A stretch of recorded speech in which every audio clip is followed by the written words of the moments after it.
Race 1 today is the women's first four. There are going to be 4 heats in this event, with the top 3 in each heat advancing to one of 2 semifinals.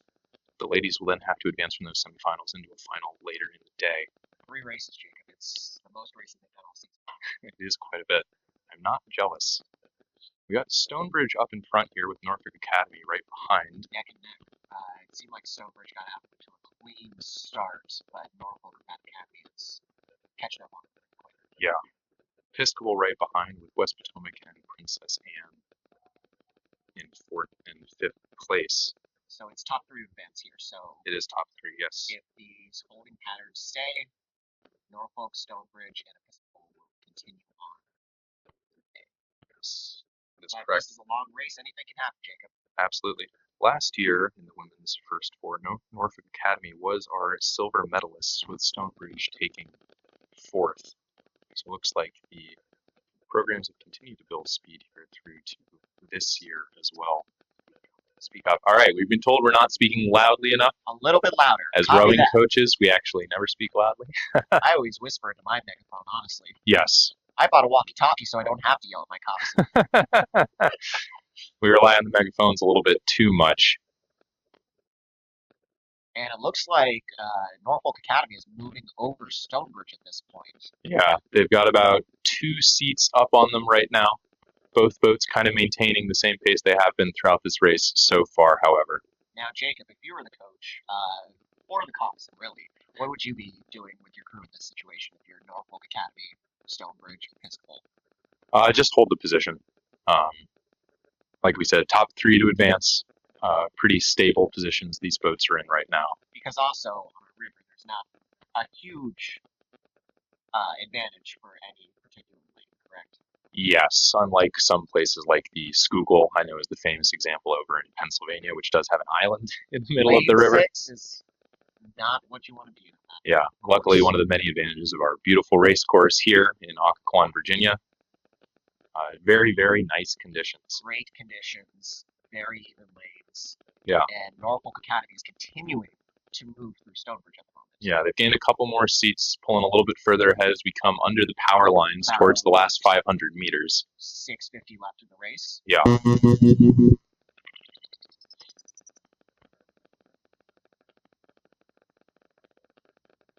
Beautiful shot. I did want to quickly say, as we see this beautiful overhead shot, maybe Jacob and I had our heads in the exact same place. I want to give a big shout out to Maverick Rowing for providing amazing drone coverage to capture every angle, overhead, and photo finish of our VASRA regattas for the spring season. Visit the Maverick Rowing website today at maverick.rowing.com. That's MAVERICK rowing.com to watch the regatta live today. Wait, Thank how you. do you spell rowing? ROWING. Just checking. No, thank you for keeping me honest. Oops. No, those are boats coming up. Okay. And as they go into the last 500 meters here, the top 3 continue to be Norfolk Academy in first spot, Stonebridge in second spot, and Episcopal into the third spot. Yes. And we can hear from the crowds that the boats have started to move past the grandstands. A lot of excited parents waiting to see their kids row by. Now, for these boats, they are going to have their semis at 12, right around 12. Mm-hmm. I believe we have 2 rounds of semifinals. Yes. One at 12:10, one at 12:16. And these crews are going to go into the 12:10 semifinals. It seems as if Norfolk is going to be going into lane 3 for that semi. Stonebridge will be going into lane 5, and Episcopal will be going into lane 1, assuming nothing too crazy happens in these last 150 meters here. But it is the state championship, Jacob, and as we know, absolutely anything can happen. Anything can happen, anything will happen. Coming through the finish line here, it does seem like that pattern we saw towards the beginning of the race is going to hold. Norfolk Academy has a healthy lead about a boat length up on Stonebridge. And Norfolk Academy crosses the line. With an episcopal line. Cruise to advance to the semi-final.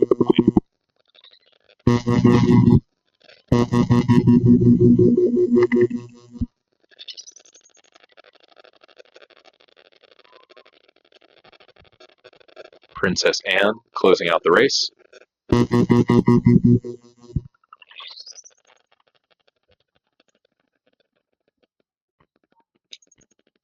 updating my heat sheet here. Getting it ready for the semis, but I do not know how to spell episcopal. I did. It was on the screen. And finally, West Potomac. Jacob, you know this. I spent a lot of last night looking back at programs when they were founded. I actually didn't know this. West Potomac's rowing history actually extends over 50 years. West Potomac, I knew this was created when two neighboring high schools, Groveton and Fort Hunt, combined. I didn't know that Fort Hunt had their own rowing team. So West Potomac actually, I believe, is the third oldest rowing program here today. So I think that counts. Just a little fun fact. Now, it looks like we're looking over at the Heat 2 of the women's first fours. This is race 2 of the day. And in this heat, we have Osborne Park, Battlefield, Riverside, Woodbridge, and Oakton.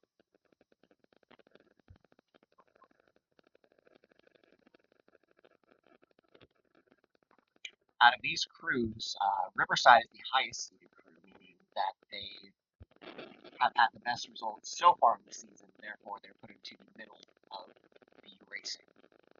Yes.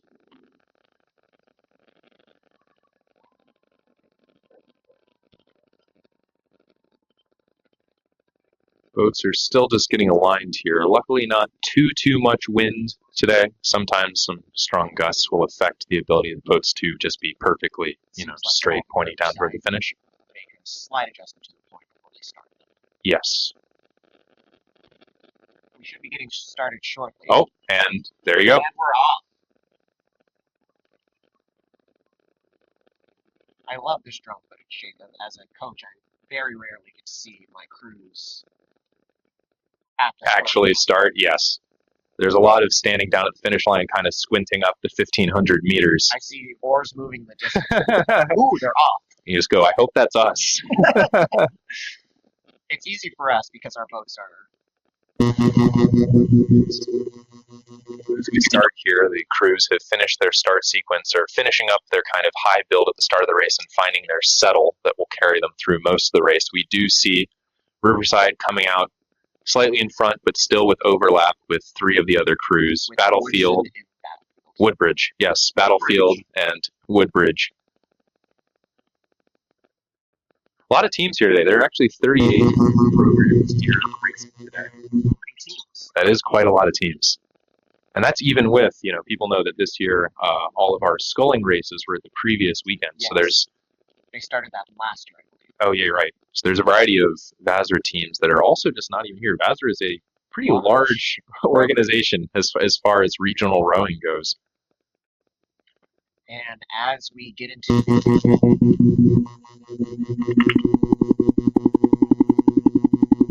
this first position with yes. Continue deeper into this race, however. Yes, and again, we are top 3 to advance to the semi-final. These top 3 will be going into semi-final 2, so none of these boats will be racing with the boats from the previous heat. Yes. Unless they advance to the finals later this afternoon.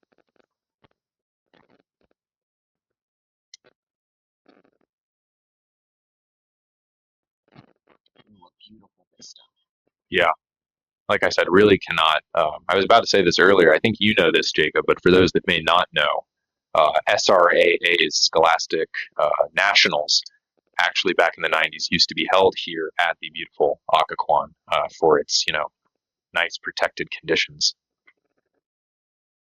This year it's going to be held in beautiful Oak Ridge, Tennessee. I love that course. I do too.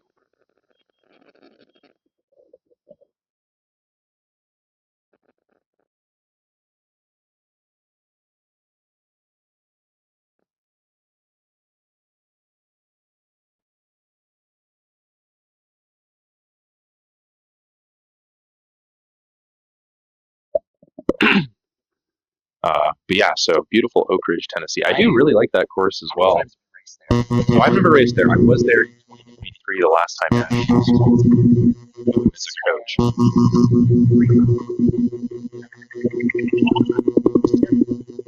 let me guess, coronavirus? Yes. Not to give away our ages. Women, once again, you can start to hear the parents talking over the grandstand, which means that the ladies are coming down to around 300 to go, around 250. It seems like they're at Yes. That's a good point, you're right.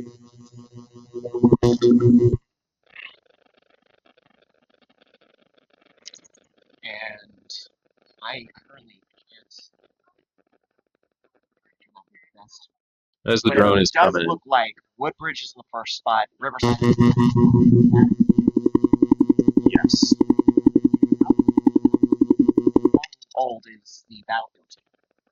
Battlefield. So Jacob's asking me this because last night I went through as many of the 38 crews as I could to hunt down their mascot name, most of which I knew, but also when the various rowing teams were founded. So Jacob has caught me on one of the few that I did not find. I actually do not have a number for Battlefield. I will tell you, so Osborne Park over there in lane 1 is actually our second youngest team here as far as I could find. They were founded in 2023. So this is only their fourth ever. Yes, only their fourth ever states. And it looks like Woodbridge made some room on the other. Yeah, these ladies have really decided to pull in front and just have a decisive. Again, it's top 3 to advance, so still looks like Woodbridge, Riverside, and Battlefield. Now, with heats, semis, and finals, some coaches have different philosophies on what to do with your heats versus your semis versus your finals. Yes, luckily the ladies will have a couple hours in between each of their races. So, and it's not too hot today, not too much sun out right now. These are. I'm jealous, to be honest. Like, I'm sitting here, I'm a little chilly, but I would love to race here right now. Yeah, this is really what you're looking for. Like nice 60s, 70s, a little bit of cloud cover, just nice, cool racing conditions. Woodbridge ladies have picked up the pace here a little bit. Looks like they are going to sprint out here. We were talking about different crew coaches, different philosophies. Some coaches in their heats might say, go for it. Practice your sprint. Make sure it's something that we're comfortable with. Clearly, the Woodbridge ladies are abiding by that philosophy today, and it does look like a good sprint. But I won't wax on whatever the other coaches are telling their crews to do. Anything can happen from heats to semis to finals. Absolutely. All right, coming through to the finish line feed here. It seems like Riverside, Woodbridge, and Battlefield will be advancing to semis too. Yes. With Woodbridge. There's Woodbridge coming through. Going into lane 3. Yeah. Oh, it looks like Battlefield is actually pulled up slightly in front of Riverside as well. Yeah. Battlefield will take it by about 2 seats. You'll love to see it. About a second. There's Battlefield and there's Riverside. So these are our 3 rowers advancing to the semifinal. Battlefield going into lane 5. Coming up behind them, Osborne Park coming through now. Very high rate of rowing, honestly. I mean, that's got to be 36, 38. Very quick rowing from Osborne Park here. We're guessing here because we don't know. I'm trying to rely on years of experience eyeballing rates, which my coach was never too happy about.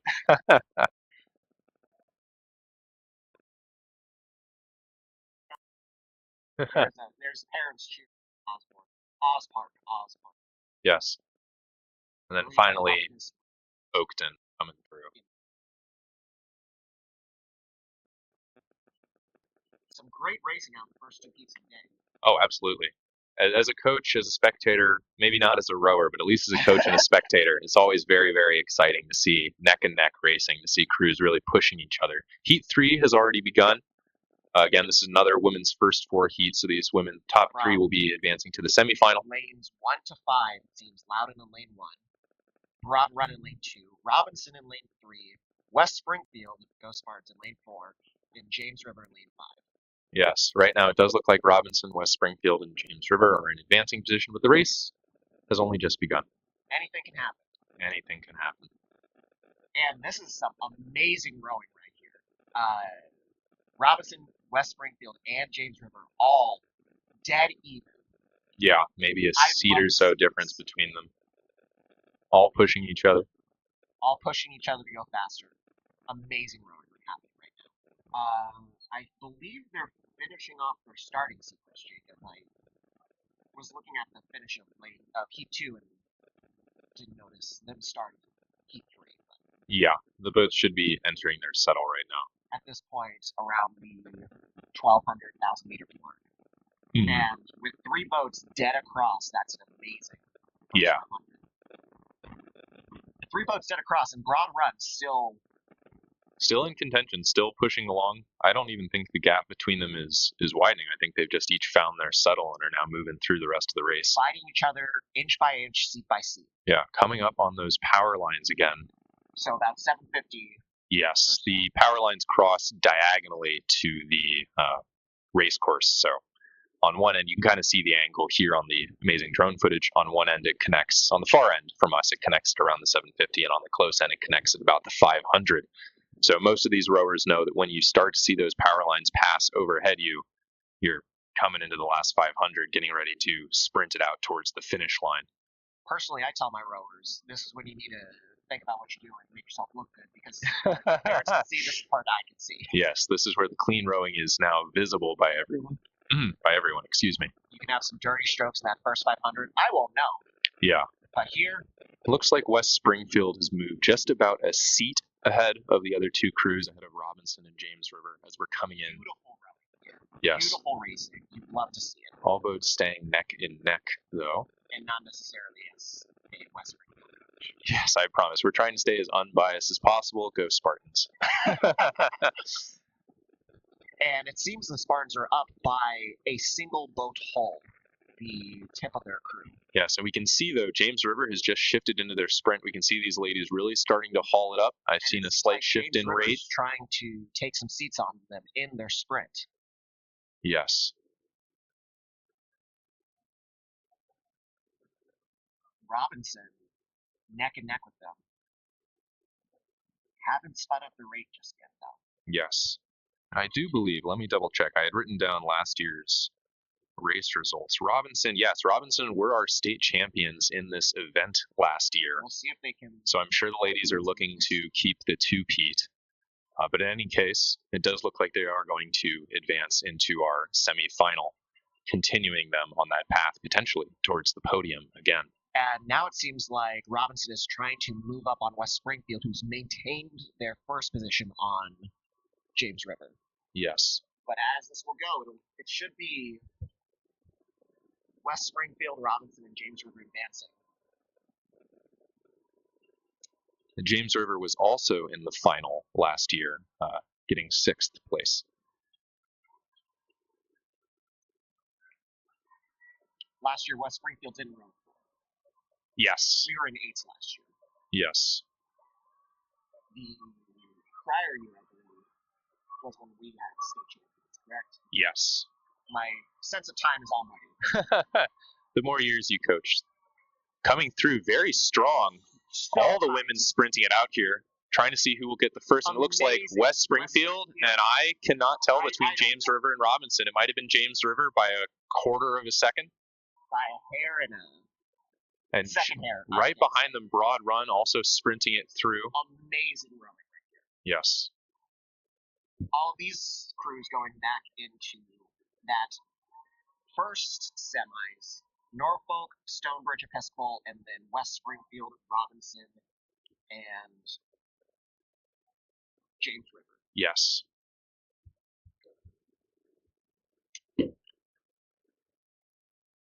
Coming through, Loudon also moving up, crossing the line.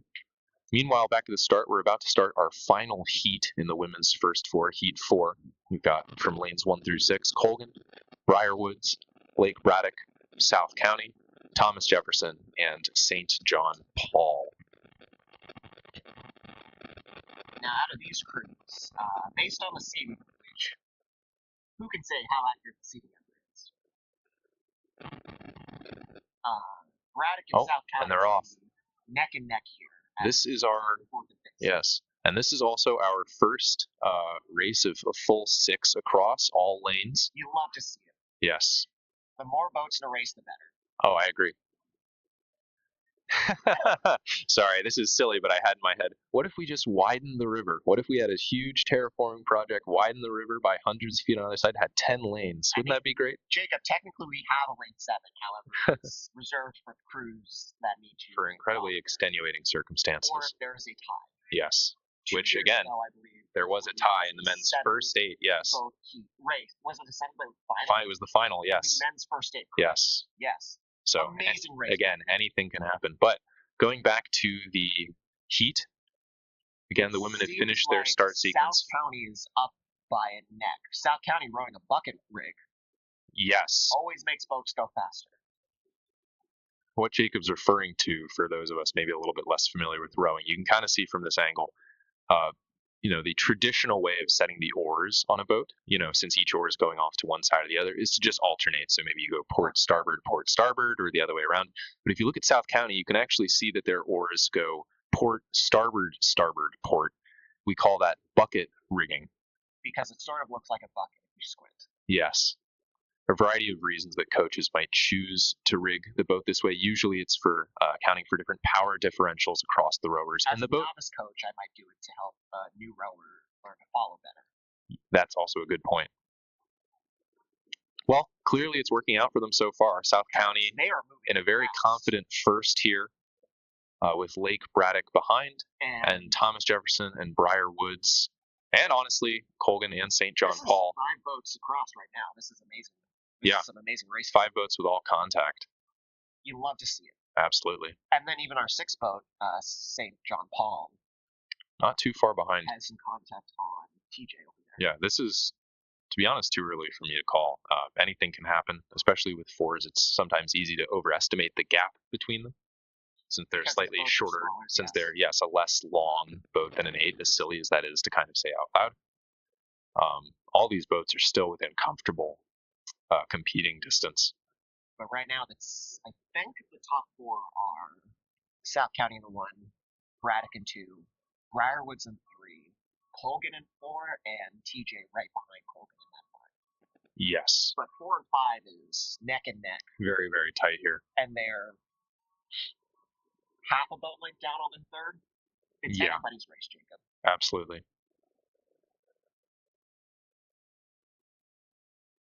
And I believe they're in their second 500 at this point. The top 3 are gaining ground on the back 3. Yes. South County still rowing strong, still putting that bucket to work. Lake Braddock still neck and neck. Yeah, Lake Braddock's actually started to move up on South County these last little. Yep, they're currently gaining a little bit of gap. As we said, it's top 3 to advance. So first place here just determines, position in that semifinal. First place will be in between Woodbridge and Battlefield in that semifinal too. Yes. Lake Braddock continues to pull up. They're now a bow rower to stern rower between Almost these 2 boats. Even on that South County crew. Yeah, we were talking earlier about different approaches, practicing sprints, not practicing sprints. Clearly, Lake Braddock is trying to row out a strong finish here. I mean, whenever you're doing your heats, if you can sprint a crew through in that last race, you can get in their head a little bit, I think. Yeah. This is a physical sport as well as a psychological sport. Yeah, Lake Braddock having strongly come up from open water behind South County to now almost even with them. These 2 crews might be sprinting us all the way down through the final here. You love to see it, Jacob. Oh, yeah. And at this angle, we can see exactly how close it is. You can see that the bow seat of Lake Braddock is right around the 3 seat of South County. So they're only about 2 people lengths behind, which is not very, very far at all. And neither of them seem to have brought the rate up too much. No.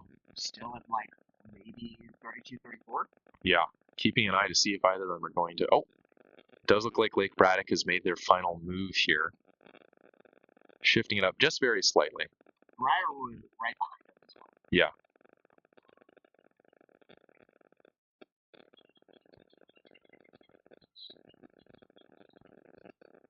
And it looks like South County and Braddock still in that holding position. Mm-hmm. I think Braddock might be sprinting through them, though.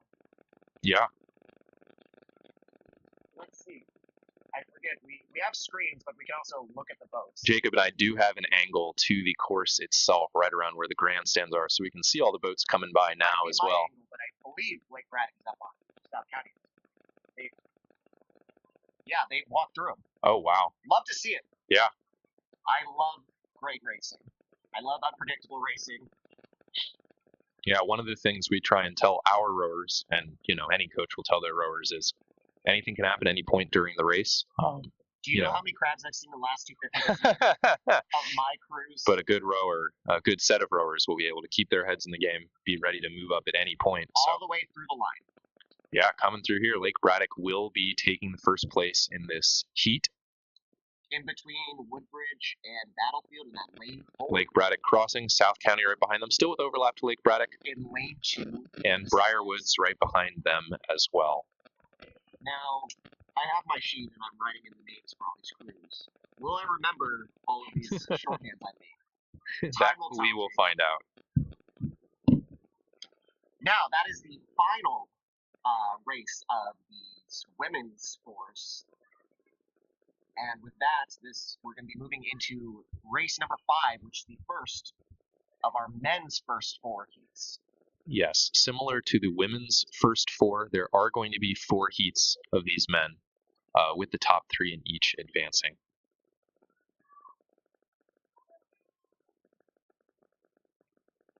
Uh, 4 heats, 2 semis in the finals. Long day of racing ahead of these boys. And we are off with our first heat from lane 1 to 5. Battlefield in lane 1, Langley in lane 2, South County in lane 3, up on the other crews right now, Norfolk Academy in lane 4, and St. John Paul in lane 5. 3 to advance to semis. Crews are finishing up their start sequence.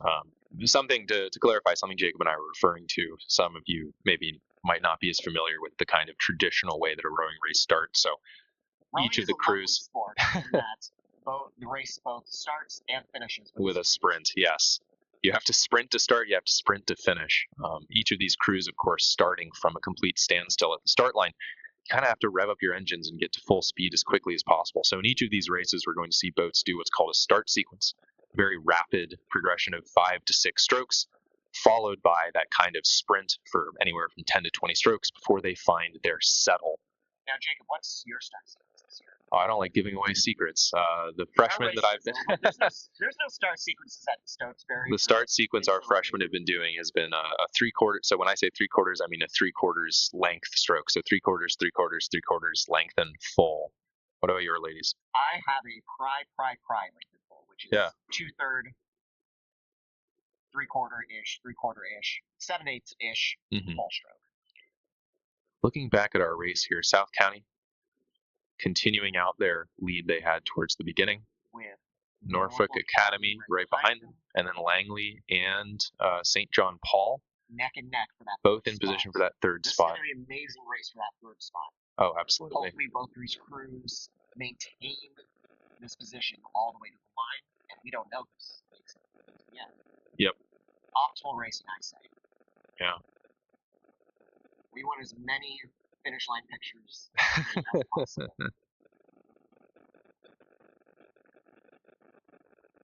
Now, seems like South County had their men's first four also at the bucket rig. Yes, I was kind of noticing that. So another bucket rig, again, that's that port, starboard, port configuration of the oars here. I had to think about it because we're in a different vantage point. Yes. One of the confusing things about being a rower is, as you can see from this footage, the rowers face backwards. So I have permanently wired into my head the wrong sides for starboard and port because I'm used to the boat going backwards. So to me, port is always right and starboard is always left, which is wrong relative to the actual direction of travel of the boat. Well, as they're going to the power lines here, it seems like South County has a healthy lead up on Norfolk Academy. Norfolk Academy with the help of up on the third and fourth crews. And then Langley and St. John Paul battling for that third position. Remember, Yes. the third position continues to semis, the fourth position does not. Yes. So this is a very consequential race. Mm-hmm. Oh, amazing overhead footage. You can see just how good the timing is from Norfolk Academy. If you see the splashes being made by their 4 oars, pretty much perfectly spaced, all moving along in time.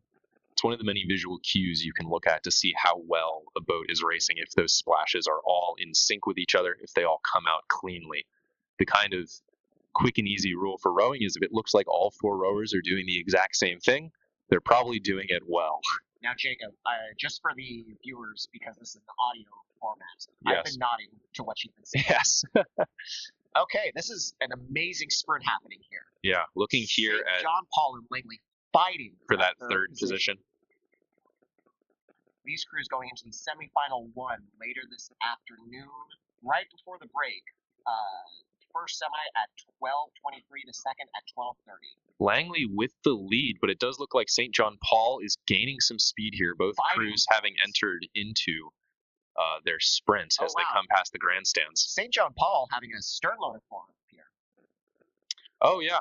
The coxswain is in the stern, the back of the boat. Most of the other boats here have their coxswain in the bow. Still, St. John Paul and Langley continuing to battle it out. I believe Langley has a slight lead. They do. But South County crossing the line. Yeah, South County coming up to the finish line.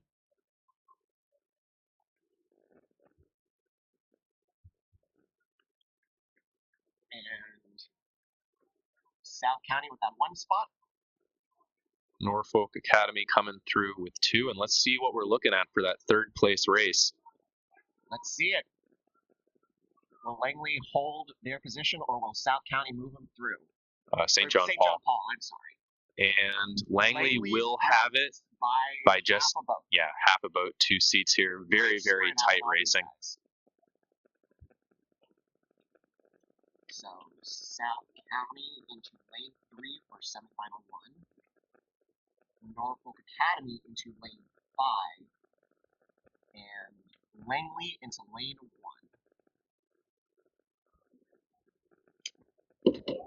Oh no, my head. Coming up on our second heat, men's first 4 should start pretty soon. We got Rock Ridge, Lake Braddock, James River, Independence, and West Potomac.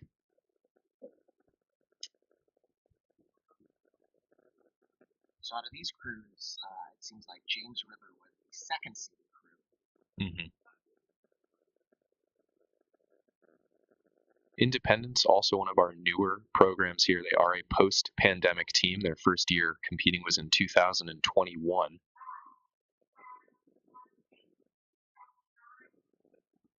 can see the boats getting aligned here. Getting the points ready. It seems as if Independence is still getting aligned. But once they are, we should be off shortly. Yes. Now, what do you think these crews are thinking about down at these starting blocks I right now? speaking from my experience, I was thinking about nothing. I was a very nervous rower back in the day. All I was thinking about was the race. I don't know. My last 3 times in starting blocks, I'm always having a great time. Yeah. And they're off. So we're seeing that start sequence now. All the rowers taking. Oh, goodness! Rock Ridge in lane 1, unfortunately, angled towards Lake Braddock. They may restart the race. We don't know. Waiting to see what and they are going to do it. Restart them. So, for those unaware, the first 100 meters of the racing course are considered the breakage zone. It's a little hard to see from this angle, and just because they're so small, but there are some red buoys that start off the course. Yeah, you can see them now, yes, next to the boat. So those red buoys demarcate the breakage zone. If any sort of accident occurs, usually crews are allowed to stop, raise their hands, and have the race start back over. So examples of this would be an equipment failure, so like an oar snapping. Or if you... Yes, so in this case, unfortunately, a little bit of a collision. Luckily, for the sake of the rowers and the equipment, did not seem like a very strong collision. I didn't see any oars hit anybody. Yes. but I would assume thereabouts. Yes, we can start to see these rowers backing it. So the rowers right now are pushing their oars backwards through the water to kind of move in the opposite direction as they all come up back towards the start line to restart the race. Yeah. Amazing that.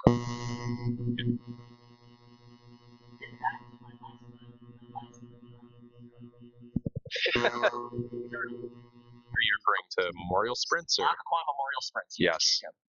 A little summer race that Jacob and I have participated in the last couple of years. We need to start planning that for this year. Yes, we do. It's in July. It's very soon. It's a great race. Only 1,000 meters compared to the 1,500 meters these crews are racing. Yes. So you can load up and do a lot of races. So the drone is coming by. If anybody is curious, so you see the grandstands. Right past it is the start platform. We are in a little tent near the start platform. Beautiful crew. So we can see Lake Braddock here. If it turns and looks at us, I'll be waving. So we see a couple crews over here. So Lake Braddock, for example, does actually row on the Occoquan. We're at one end of the reservoir, and their boathouse is all the way at the other end. So usually on race day, or before race day, rather, they'll row their boats out here and then be able to just quickly access the course on race day. Yes.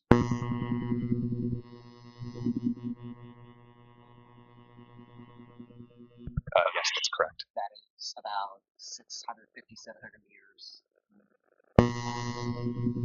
Yes, and on the Prince William side, the Occoquan being one of the boundaries of Fairfax County. Unfortunately, our viewers won't be able to see us waving. I think there are more important things for them to see than us, unfortunately. They won't be able to see our snazzy suits. All right, as we're coming back over, we can see that the 5 crews have back into the yes, so they will be resuming their start positions. Finishing getting up in there. Yes. So, should be no consequences out of this. They will just try and restart the race. So this is still Heat 2 of the men's first 4. I believe so.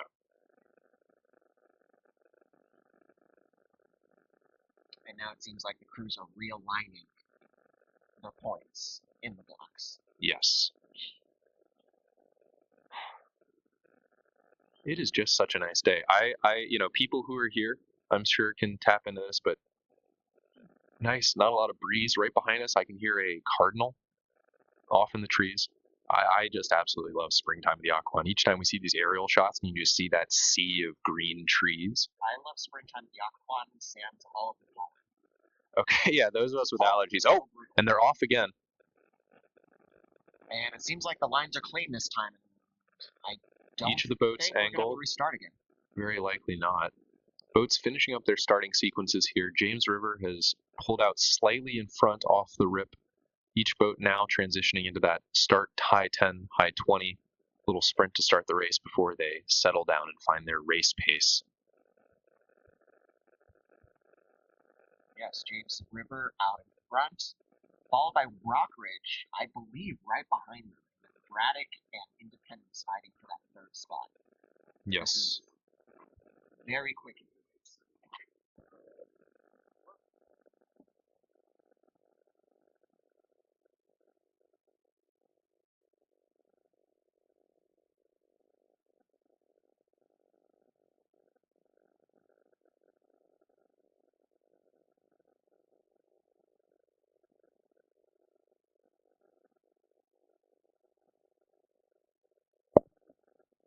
Alrighty.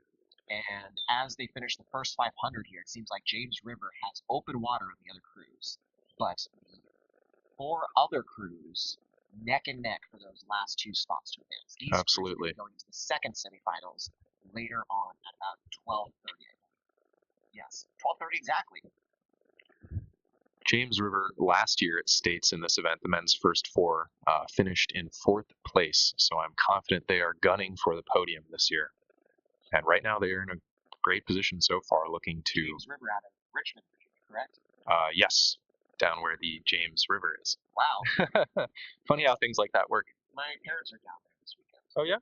Yes, my sibling is graduating from BC. Oh, congratulations. Thank you. Next weekend they'll be down at Virginia Tech and Blacksburg. For your other siblings. Yes. And as we go on here, this is a very tight race, Jacob. Oh, absolutely. Again, it's top 3 to advance. So we see James River out pretty comfortably in front, but not inescapably in front. Independence behind them, only a little bit in second to both Lake Braddock and West Potomac, who are all battling it out for that third, that last spot to make it into the semifinal. Now I know who you're cheering for, as you have a soft spot for West Potomac. Yes, my youngest brother rode at West Potomac. He graduated in 2024, so he's not been with the program for a couple years, but I do, there's a couple teams, you'll come to know and appreciate. West Potomac is certainly one of them for me. And they're passing into the power lines right now. Yes. With James River with a large lead. Independence trying to break away from these other two crews, but yeah, West Potomac and Braddock are not. Yeah. It out. Anything can happen. Yeah. Plenty of time for any of these crews to make it into the semifinals. Oh, I love these sweeping drone shots. Looks like Independence starting to make a move here. I believe I just saw their rate increase slightly. We can see the rowers moving a little bit quicker here.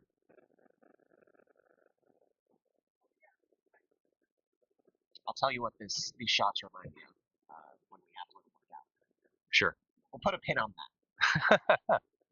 As this is some very exciting racing happening right now. Braddock is still in that third spot, but West Potomac is fighting for them seat for seat. Yeah. And Braddock might be able to get into second position here off of Independence. Mm-hmm.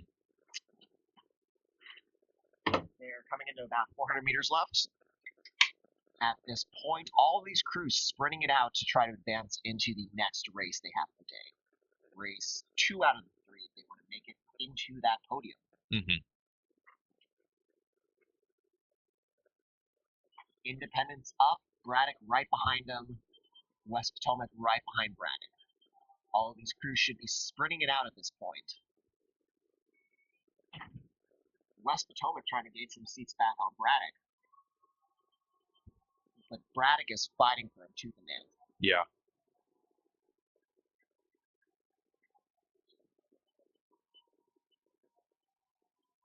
But I believe James River should be going into lane 3 in that second semi, and we'll see who makes it into lanes 5 and lanes 1 out of these last 3 crews. Yeah. The James River Rapids, by the way, if my research the last couple of days has been correct into each of the team's mascots.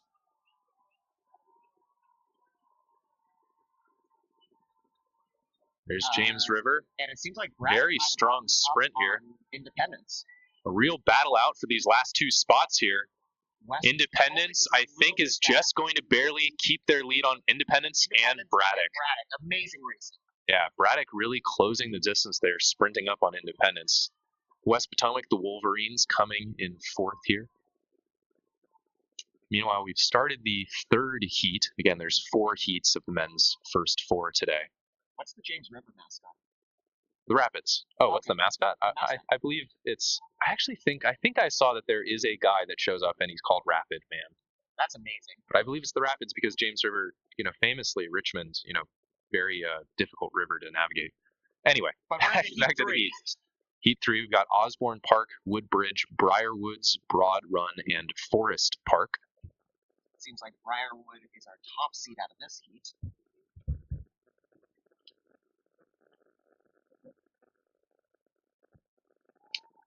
And as they finish their start, it seems like Briarwood, Broad Run in 2nd position, and then Woodbridge in that 3 spot with Osborne Park right up behind them. Yes. You'll hear us repeat a couple little factoids just under the assumption that people are, tuning in, tuning out as they, as their kids. Just for us. As much as I would love to think that we are the main draw. Our team to do so, So for those of us that maybe weren't listening earlier when I last said this, Osborne Park, our team in Lane 1, is the second newest program here today, having been founded in 2023. We got a couple teams here that are post-pandemic. I believe 4, maybe 5. Osborne Park, Independence, Riverside, and we will see them in a little bit later in the women's second 4, Potomac Falls, who was founded in the newest team, was founded in 2024. And as we go here, it seems like Broad Run has made up a gap and is currently in the first spot in front of Briarwood and right in front of Woodbridge here in spots 2 and 3. Yes.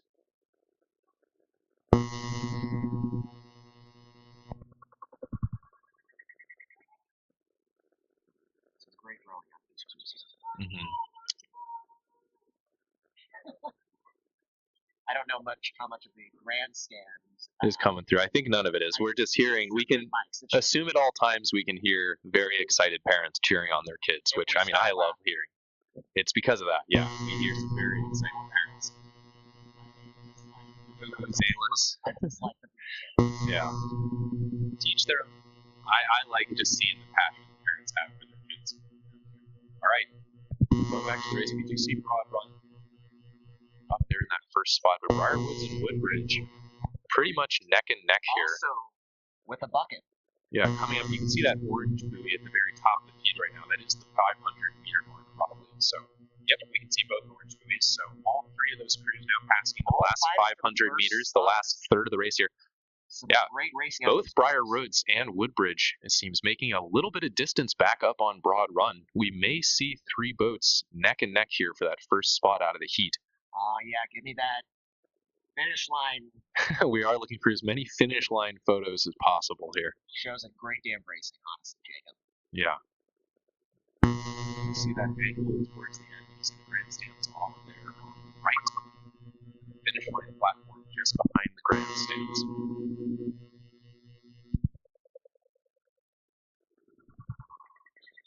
Three boats across going into these last 300, 250 meters. Broad Run.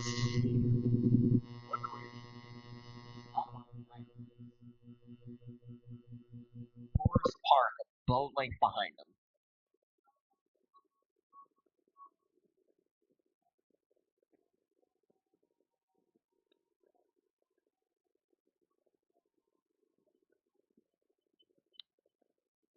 We'll see what happens as they finish this race.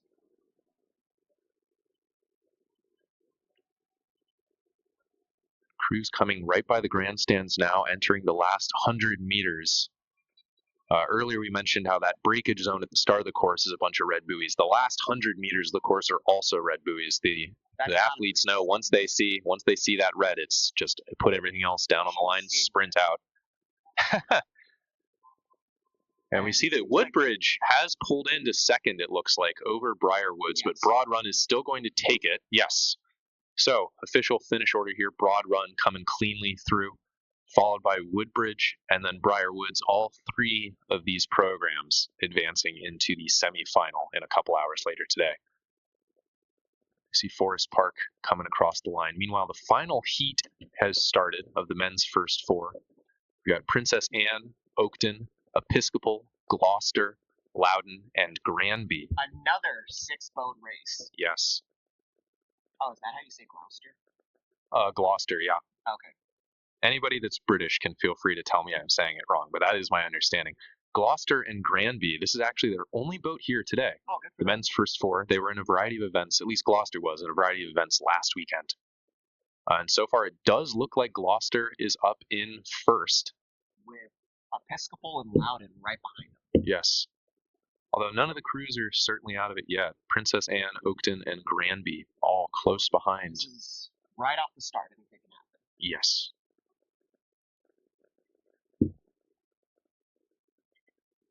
Another fun fact, assuming my research is correct, Granby are the Comets, which for my money is the coolest of the mascot names we've got here today. I would say second coolest, but that's me. Maybe some hometown bias. Who can say? Not me.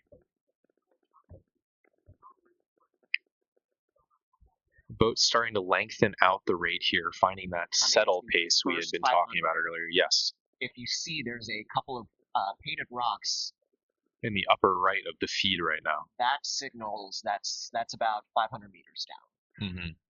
And you can also see an orange buoy passing right now. That's the exact 500 meter mark. Yes.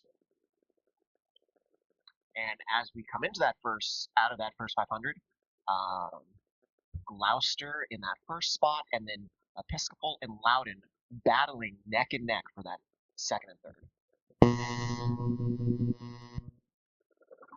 With Oakton and Granby a boat length off of the upper two crews. Yes. A perfect V formation, Jacob. Reminds me of some of the geese that live on this river. Well, in a similar way, the boats are flying so far this morning. We've seen some very, very quick racing. I don't have the exact times in front of me, although I've heard the officials call a couple of them. It does seem like it's been quick rowing so far, although that is the kind of quality one expects out of VSRC Day 2. Yes, these are all varsity rowers. These first fours might be top four athletes out of their program. Oh, certainly. The coaches are rowing. Yeah, well, again, for programs like Gloucester, Granby, this is their representation today. So I'm certain these are their quickest guys, the ones they've been training the hardest with. But it looks like Episcopal is making a move on Gloucester, trying to pass through them. Maybe steal that first spot finish out of this heat, yes.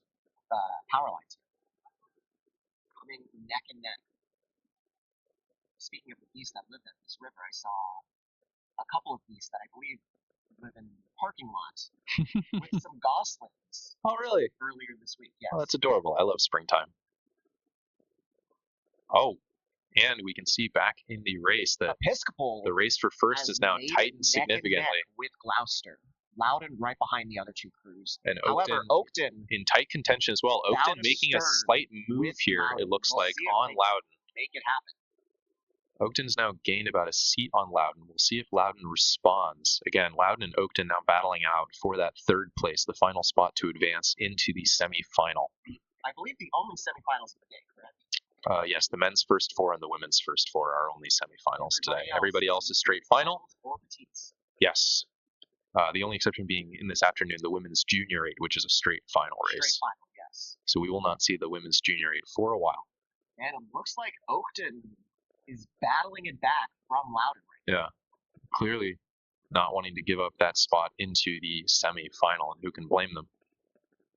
We can see off in the corner, the boats are coming up to about the last 250 meters, about the last sixth of the race, around 1 minute to go. So as we've said before, this is when the rowers can really start to shut their eyes and pull it out as hard as they can. I'm speaking a little metaphorically. Not the coxswain, anyway.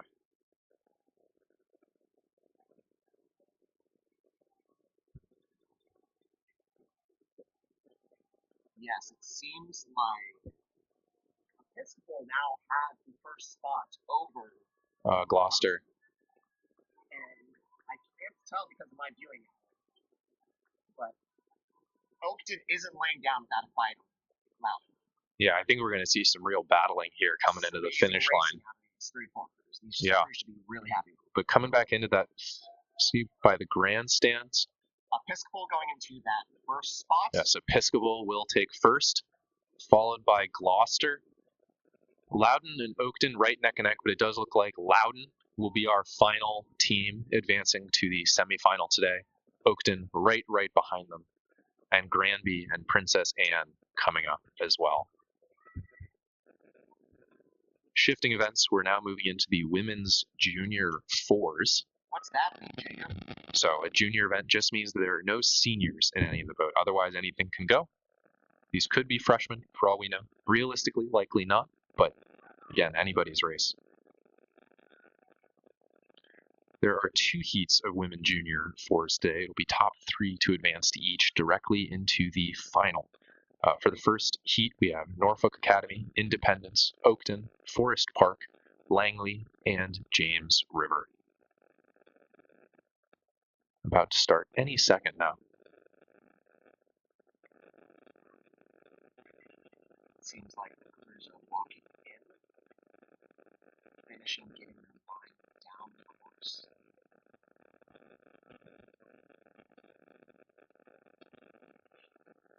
some amazing racing at these first four crews.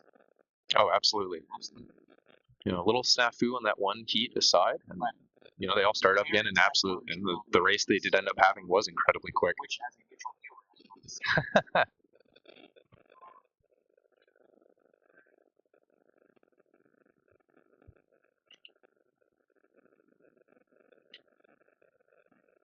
And they're off. Women's junior four starting out. Oh, and we do see a bit of a sharp angle from lane one. Oh, but they are Everybody pivoting they're back fixed. out. They're fixed. Yes. Women finishing up their Norfolk start Academy sequence. getting back into their lane. Doesn't seem like we have to restart this race, Jacob. Nope. For any viewers just checking in, a couple races ago, there was a little ore clash. Nothing too serious, yes.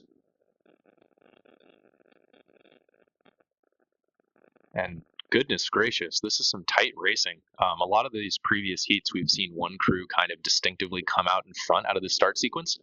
All 6 boats still with contact.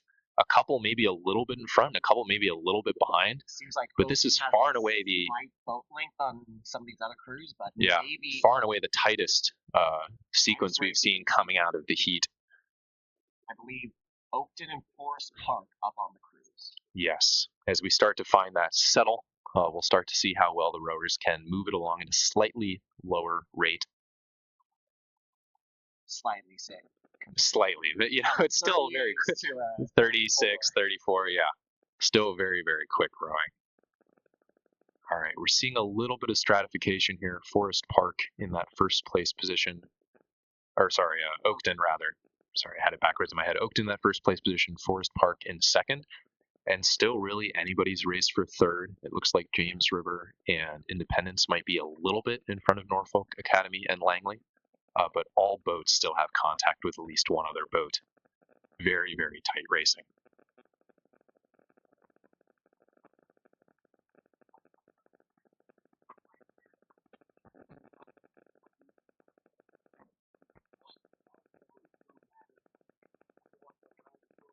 All of these crews still in contact with each other. Yeah.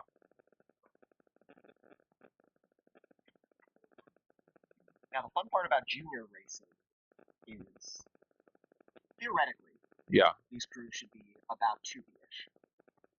Oh, yeah, but it does depend each year as crews decide. Might put their best rowers into this event. Some crews might get some novices into this event. Yeah. There's a wide spread for this type of event.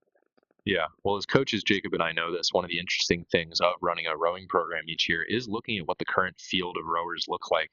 There have been years where I, both as a rower and as a coach, have had, for example, fewer seniors or more seniors. Or this year, for example, we happen to have a lot of novice rowers. So we actually had on the guys' side for West Springfield more novice rowers, or more rowers at the previous states than at this one. So I'm sure each of these coaches have paid special attention this year to how they can best utilize the rowers they have for these various events. Back to the race.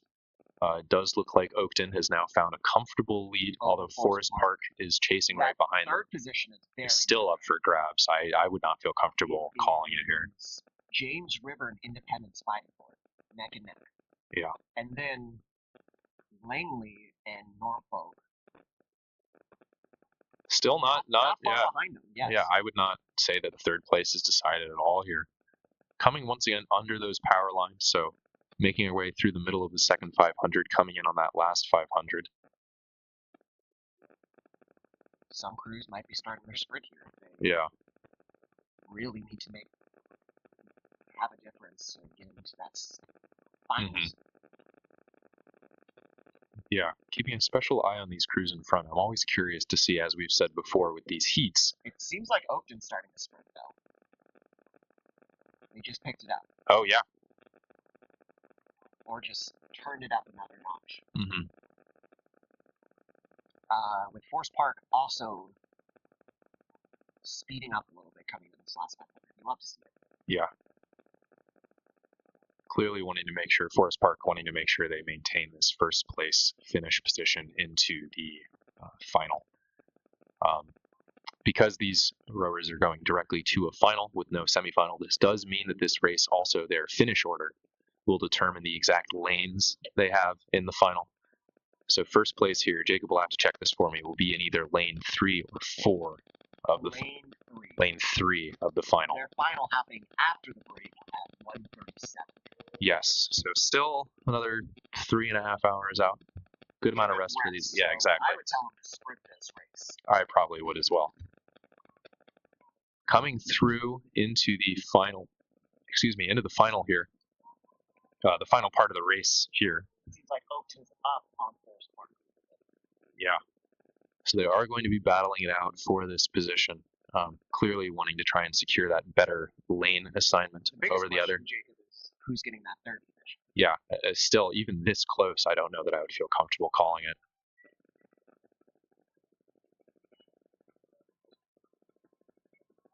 I believe Independent is up on James River. Yeah. It's very tight. It's hard to tell because they're also very far apart from each other in the lanes. Oh, sure. Yeah, when you're trying to compare lane 1 to lane 6, for example. Coming into the finish line camera, though, in the grandstands, we can see all the boats across here. Oakton into that first spot. Forest Park advancing as well. And let's see who gets there. And battling it out for third. Independence does look like it's going to be. They also come in a few first.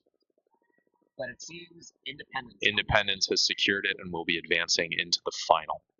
So that is, you said Oakton. Then Forest Park, then Independence, yes. The rest of the crews coming through here, James River crossing the line, Norfolk Academy, and Langley. Meanwhile, back at the start, we do have our second of 2 heats in the women's junior 4 lined up, and they've started. All of our ladies doing a strong start sequence here. From 1 to 6, we have Episcopal, Briarwoods, West Springfield, Fairfax, Lake Braddock, and Robinson. A great start after these crews.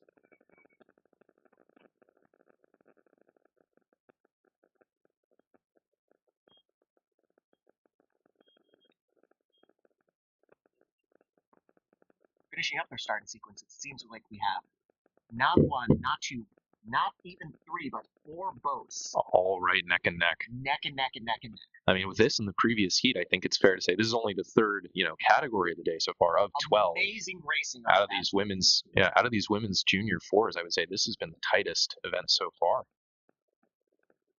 And those 5 and 6 down to a boat length. Yeah, not out of the competition at all.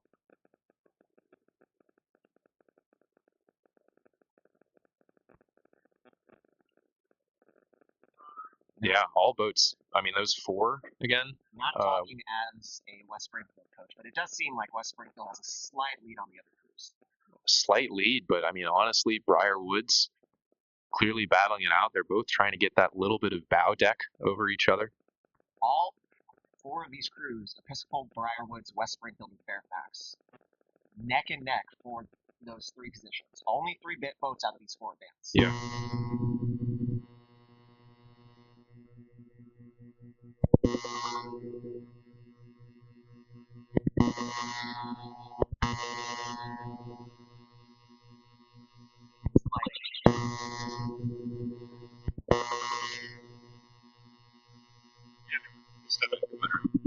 So something I just noticed that I'm sure you noticed, Jacob, as being one of the West Springfield women's coaches, and I'm trying to remember if we've seen this so far today. Earlier we were talking about bucket rigging. So one thing that is different if we look at the boats here is that West Springfield's first rower, that is the one in the back, but in the front from the perspective of the rowers, does have their oar on starboard side, is what we call starboard rigging the boat. Both of our junior 4 and our second 4 are starboard. Are starboard rigged. The traditional rigging we can see in the other boats here is with the frontmost rower being on the port side, port rigging. Again, one of those things coaches will choose one way or the other based on the rowers, based on where they're most technically gifted. Matter of having starboard rowers being the best for the technique. Stroking this boat. For stroking the boat, yes. I can maybe ask the coach. I can see her over in the coach's area right now. But yes. Very stressed at the moment. Oh, absolutely. Absolutely. I mean, Jacob, again, Jacob and I were our novice coaches, so our gigantic pinnacle of stress was last weekend. Last weekend during my Today, I feel great. Yeah. In the race here, we see West Springfield has moved out into a nice little first place, still with contact on Fairfax and with Briarwoods right behind them. Right. Fairfax and Briarwoods neck and neck. Yeah. Seems like Episcopal has moved back. We are again a parent. I think it's a West Potomac parent. I think they've said well, that they each said time. let's go West Coast, so That would settle it, wouldn't it? you'd think. Moving under the power lines here. I don't know if you ever noticed this, Jacob, on a very quiet day. I don't know if the conditions have to be right, if it has to be a little misty. If you sit under the power lines, you can hear them buzz. It's usually when it's a little rain. That makes sense. Anyway, that's neither here nor there, but just another one of my favorite parts about this beautiful little river we all get to call home. It makes me a little nervous. I don't know what you're talking about. Coming into the last 500 here, West Springfield is up on the other two crews. Yeah, I said this in a previous event. I just want to say it again when we got this beautiful overhead footage. If you just look at all three of these boats, how in sync these ladies' oars are. There's absolutely clean rowing from all three of these boats. We can see it looks like four pieces moving in unison. We can see even puddles. Nice, consistent rowing from all three of them. Some very talented rowers. Oh, absolutely. Again, this is the state championship.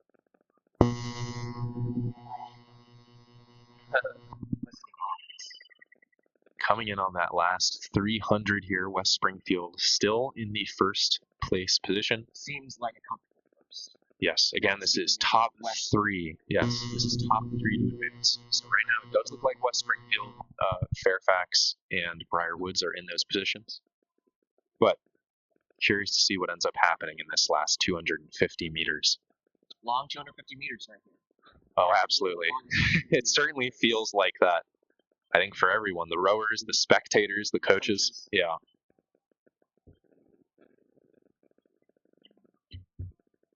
So the first boat in this race will be going into lane 4 of the final. Of their final. That will be events 32. 22 events. West Springfield bringing it up here for a sprint out. So have Fairfax and Briarwoods. All three crews clearly looking to put down their best race here. If nothing else but practice for that final, which it does look like they're all going to make it into.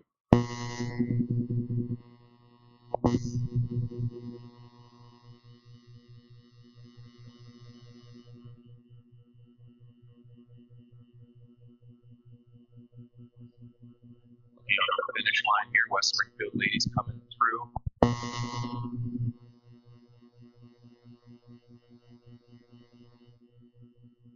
And Spartans have taken first.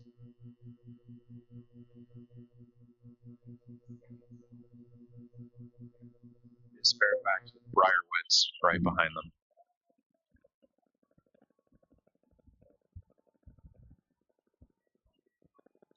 Now, I believe the next race coming up is the men's junior board. Yes, similar to the women's junior board, there will be two heats, each with the top three.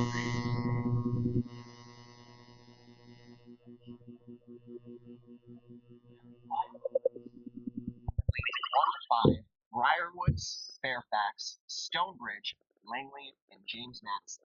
Yes. Commonly referred to at this river, just Madison.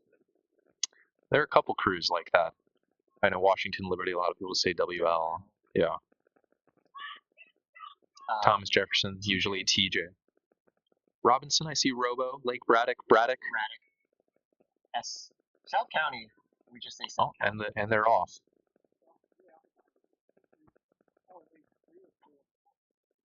Seems like the Fairfax crew also rowing Bucket Rig. With these crews finishing out of their starting sequence and starting into the next movement here. Yes. Of these boats last year, Stonebridge was a state's finalist, finishing in 5th.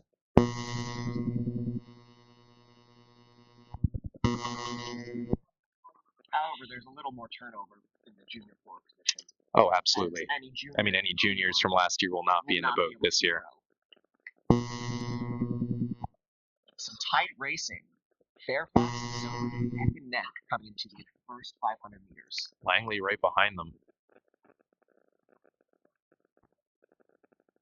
And again, Briar Woods and James Madison certainly not out of running.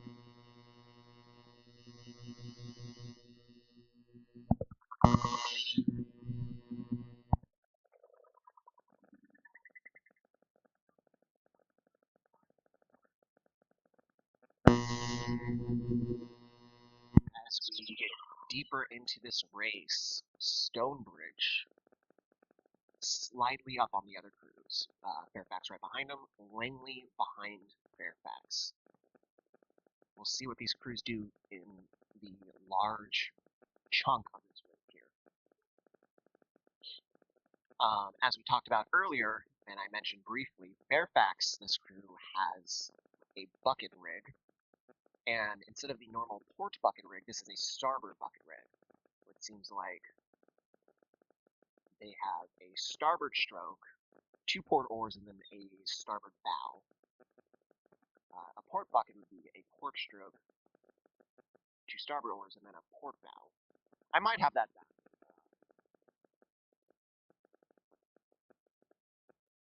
Just a different crew than normal.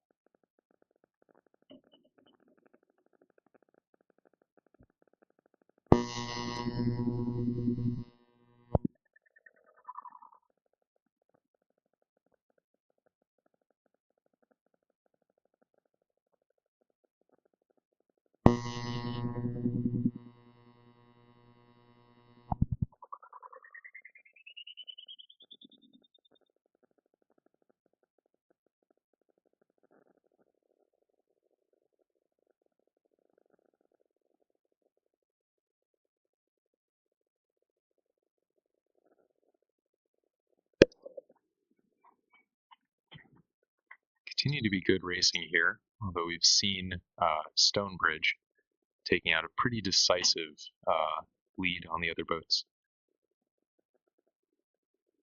Fairfax and Langley still in advancing position in second and third, with Madison behind them, as well as Briar Woods. Once again, coming under the power lines, Stonebridge passing that 500-meter mark, coming into the last third of the race.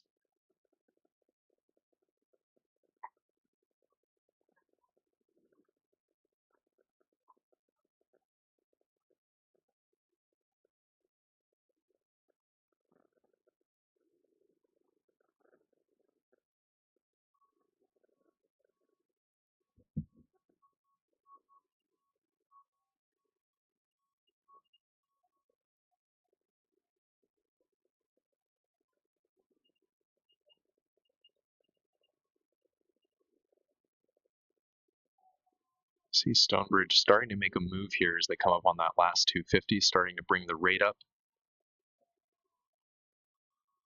James Madison attempting to hunt Langley down for that third spot into the final. Briar Woods not particularly behind either. Each of these crews starting to find their sprints, starting to come up and try and pass that line in one of those top 3 spots to advance through.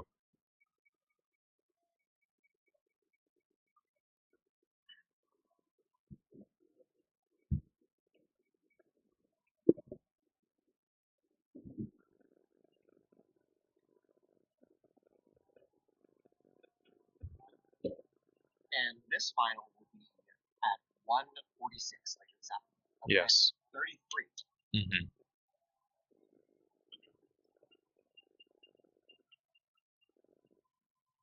All the boys are coming past the grandstands now and in towards that finish line. Stonebridge with a healthy lead. Yes. And it does look like Stonebridge is going to take it. With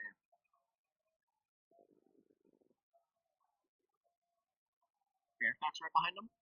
Yes. Yeah, Fairfax and Langley taking those second and third spots. Although Madison and Briar Woods right behind them as well. Very, very tight racing. Racing on all these crews, not just everybody who advancing everybody out there today. It's been a great performance. Yeah. All these crews should be proud of what they're doing.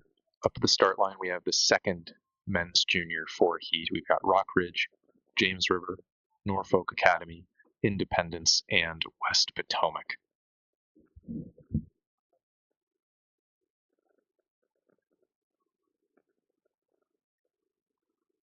Seems like they're getting their points situated.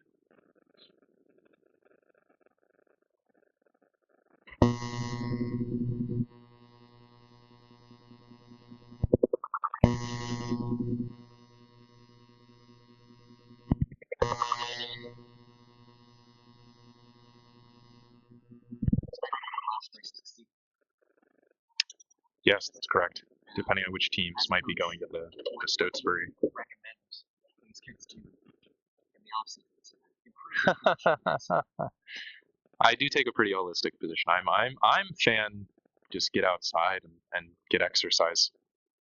Some crews, of course, or some rowers, of course, choosing to do club rowing, but yeah. However, Maverick Rowing offers advanced training for middle school, high school, and collegiate competitive rowers, featuring an indoor 8-sweep rowing center and sculling tank, along with concept 2 rowing and bike routes, year-round training, no matter the weather. Yeah, absolutely. I mean, rowing practice does get you good at rowing. Surprise, surprise. So certainly for those looking to continue their technique and their skill, good option. And the men are off. Here we go. So last year, Independence actually was the state champion in this event. As we were mentioning earlier, good chance that some of those boys are not in the boat this year because they are now seniors. But still, I'm certain. This is also one of the newer programs, correct? That's true. Independence started in 2021. So they might have. Wait, no. They would have been in the second. Yeah. In either case, I'm certain they're going to try and stay on the podium again this year. That's what everyone's gunning for here today. Coming out of our start sequence, we do see Norfolk Academy slightly ahead of the pack with James River right on behind them. Independence, West Potomac, and Rockridge all gunning for that third place. Right now, Independence is in position. Yes. Long race.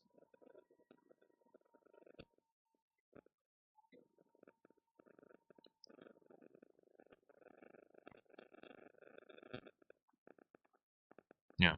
Continues to be amazing conditions today.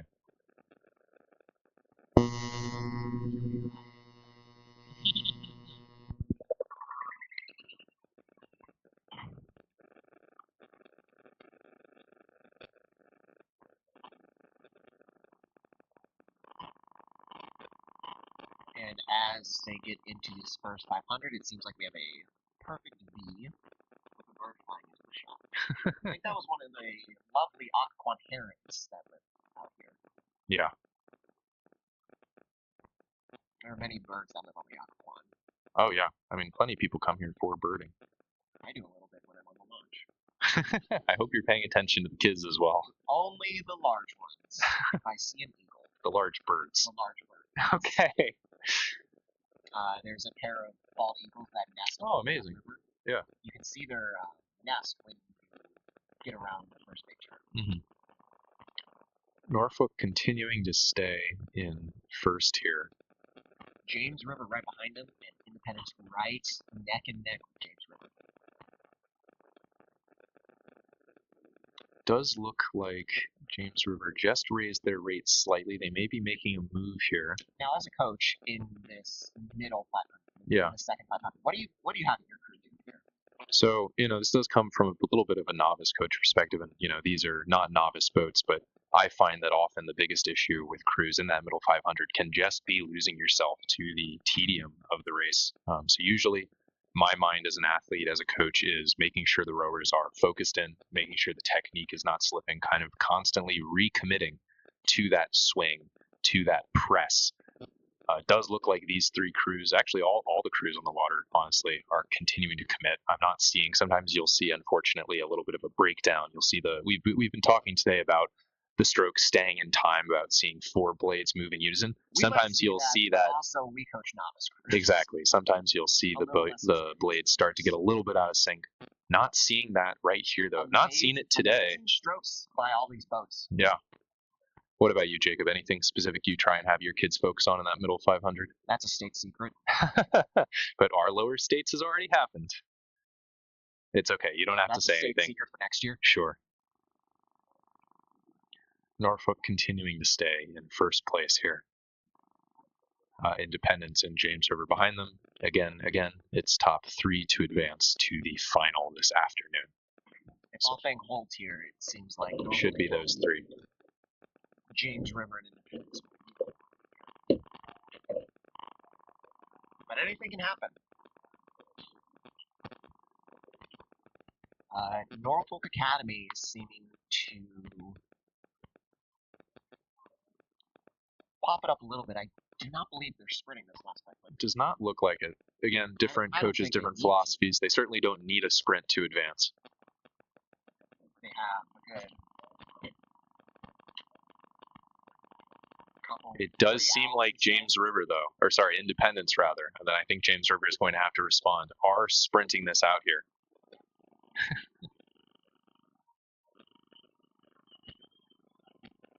You're one. We're starting to hear various noisemakers coming out of the grandstands.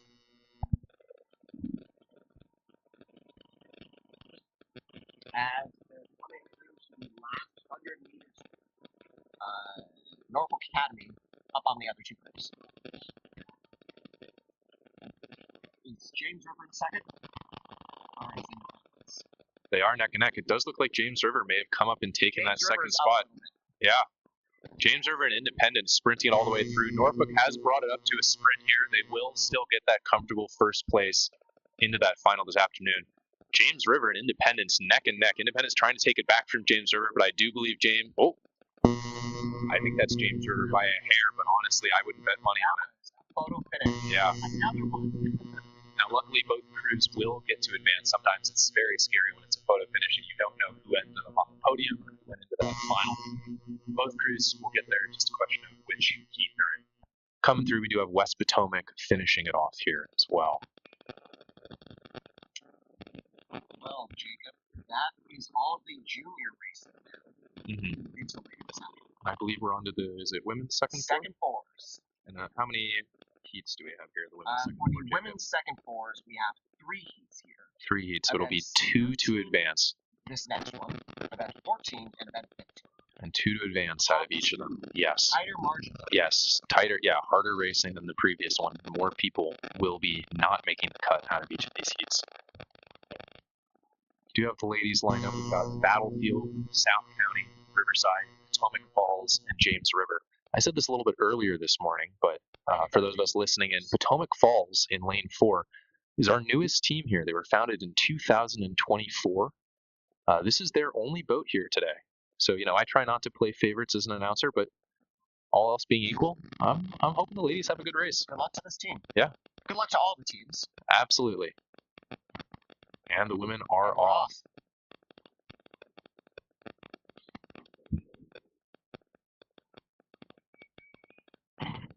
To advance. Out of these crews, it seems like Riverside is the top seed crew. Mm-hmm.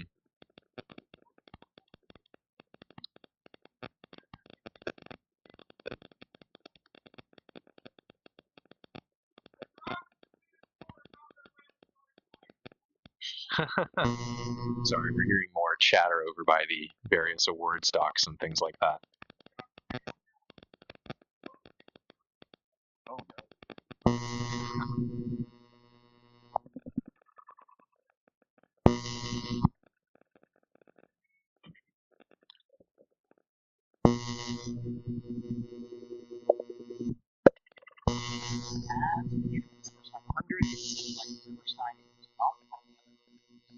Potomac Falls.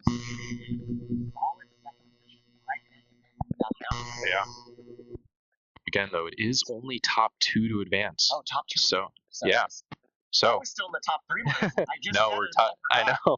So being neck and neck for second is actually a scary position to be in right now. Only 2 crews are going to make it right now. It does seem like Riverside is in position to be one of those 2, but between Potomac Falls and South County, very tight racing. Of the crews here, Battlefield actually was in the final last year. Their ladies got 5th.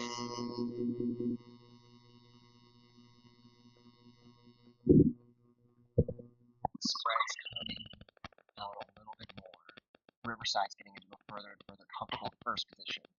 And South County seems to have moved up about a boat length, half a boat length on Potomac Falls. Yes. But it doesn't look like Potomac Falls is making it easy for them. Oh, absolutely not.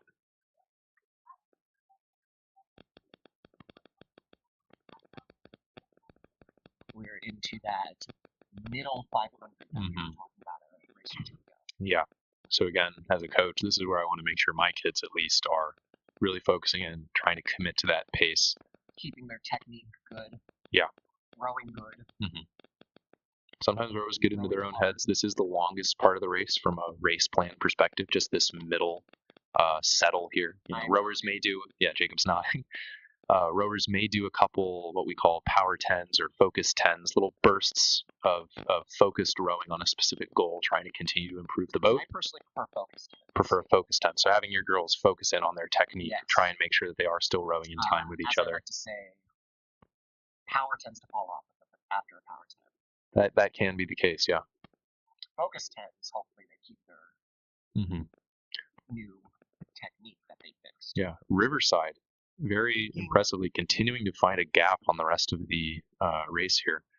But Potomac Falls and South County still fighting for that contact with each other. South County has 3 seats on Potomac Falls, I believe. Yeah, they do have a lead. Again, still with over 500 meters to go. Not a lead I would say is definite. Especially with sprints not happening just yet. Yes. You do see some programs. I'm not sure we've seen any so far, especially with it being heats and not the finals. You see some programs where you can tell they are sprint masters.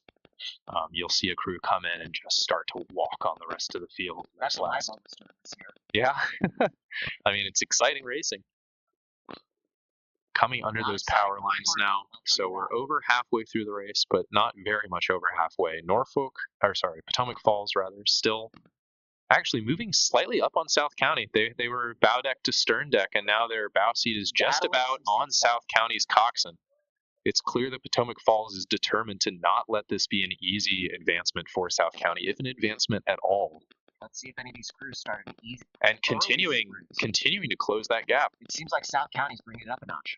South County is going to have to respond if they want to advance. Potomac Falls is responding to that higher notch as well. Yeah. And both boats are only just now coming to the last 500, so these ladies still have 2 more minutes of racing. Yeah, a little under 2 minutes probably of racing left. All of these crews, all of these rowers need to commit to this last 500. This is going to be some amazing racing here, folks. Let's see it. Does seem like South County so far is starting to pull away slightly. They are rating slightly higher. We can see their oars are moving. Yeah, you can see their oars are moving a little bit faster than Potomac Falls. I will clarify, rate is not everything. It's very easy to row at a 50 very poorly. Potomac Falls looking like they got some really good catches. Potomac Falls responding. I think they're starting to bring up the rate slightly. Let's see when these crews start to sprint. Oh, and they're off. There goes a sprint for Potomac Falls. Yeah. South County no longer advancing. In fact, I believe Potomac Falls is catching up on them. We are getting closer and closer to the finish line, though. So one of the questions in my head is going to be, is there enough race left for them to pass? Now, if this was a college race, 2K, there'd still be another 500 meters. Yes, there would be. But what's interesting is this distance will be the distance for Olympic rowing in 2028. Oh, that's right. There's going to be a shorter, controversially, yes, the Olympics are going to be a 1,500 meter race and not a 2,000 meter. On a very lovely course. Where they held the Olympics in 1924, I believe. Yes, in Los Angeles, in Long Beach, California. Yes. I rode spring break there a few times. Oh, amazing. It seems like you've traveled everywhere, Jacob. I rode in Colorado, so did not have rowing. Yeah. Races. Back to the race, as we said before, Riverside continuing to just show that they are, going to advance clearly. Riverside with a big jump. Yeah. And the Riverside ladies are passing now. They've advanced. South County and Potomac Falls battling it all the way out here. Neck and neck. Again, top 2 to advance, so only one of these 2 programs is going to be making it. Bow to stern. Right next to each other, sprinting it all the way through. I think South County is ahead, but Potomac Falls is rowing faster.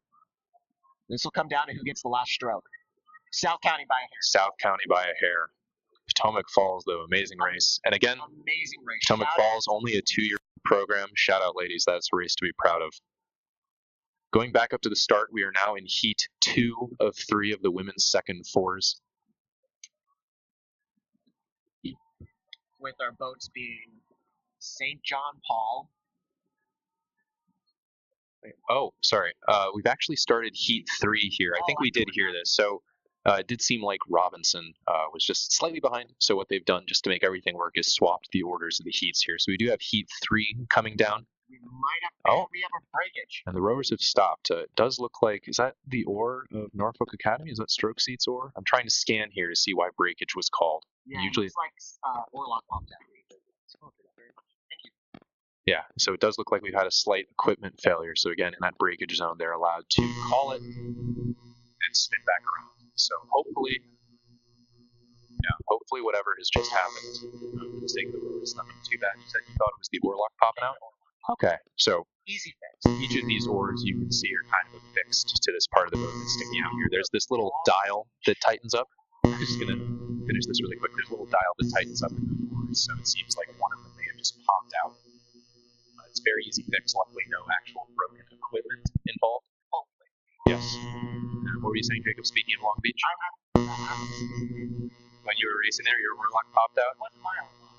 Oh, someone else's. Another man in my boat's oar lock. I'm sorry to hear that. Still mad.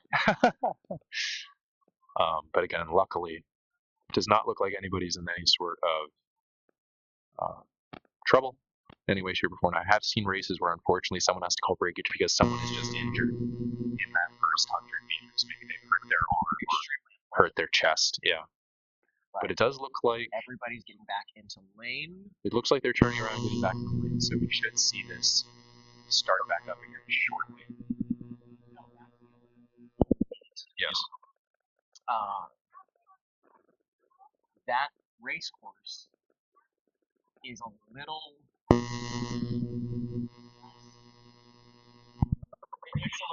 There's a bridge at around the 1600 meter mark. Okay.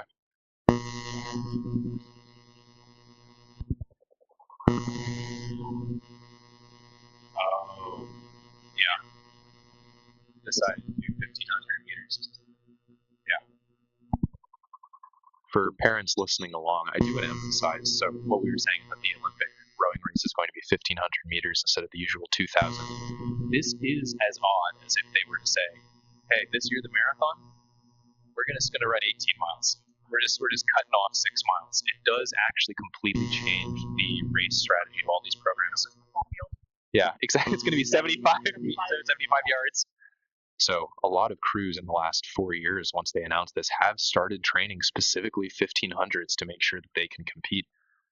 You know, one of the things I don't get, what are they going to do about Olympic? You know, we talk about Olympic records. Are they just going to say, you know, whoever wins this year is just going, or next in 2028 rather, is just going to get the Olympic record? I think I saw some rumbling about 32 also being at 200. Really? That I maybe misread. Again, they're allowed to do whatever they want. They are the Olympic Committee. Who am I? But this is like saying from now on, marathons are 18 miles. You know, that's. But he ran 26 miles to Athens and died on the spot, Jacob. I don't care. The course is weird or whatever. We're cutting off the last 500. There's a break before Athens. All right, all the crews slowly backing it up here.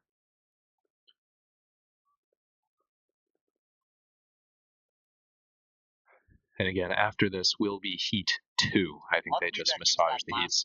More time to get down there. Yes. Actually, can I check do you have the sheet printing? I want to see Heat 2. Because I think something is happening in Heat 2 that I've been waiting for. Heat 2. West Springfield, I suppose. Yes. So, double check something before I say it out loud. So I had, Jacob and I were talking about this earlier. I had spent some of yesterday afternoon just compiling stuff about the teams, making sure I knew when I could find years they were founded,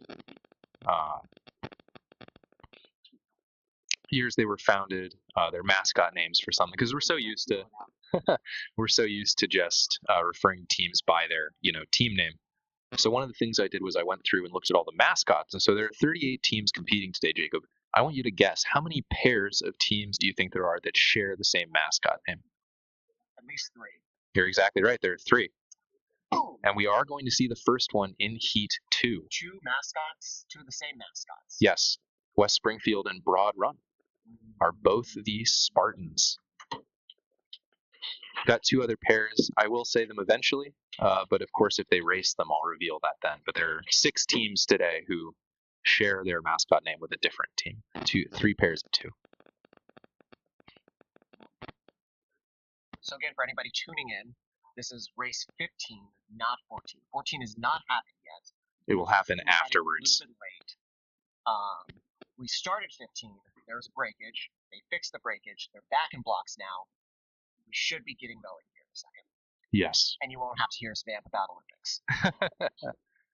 Again, I think people come to the state championship race. I think they drive all the way up from Norfolk, Virginia. That was one thing I didn't look. I'm curious. I think it might be Norfolk, but who had to drive the furthest to get here? But assuming it's them, people drive all the way from Norfolk Academy because they want to hear Jacob and Jacob specifically. They can't hear us. We're drone footage. Yeah. I don't think they have drone footage going on at the... Well, not the rowers. You're not having volume on. Oh, that's true. You can barely get anything at Grants. Oh, you've demotivated me entirely, Jacob. What are we doing? They're not hearing our beautiful voices. All right. Ladies are synced back up. I do believe Jacob was correct that it was an oar lock, an oar popping out of an oar lock, which luckily... All 4 of the crews are still there. Yes, which is very easy to fix. Or collisions. Yeah. And they're off. Second start here from these crews. In lane 2, we have Woodbridge. In lane 3, TJ. Lane 4, Episcopal. Lane 5, Norfolk Academy. Top 2 to advance. Yes. Now, I believe it was lane 5, Norfolk Academy, that had the breakage last time. They are also rowing the bucket. Yes, and it does look like things are going well this time around, as one would expect. A very tight start. Yeah, all these ladies finishing out their start sequence pretty much even with each other. Slight lead from Woodbridge and Norfolk Academy over Thomas Jefferson and Episcopal. But again, we're talking leads, we're talking seats here. Nothing too huge.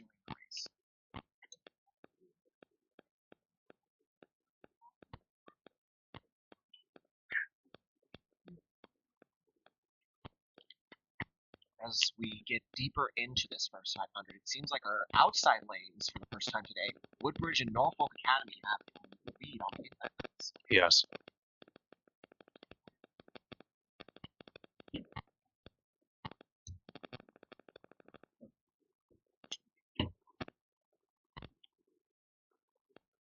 Does look like Woodbridge is straddling their lane a little bit here, although the coxswain is moving them back in.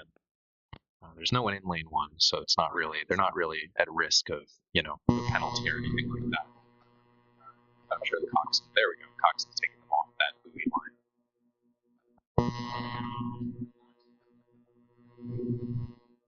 Yep. That was annoying me a little bit when I was Yeah. trying to Makes lane sense. in. Bump. Oof. Bump. Yep. That's not water, that's a buoy. Still continue to be this. May Very tight race here. Be the tightest race so far, considering at what point we are. Earlier we had a men's junior 4 where all 6 crews were very close to each other. Oh, goodness. Ooh, Woodbridge here Woodbridge is oversteering. starting to point a little bit into Thomas Jefferson's lane. I think we will avoid a collision here. Mainly due to where the crews are lined up against each other. If Yes. they were neck and neck, we might have had some more collision. Yes. We are outside of the breakage zone, so a collision here would not necessarily. Well, last week there was a collision. They did have to restart some of the racing, but a collision here will not result in the race just restarting from the start. It's So a very bad collision. Crew might get confused. yes. And this spread continues to be extremely tight. Yeah, I mean this is kind of ridiculous. Slight lead on TJ leads. Episcopal rode it back and are now fighting for that second position again. Only 2 to advance. Yeah, so when we see these 3 that are neck and neck right here, when we see these 4 that are neck and neck, this is shaping up to be a finish line unless some of these crews really, really make a name for themselves in this sprint. Love to see it. Oh yeah, this is rowing. Now it seems like Woodbridge and Episcopal are the top 2 boats, and Norfolk dropped back a half lane. We'll see if they get it back in their sprint. I think Norfolk had a couple rough strokes there. They were washing a little bit of water. Yeah, but they've got it back together. And we're going into the power lines into that last 500 meters. The margins completely shifted. Woodbridge and Episcopal up now. TJ probably in that third position. Norfolk Academy back in that fourth. Yeah, but again, with 500 meters, seeing how much the margins have shifted so Seeing far, how tight I this race is, would you're still not starting call this anything. early, Yeah. and we'll see what happens in this last 500. Beautiful racing out here. TJ having holding on. If they get a good sprint, they can still make it into this final. Yeah, we said this earlier. Again, I'd like to remind our viewers, fours are short, you know, like the length of a four can be deceptive, right? We think like, oh, it's a boat length. It's the boat length of a four. It's half a boat length. That's 26 feet. That's not. Not every boat length is created equal. Yes.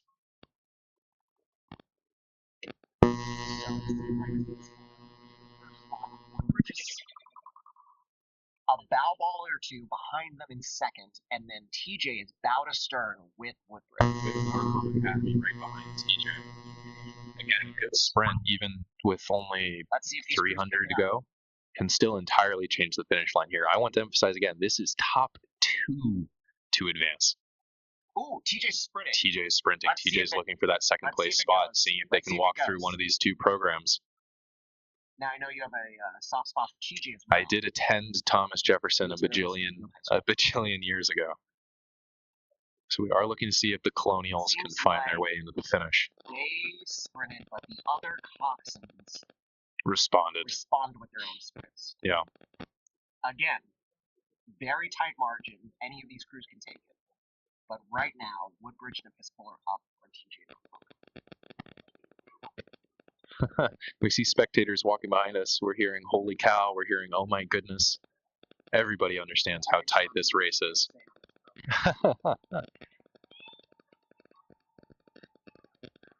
Goodness gracious. Woodbridge fighting back for that first spot now. Yeah, Woodbridge trying to take it from Episcopal.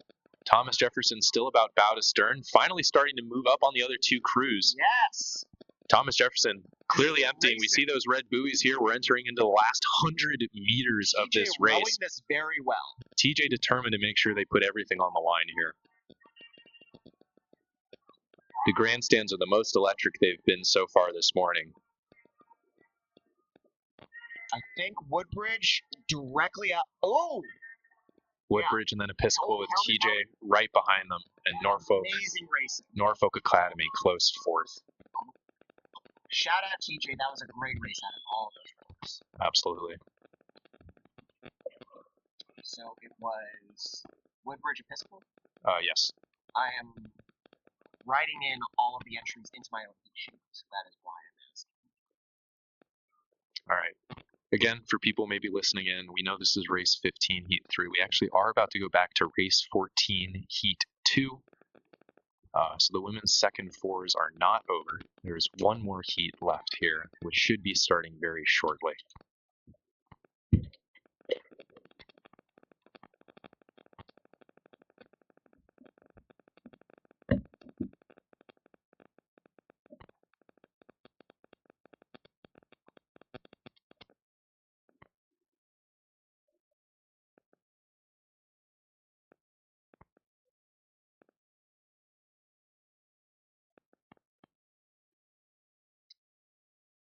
As we're going back here, this is race 14, the second heat, scheduled heat for the women's second quarters.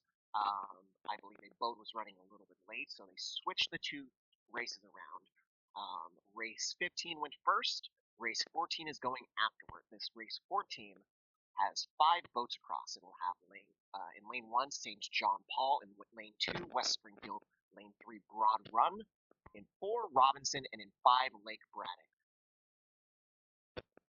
This should be a tight race, as all of ours have been today, and we are off. Off the start, it seems like West Springfield has a lead on the other crews. This is exciting for me as I'm a West Springfield coach, but this is the last you might hear about it, but also no promises.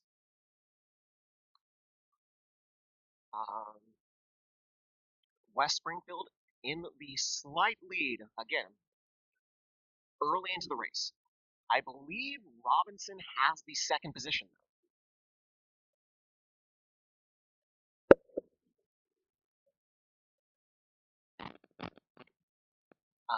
For any of our viewers, this is another West Springfield boat that is starboard rigged. Yes, West Springfield determined to show everybody that they're different. Again, with only 2 to advance out of this heat. Very tight margins. Very, very tight margins. Springfield seems out a slight lead. Robinson's Braddock are in contact with these other two crews. Yes.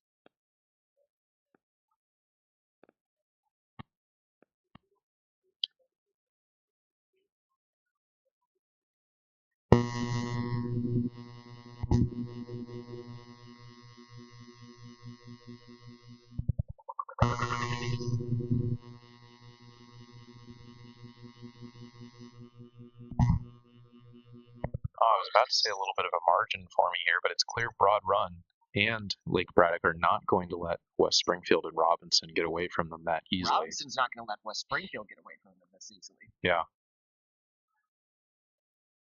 Continuing to keep tight margins. Springfield's still up by a bow ball. Yeah, just a little bit. It seems like they're picking the rate up a little bit more.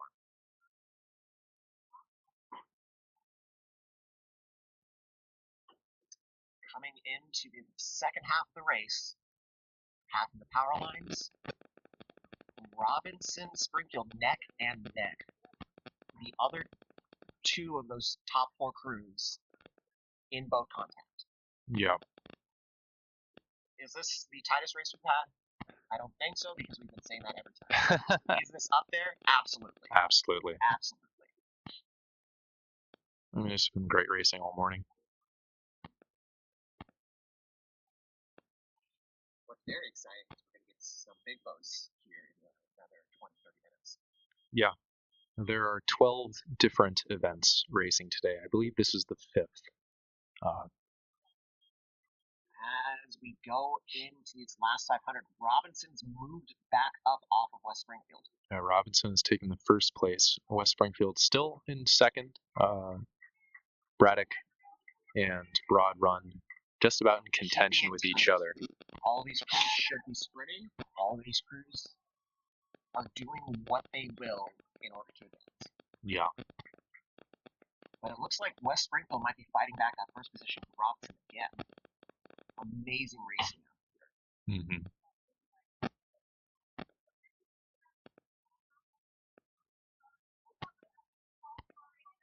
But I think Robinson took it back. Yeah.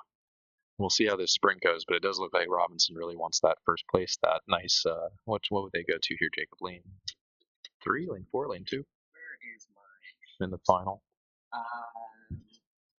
This is heat 2. Heat? Oh, I got that backward. In any case, whoever gets first here is going to get in an advantageous lane position. It does look like Robinson has pulled themselves into that first spot, though, with only a little bit of contact or maybe no contact off of West Springfield.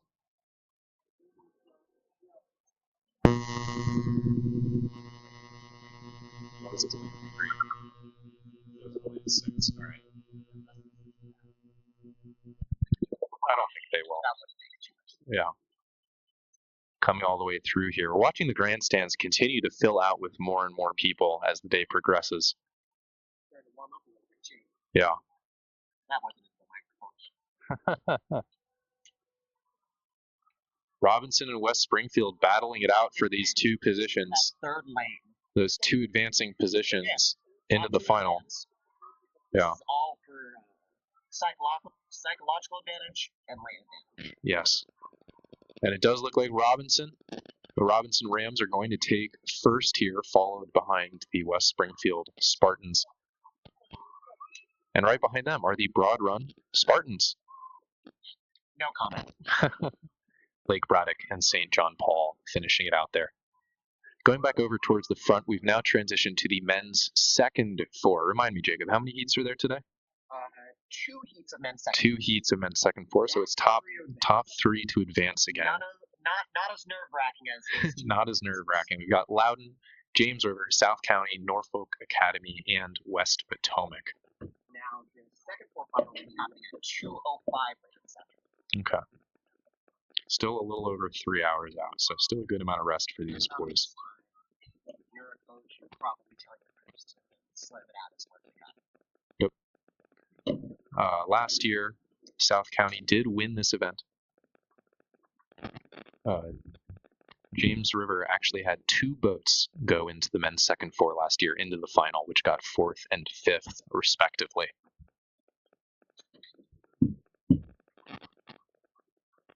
As they finish their first 500, it seems like South County has a boat length of lead on James River Norfolk Academy, going in the second and third spot, but dead even second and third spot. Yes.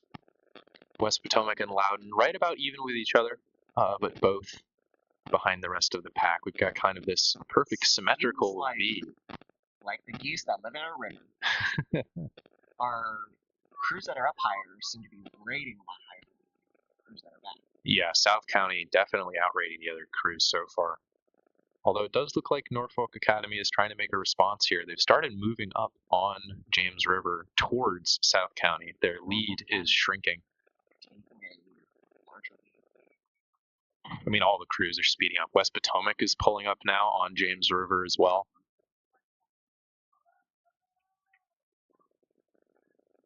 South County continuing to show a dominant performance out here. Mm-hmm. I believe, yes, South County is the #1 seeded crew out of all of these men's second fours. Yes.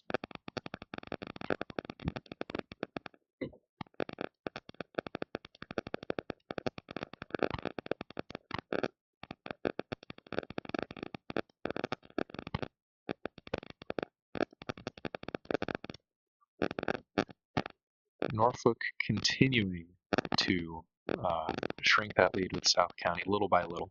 Still an impressive lead from South County. But this one's 3 to advance, not 2. This is 3 to advance. But Norfolk making sure that they hold on. What is the Norfolk Academy mascot? The Norfolk Academy mascot. Let me check my cheat sheet. Viewers, Jacob was up all night doing a lot of research on Norfolk Academy are the Bulldogs. Norfolk Academy Bulldogs, and when were they established? I do not have that information. I've asked twice. 2 of the ones we didn't. I do have a majority of the founding years, I promise.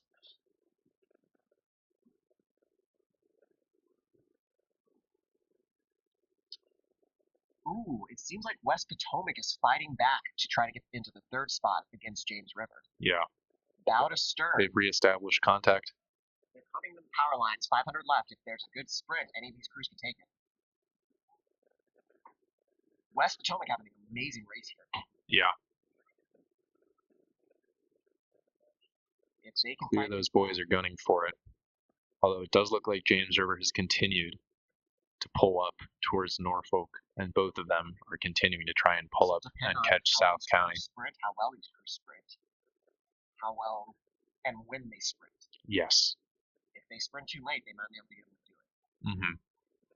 I do think we saw that in a race earlier today, and you do see races all the time where it's clear, the one boat is starting their sprint flying on everybody else, but they just ran out of race course. Yeah. Too late. Yeah.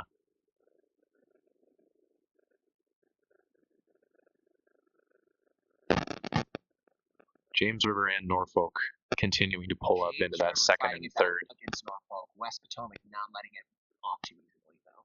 Yep. Loudon in the outside lane, not letting West Potomac get away from them either.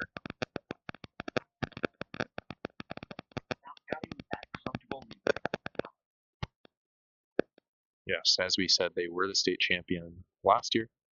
Clearly looking to end up on the podium again. This is heat 1. Yes, of 2. This final, again, will be at 2:04 p.m. About 3 hours from now. Yes. South County will get the main 3. The second place either James River or Norfolk. And that is a first place for the South County Stallions. Norfolk and James River. Very tight. I don't think I can call this one. Norfolk and James River. It's anybody's guess. It might be Norfolk by a hair. By a bow ball. Yeah. I hope they brought their West Potomac coming in through strong and Loudon right behind them. Back up towards the start. Great race out of West Potomac. Yes. We have started our second heat here. This is another 6-boat race. We do have Battlefield, Woodbridge, Broad Run, Briarwoods, Lake Braddock, and Oakton.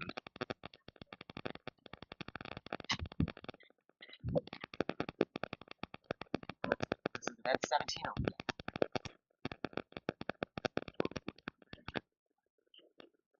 Event 17 of 47 events here. Yes, of heats, semis, and finals. This is our second heat of the men's second course. 6 boats in this one. Yes. 5 ones. Yes. We will see a lot of 6-boat races, of course, as we go into the final. But whether or not the heats have 6 boats does just depend on the total number of entrants. Multiples of 6. Yeah, or close to it. Continuing to come down here. In terms of seating, Broad Run and Briarwood are 2 and 3. Okay. So potentially favoring. It did look like they had strong starts here, but again, anybody's race. We've seen a variety of schools outperform their seeds so far this morning. And again, these seeds are based off of what they've done earlier this season. Yes. Coaches might make changes to athletes. Race plan changes. Sometimes it does just click late in the season. Yes. More often for novice rowing, perhaps, than varsity. But every coach here today at the Occoquan can tell you a story of a boat that just did not get it until the week of states and just finds a lot of speed right at the end there. But looking at the race, it does seem like Broad Run and Briarwoods are up there in the front. Spot. Yeah. Neck and neck. But none of the other 4 are really meaningfully far behind them. Oakton, Braddock, Woodbridge, and Battlefield continuing to follow along behind them. In a very tight, not much of a boat length between any of these crews. All these crews are battling. And this 3rd and 4th position is very tight as well. Yes, again, this is top 3 to advance. So 3 and 4 being that close. Braddock and Woodbridge are fighting for that last spot. If everything holds. I have to say, if everything holds, every time.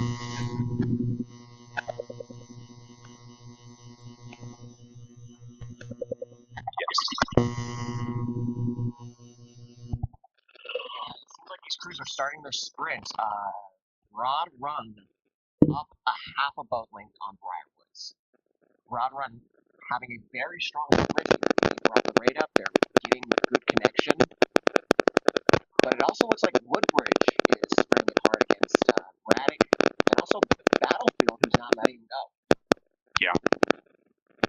This is still, only with about 400 meters to go, maybe 350. Still anybody's race. I can still see one of these crews, even towards the back, sprint their way into 3rd with a strong enough sprint here. Although we do see with this Broad Run and Briarwoods up in that 1st and 2nd position. Woodbridge continuing to follow right along behind them. Briarwoods aren't letting him off, though. No. I think these guys want to make sure they're the first out of this heat. I want to make sure that everybody else is as tired as I am. That's a good point. Braddock on the outside with a strong enough sprint, they could pass Woodbridge here and take that 3rd spot.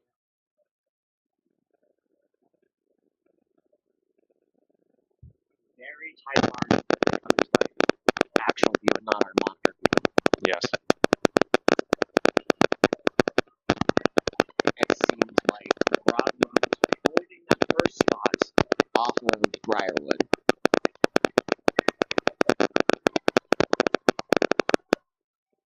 Braddock is not letting Woodbridge off. Yeah, this is going to come down to the wire for that 3rd position. Amazing sprint from Woodbridge. Amazing sprint from all these crews. These are some ridiculously high rates here, Jacob. These crews are pushing the upper 30s. Like 40. Yeah. And it does look like we are going to have Broad Run come in, Briarwoods, and then, oh my goodness, between Woodbridge and Lake Braddock. Woodbridge still has their. Woodbridge did get it.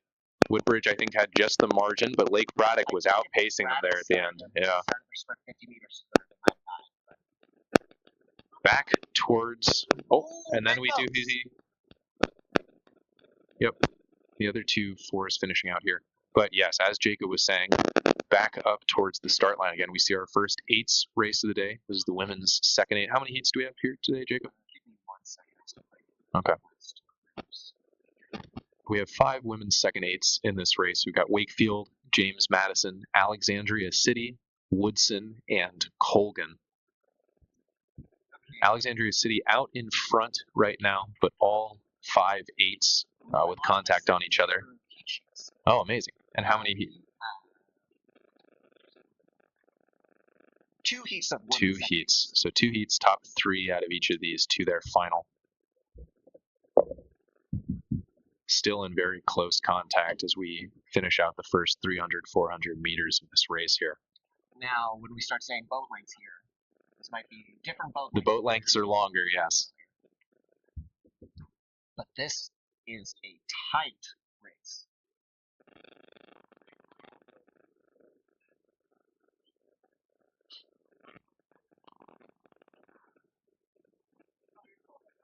Alexandria City continuing to stay in that first position here. Woodson right behind them. Woodson, not Woodbridge. Woodson was our state champion in the women's second eight last year, followed behind by Wakefield and Alexandria City. Now, so this is all 3 to three, advance. yes, this is 3 to advance. So all 3 of the podium are in this race right now. Yeah. Yes. Oh, yes, you're right. Colgan and Madison fighting out here for that 3rd spot. Alexandria City out in front with Woodson behind them. Wakefield still in competition, still got contact with Colgan, but currently in 5th.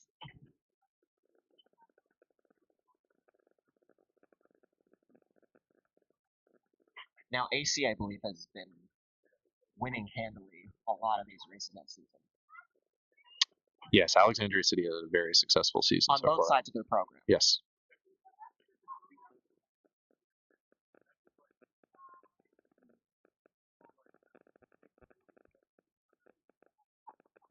Coming into the power lines, AC continues to have a boat length of lead on Woodson, but Colgan and Madison battling for that last spot. Yes. What's the Colgan mascot? The Sharks. When were they founded? 2017. We got it. Alexandria City, actually, by my count, unless I've missed somebody, is the oldest program here, actually being founded all the way back in 1947. One other crew here who we've not seen yet, one other team rather, was founded in. Shout out Jacob's grandmother. Another crew here was founded in 1949 as well. We'll see them a little bit later. We haven't seen them yet. Interesting. Yep. And this is going to be some tight racing here, folks. Colgan and Madison going blow for blow, stroke for stroke for that last spot. Madison has a little bit of length on him, but it's going to depend on our sprint here. Yeah, these ladies are coming up towards the grandstands here, towards the last 300 meters. So again, especially for eights, we have to start thinking everything's a little bit quicker now. So 300 meters is already right around the last minute for these crews. Move faster than the fours because there's more people. Twice as many rowers. I mean, there's twice as much weight, but there's still more people. Yes. They're about a minute faster than the fours? Around about there, I think. Yes.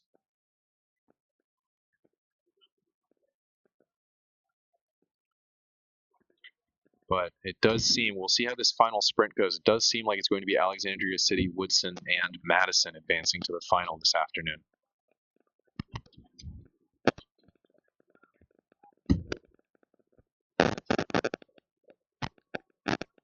Now with 3 to advance, if Alexandria City holds their lead, they should be going to lane 3 at 2.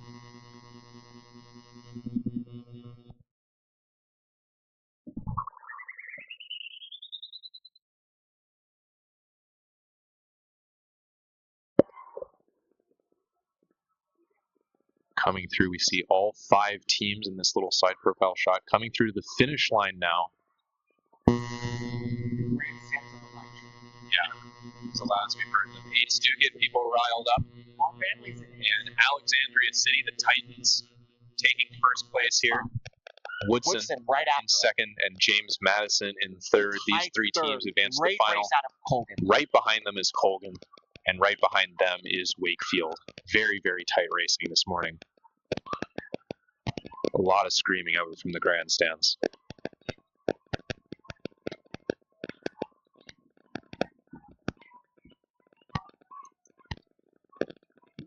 Heat 2 about to start here. This is a 6-boat heat. We've got Georgetown Visitation, McLean, Yorktown, Langley, Washington Liberty, and Sidwell Friends. Washington Liberty is the team I was alluding to earlier. They were founded in 1949, if you can believe. Although I think Sidwell Friends, yeah? I finished my first heat sheet. Oh, nice. I have 3 sheets printed out here, folks, and I just folded and crossed off everything on the first one. And the ladies have started.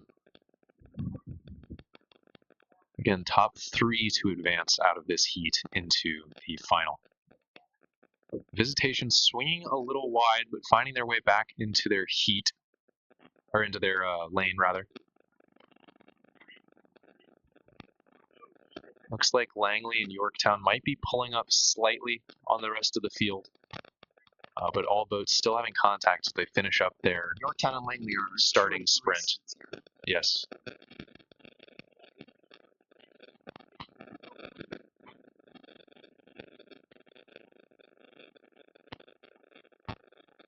Six boat, 8 racing.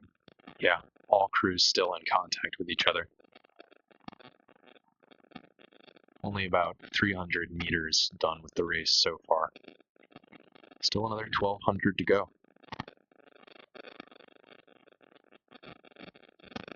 "54 athletes out here." Yeah. That is kind of crazy when you do the math on things like that. Like, I haven't written down how many people are here today to race, but it's a lot. A lot. It's hundreds. It also took me a little bit longer than I'd like to admit to Multiply 9 by 6. Yes. Very tight margins out here between Langley and Yorktown. Yeah. And behind them, that Washington Liberty and McLean both staying in step with each other. And even the back 2 boats. Yeah, Sidwell Friends Sidwell. and Busy both right up behind them. Anybody's race here, folks. Did you know that Sidwell Friends was founded in like the 1850s maybe? Sidwell and Friends and Georgetown Visitation, both the only out-of-state, I was doing air quotes, schools. Yeah. They're both located in D.C. Mm-hmm.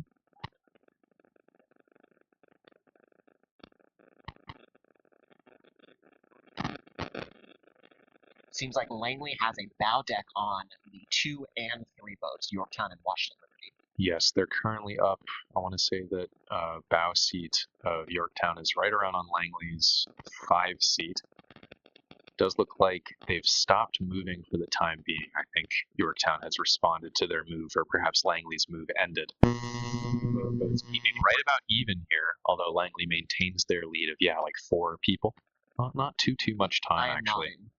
Yes. Starting to stratify a little bit further. Washington Liberty having pulled up on McLean. The top 3 crews here are within a second of each other in margins. Yeah. This is amazing. Very, very tight racing. This is going to be a very tight final. These are some fast crews here. Yeah.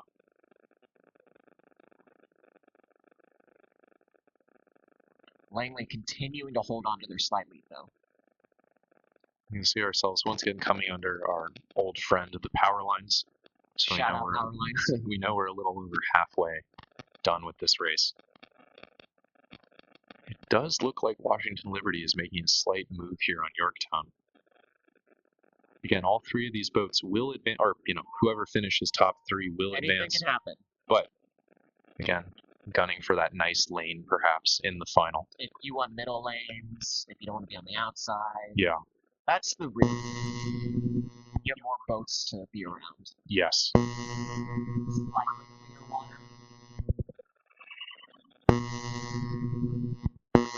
What do you mean, Jacob? This is a reservoir. All the water is perfect.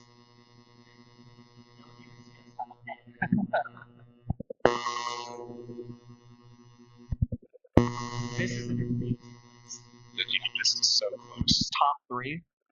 I'm watching very keenly here to see when we start to see sprints. Well, it does look like Langley has just picked it up here.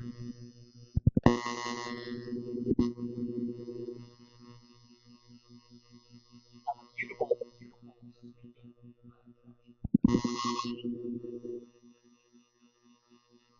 Washington Liberty starting to pull up. We're going to see if McLean rather. We're going to see, Yorktown. Yorktown. Sorry. Get some water. We're going to see, I'm dehydrated. We're going to see if Langley and Washington Liberty respond here. I think Langley still has a slight lead. They do. Yorktown is fighting it back against Washington Liberty here in their sprint.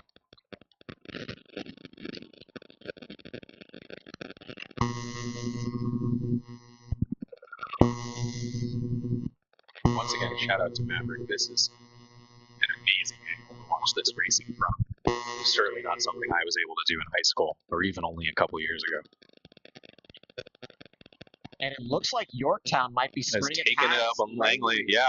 And it looks like Washington Liberty is also sprinting it out. But Langley's fighting it back here. Langley got back into the first spot. Clearly not content with letting anybody else but them finish first. All Yorktown three and crews. WNL are now. WNL Liberty now currently second, moving the Yorktown fastest. back in Yorktown third. responding. Langley in front. And coming through to the finish line. It does look like Langley is going to take it. Has a slight bow deck. I think it's dead even for It's second. dead even. Dead yeah. even. Maybe Liberty by just a fraction of a second over Yorktown. Another photo finish. In any case, absolutely terrifying final potential. That final is going to be amazing. And our other two crews, Sidwell, Visitation, and McLean, all coming through here. McLean finishing Visitation with contact on them, and Sidwell coming through very clean as well. You love to see it.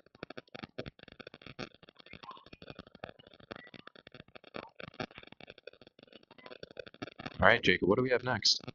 Let me put in these boats. Mm-hmm. So that was Langley in a first spot, and then I'm just going to put question marks in the We'll figure it out. Yorktown and WNL-ish. Moving on to the men's second eight. This first heat is going to be Robinson, West Springfield, Yorktown, Washington Liberty, and McLean. I believe 2 heats, Jacob? 2 heats, correct. Yes, top 3 to advance for each.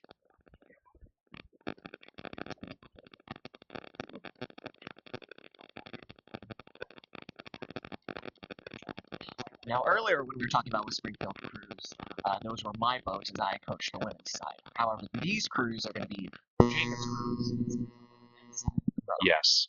I would reiterate, I am a novice coach, so I have not coached this second eight as such this year, but I have coached these I have taught a handful of these young men how to row, who have been part of that process. But I won't root for anyone. We are strictly unbiased, yeah. And the men have started. And we're off. It does look like Robinson and Yorktown are in slight leads in front of the pack behind them, but West Springfield right behind them as well. Washington Liberty and McLean looks like started back a little bit down, but as all these crews transition into their settle, now, we're going to see how those positions change. Strong season yes, they have. In this category, correct? Yes.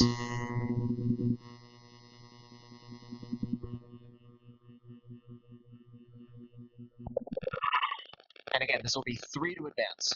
Yes.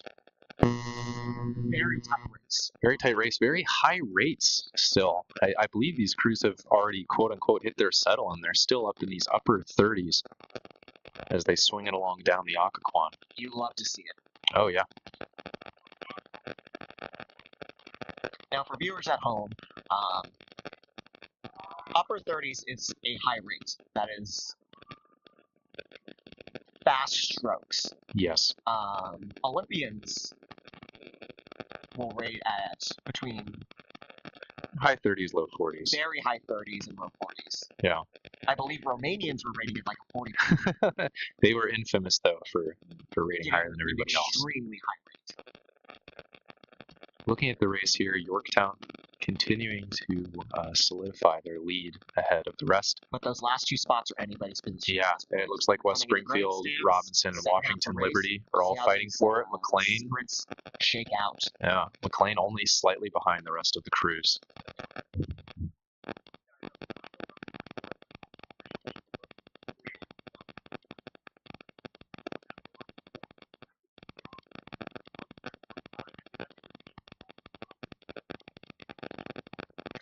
Coming into the last 500, it looks like West Springfield is starting an early sprint. I know they've done this strategy before this season. Yep. Coming in the last 500, West Springfield in second. Fun fact, Jacob, Yorktown is also one of our older programs As here. you said, yes. They were founded in 1967. And what's their mascot? They are the Patriots. Seems like there's a few crews called Patriots. No, there's the Colonials. I might be thinking There's- of Georgia Mason. They don't race here. And the New England. Yeah, they also don't race here for a variety of reasons. You're telling me Washington May Liberty. get in the boat right now? Washington Liberty pulling up on West Springfield here. But both Washington Springfield still has a bow ball, and McLean trying to find it, Robinson trying to find it as well. I also think we're at a slight angle. We are at a slight angle. Yorktown still maintaining their first place position. I love these races. West Springfield starting to lengthen it out on Washington Liberty a little bit. They're putting a little more swing. I don't see the rate going up that much, but it's clear they are hauling. And Robinson is still. No one is out of the competition. This is a 5-boat across race. The grandstands are absolutely electric right now as these boys row on by. We can hear it over our headphones and across the cove. Again, top 3 to advance, so we're going to see which 2 are on the wrong side of what may be a photo finish here. Another one. We can see all 5 of them coming through. Yorktown maintaining their first place. They will, with all likelihood, be advancing. Probably release stress right now. Very curious to see who takes the second place here. That is Yorktown in first. West Springfield with half a length on WL. And yeah, West Springfield second, Liberty third, Robinson fourth, McLean fifth. Yes, Robinson with a very strong sprint at the last second. All these crews. Very, very fast racing from these boys. But that will be Yorktown, West Springfield, and Washington Liberty to the final this afternoon. Second heat on deck. We got Thomas Jefferson, Colgan, Woodson, Riverside, Alexandria City, and Wakefield. Seems like they're still getting their points, so we might have a couple minutes here. Yes. I mean, I think everybody knows Alexandria City's mascot. I don't remember, Jacob. For some of our viewers at home, they recently changed their name from... A couple years ago, maybe 5 or 6 years ago. But this is, of course, the Remember the Titans, Alexandria City. Although I don't think that movie was about rowing. No, it was as better as it would have been if it was about rowing instead of football.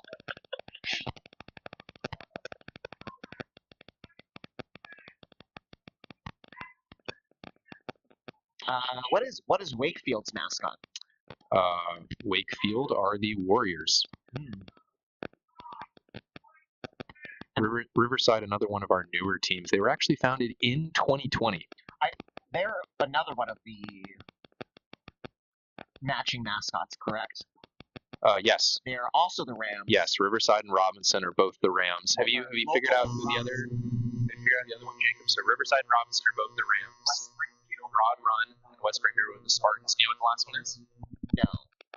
Forest Park and Langley. Or sorry, Forest Park and Forest Park and Lake Braddock are both the Bruins. That's too many Bruins. The Bears.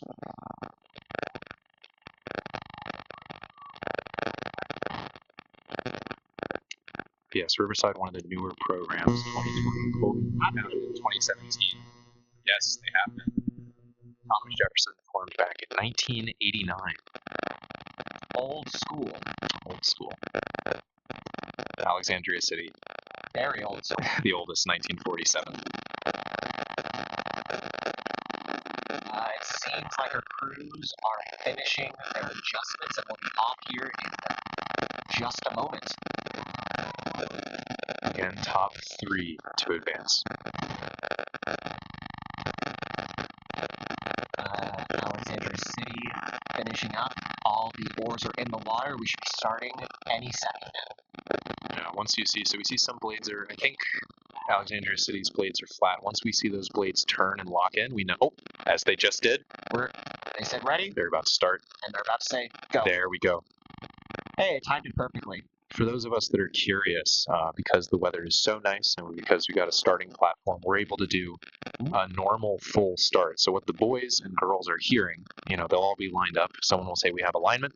The official will come down. Say, Thomas Jefferson, Well, yeah. They'll say, yeah, we have alignment. Then they'll go down, say each of the names: Thomas Jefferson, Colgan, Woodson, Riverside, Alexandria City, Wakefield. Attention, and row. then there's a. Do they do horns or do they say row? I think they do a horn for states at least. It's more fun with a horn. But anyway, so that'll be a very, very, nervous 4 seconds as they're naming all. At least it always was for me. If you ever want to see this up close and live, Volunteer to work the start dock. Yeah. it's a fun time. You get to see the river in a way you normally don't. Yeah. And to the race. As Great these race. boys are finishing up their starting sequences, finding their settle. Very close in first right now. Thomas Jefferson, Colgan, Woodson, and Riverside. All This is 6 boats across, only Jacob. a seat or two. Yeah. Alexandria City and Wakefield right behind them as well. Woodson with a very, very slight lead on Lead on everybody the else, pack, but yeah. that's a bow decks lead. Mm-hmm. So maybe 6 feet. Yeah.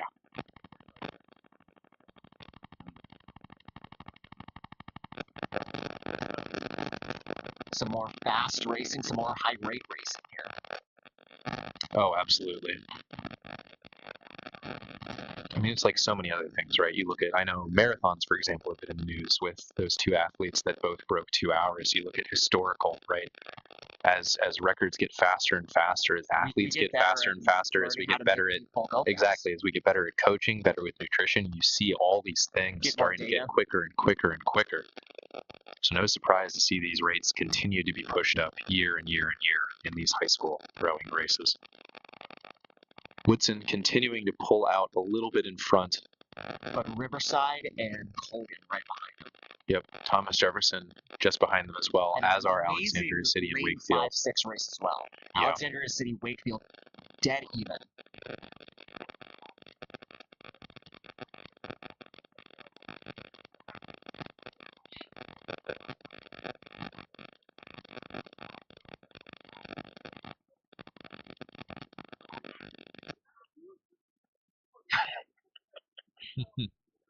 We can hear one of our other coaches.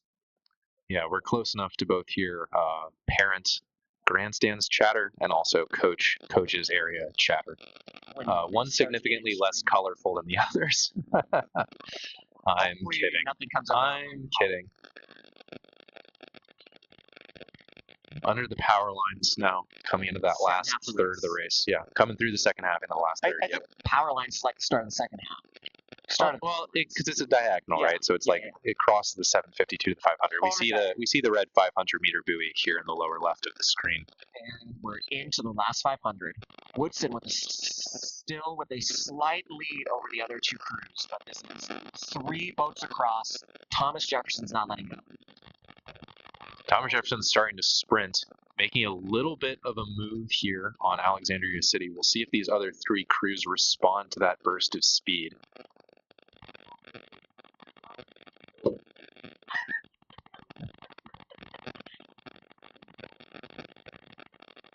I think Riverside and Colgan are next. You look at that. Look between lanes 2 and 4, Riverside and Colgan. I mean, Colgan maybe moving up like 3 feet. Colgan has half a bow deck. Yeah. And that can change with any given stroke. Just beautiful rowing. Look at all these. Every single athlete we can see on screen right now rowing perfectly in time with the rest of their boat. Yeah, Woodson has half a boat, so that's an entire horse length. Colgan and Riverside are dead even. In just a second, we'll see these yellow buoys turn to I'm red not sure if as it's well. the angle that we're at or if Colgan is sprinting it out, but Colgan might have a slight advantage at this point. Riverside's still not letting go of either of these top 2 crews. Switching to the grandstands cam, we can see all 6 of these crews coming down. Alexandria City and Wakefield in lanes 5 and 6, still determined not to be left behind, pulling up on Thomas Jefferson. Grandstands are popping off. It's amazing. Oh my goodness. Coming into the final here. Woodson with a slight lead. Woodson just barely 3 seats up. Woodson, Colgan then right Colgan, behind, and then Riverside. Then Riverside. And right behind them as well, Thomas Jefferson. And then Alexandria City just barely over Wakefield. Also very, very close racing there. Alrighty, what's next up? Men's junior 8? Men's junior 8. Men's junior 8. We've Two been going heats, yeah? between men's and women's boats all morning. Yes. However, we're doing 2 men's sequences back to back because there were only I think there are 6 women's 5 junior or 8s. 6 women's junior 8s. So they will don't have to a do heats. they will have a straight final this afternoon. So we will not see them for another couple hours. But with the men's junior 8, we have 2 heats here. Stonebridge, James Madison, Langley, Lake Braddock, and St. John Paul in our first heat.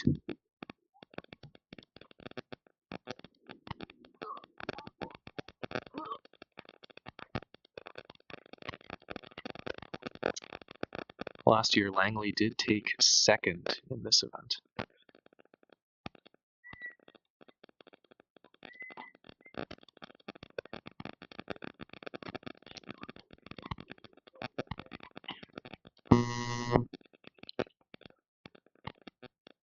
Men are locking their oars. We do see it looks like Stonebridge still adjusting their point a little bit. We can see they're a little slightly angled, just trying to push themselves as perpendicular as they can to the start platform is parallel with the race course, just to avoid any last minute bumps as they start the race.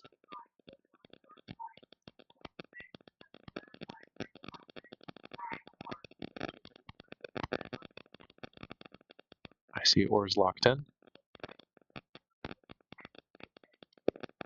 Should be starting any second now.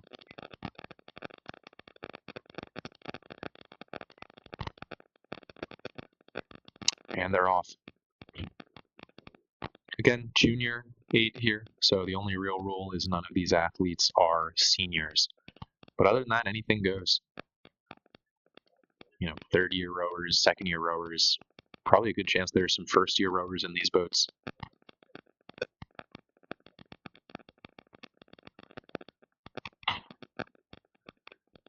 Very high rate from Langley here to start off their start sequence. In a couple strokes, we'll see all the boats transition down into a subtle, find their base rate throughout the rest of the piece.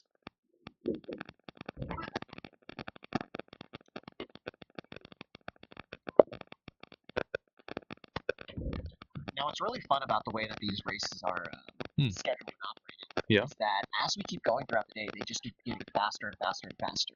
That is true, especially once we exit the heats, once we start getting back to those semifinals with all those men's and women's fours, and once we start finding those finals. Our boys are calling us from across the the awards dock. I don't know if that call at Jacob came through, but probably not. A handful of West Springfield rowers are over there saying hi to us. They only said Jacob singular, so I think they meant us as a single entity. Some of our guys who were here racing last week who have already finished their, Virginia rowing season.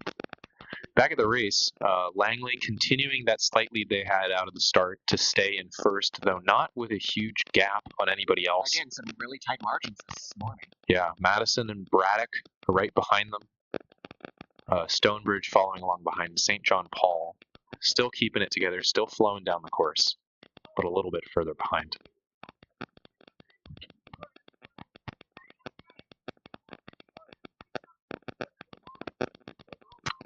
St. John Paul are the Wolf Pack, assuming I've, again, done all my research properly. Just a single wolf? We'll have to ask. We'll have to find some coaches and ask if each of them are individually a wolf.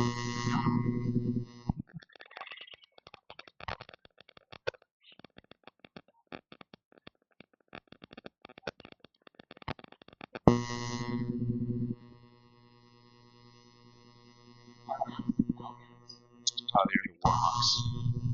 Thinking of Briarwoods. Yes, no, I'm thinking of the logo, which is the exact same as the Yes, but it's a Warhawk. It's not a Falcon. Okay. Entirely different things. Legally distinct. I kind of like Warhawk. It's a clean name. In any case, Langley. Speaking of the Warhawks, Madison's currently in third right now, just behind Lake Braddock. The Langley Saxons. When was Langley founded? I believe 1990. Let me double check. Let's see. Langley. I'm just scrolling through my little list here. 1992. 92. Yes. Lake Braddock 1999. So these are some previous millennium teams. James Madison founded in 2002. Just sort of like us. 1987. West Springfield is in the older half of programs. Oh, I meant us. You and me. Oh, yes, that's true. We were also founded in the previous millennium. That's one way to put it. Langley continuing to stay up in front here. Bit of a wider spread on this race. Starting to stratify a little bit. Braddock is finding a consistent second Langley place. has a bucket in there. Yeah, they do. So again, we were talking about buckets in the fours where you can clearly see that one rower has their oar on the same side. We can see one in Langley here. Their oars are going starboard, port, starboard, port, port, starboard, port, starboard. So yeah, we can see those two oars on the right side from our perspective right now that are right next to each other.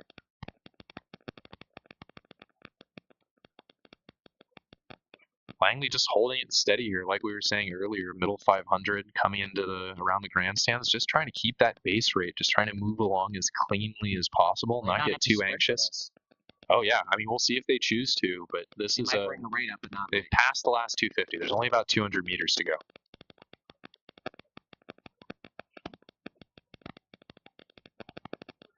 Langley, Braddock, and Madison in those top three positions. Yeah.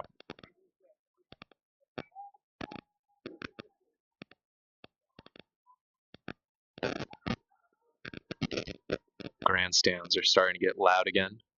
We're hearing shouts for each of these programs as they're going by. Really, again, just very infectious energy being down here at the race course. What's really exciting is in not next event, but the event after, the first snipping of our 1B races today. Oh yeah, the men's and women's first dates. And Langley crossing, advancing in. Braddock behind him. After Langley, Braddock. And coming along behind them as well to advance into that third spot, James Madison.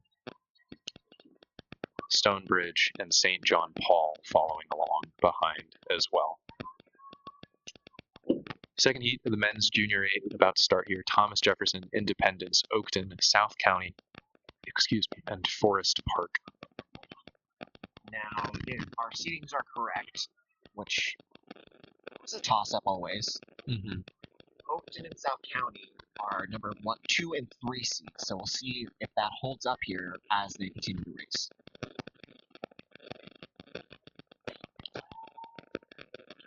You know, Jacob, this is the perfect race to ask me what their mascots are and what year they were established, because I have all of that information. Oakton are the Cougars? Yes, 2003. South County are the Stallions. Yep, 2005. Thomas Jefferson, you said, are the Colonials. 1989. Independence are the Tigers. They're another post-pandemic team, 2021. We said that a little bit earlier today. For anybody who wasn't listening to us all day. Yes. I know all of you are, but... And Forest Park, do you know what who they're? I said earlier. I said it earlier. I wasn't listening to you. The Bruins. And they are a 2000 team, and they're off. Thomas Jefferson's slight angle here, but very quickly coming fully back into their lane. Now that's part of the importance of coxing on this straight course. For rowing races, there's a couple types of races. We have the straight drag races. Yeah. Where a coxswain needs to keep the boat in a straight line and encourage their teammates. Which is what we're watching right now.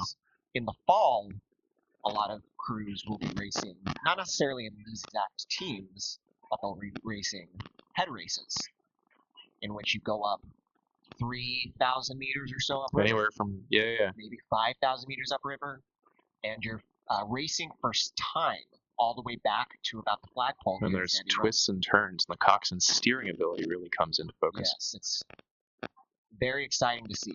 Yeah. Looking at this race, you can't see much of it as a viewer. As a viewer. Although, again, some drone footage would fix that. Hey, Maverick Rowing, I know you're listening. I would kill, honestly, to see drone footage of some of those head races. Drone footage of head races would be amazing. Because this is some amazing drone footage of our spring races right now provided by Maverick Rowing. Yes. Looking at the race, we do see South County coming up. They're in first place right now, although Oakton and Independence still both with contact to them. Thomas Jefferson and Forest Park a little bit far behind.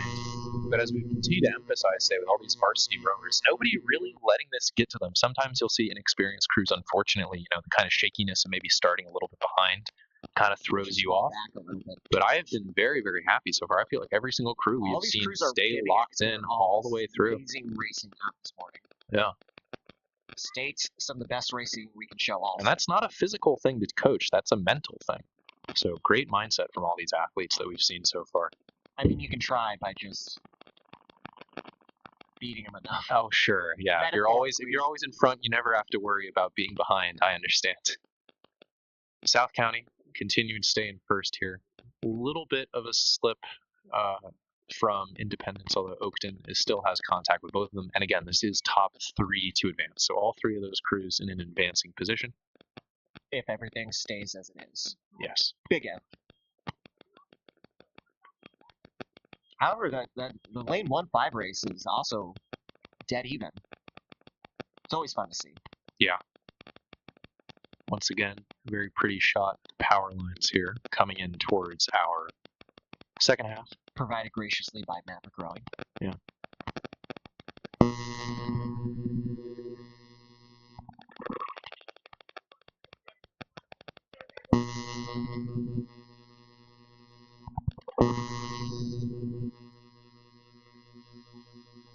Again, curious to see what sprints we end up seeing here. South County has just shifted up very slightly. I don't know if they've necessarily shifted the rate, but they've certainly decided to start hauling this last 500 meters. We just got waved to by James Masson's principal and athletics director. Yeah. I think there will be a lot of visitors from around the county. They should be. It's the state champion. I've often seen the superintendent around. Mm-hmm. My principal came one year when I was in high school. Mine did too. They usually, a lot of like upper county people come later in the day or closer to finals though. So we might not be there here for this. Yes. South County really just flying along here. You know, I try to. It looks like they bumped the rate up, but one of the things we as coaches, a metaphor that you hear a lot is the idea of tapping it along. If you imagine maybe a bike wheel and you're kind of like finding a nice rhythm. Bike wheel suspended, you kind of hitting it on your palm, trying to spin it. You know, you've got this moment of contact where you push it along, and then you take your hand away and let it spin. We can see the exact same thing with South County. This quick drive here, and if you look, even on these recoveries when their oars are not in the water. They're just letting it fly along here, or staying off the water, reducing that drag, really just tapping it along. This is some very quick rowing from all of these crews. This final is going to be amazing. Yeah. Coming into the grandstands here, I expect, as we've seen, we're about to hear some very loud, well, Jacob and I, maybe not you all, are about to hear some very loud yelling over from the grandstands. These are good mics. They're not going to pick up grandstand. But it does look like South County is going to keep that first place spot. Oakton right behind them and Independence right behind them as our top 3 to close out this second heat for the men's junior 8. And there's South County. And here comes Oakton. And finally Independence. Coming up right behind them as well. Forrest Hart and Thomas Jefferson. Oh yeah, again, Independence only 5 years old. Bring up the infrastructure and the athletes to be quick that fast. 4 years. Yeah. And there's Forest Park. And finally Thomas Jefferson. All right, Jacob. We have a treat now. Is it finally time? It's time for some first dates. It's time for some first dates. These will be the quickest events today. Oh, and our women's first eights are already off. This is heat 1 of 2, yes? Yes. Yes. And because these are first eights, all of these crews will race twice. Yes. Everyone here is either going to advance to a final or a petite final. I believe it's 3 and 2, yes, out of this race? It says 3 and 3, but that's probably a typo. And there's 5. Yeah. So again, the top 3 today will advance to our grand final, and the other 2 out of this heat will go to the petite final, which will be just before that race in the afternoon. The petite grand final will So again, about 3.5 hours, good amount of rest time here. Looking back at the race, continued to be very, very tight racing this morning. Wakefield up slightly. Yeah. But James Madison and Langley right behind them. The other Georgetown four Visitation with boats Madison are and Langley with Liberty. Yeah. W and L is back a little bit more than the other three crews, but this is straight contact, 5 boats across the board. Yep. This is why I said it was a treat. Oh, yeah. No, first dates, again, realistically, the first dates and the first fours are going to be our cleanest rowing, right? If it wasn't the cleanest rowing, they wouldn't be in those boats. So very, very quick athletes here. But it looks like Wakefield's making a larger Continuing to pull their margin out, yeah. But still, anybody's race with those other. Last year's state champion? I believe, let me double check. So last year, women's first eights, the podium was, yes, Wakefield. Sidwell Friends got second, then Alexandria City, Yorktown in fourth, Woodson in fifth, and James Madison in sixth. So those were our podium teams last year. Let's see if they can run it back or not. Yeah. Langley was in the Petite final last year, as was Washington Liberty.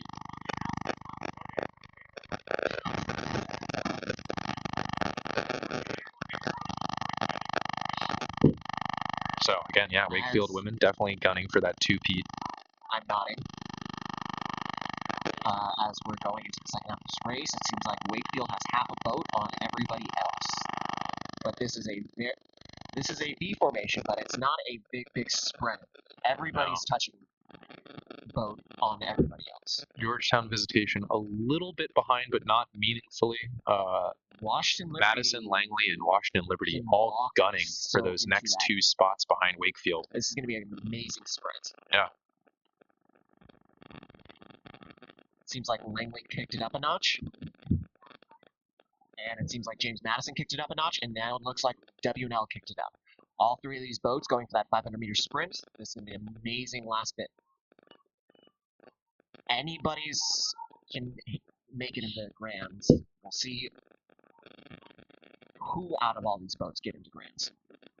Yeah, right now Liberty just on the outside, but with a good enough sprint, passing Madison or Langley is pretty realistic. Wakefield looks like they've pretty much cemented their spot. We'll see though. Langley up a little bit currently more. a tiny bit faster than trying Wakefield. To get out past Madison. Washington and Liberty have brought it up. They've already started their sprint. Oh, this sprint is going to be...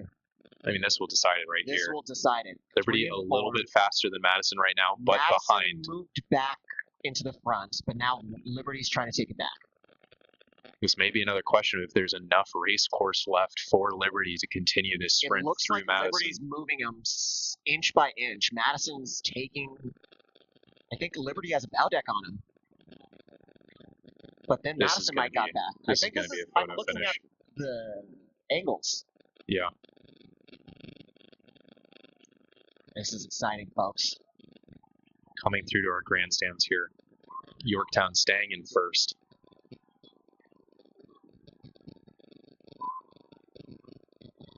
As I look physically with my eyes, all these boats are touching. Nobody has an open length.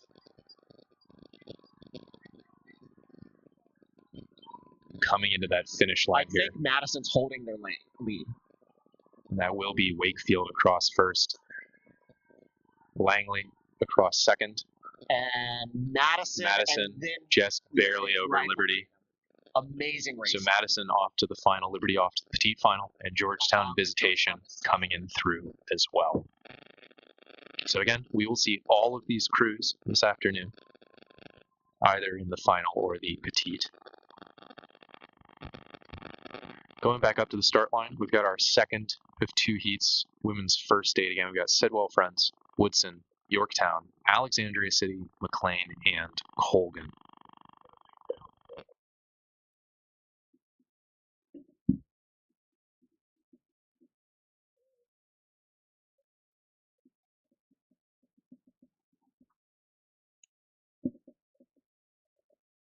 It seems like all of these boats are getting into their lanes. We're adjusting for point at the moment.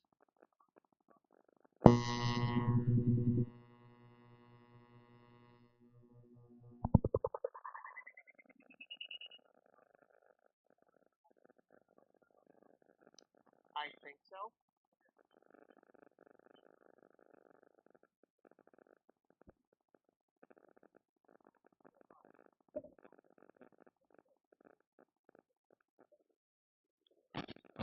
As we're going here, the second heat will be Sidwell Friends, Woodson, Yorktown, Alexandria City, McLean, and Colgan, and we're off. So this is going to be a 6-boat spread for 1Bs. I'd say a little bit more exciting just because there's an extra boat in. But these are some fast starts out of these crews. In terms of seeding, Yorktown and AC are 2 and 3 seed. But these margins are narrow, and we'll see what happens during this race.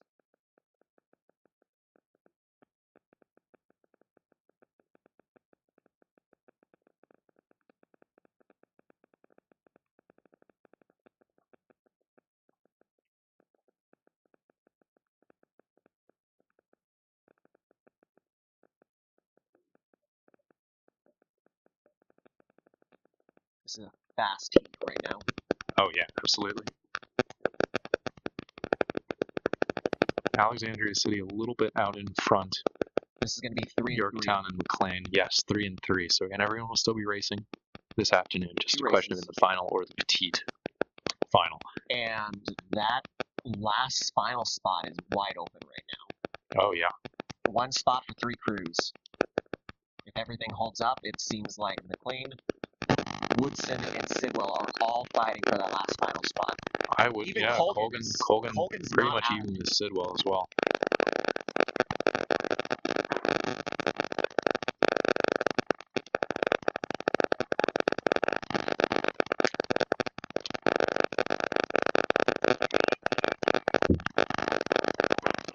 As we get deeper into this race, it seems like Alexandria City's starting to take the lead on Yorktown. Again, some of our older, most historic teams in this race, Alexandria City having been founded, rowing team having been founded in the 40s and Yorktown in the 60s.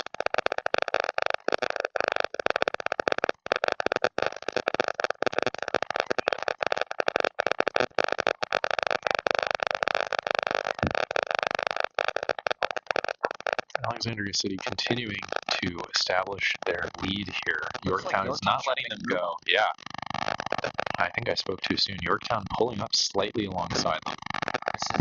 Should be like a field. Yeah.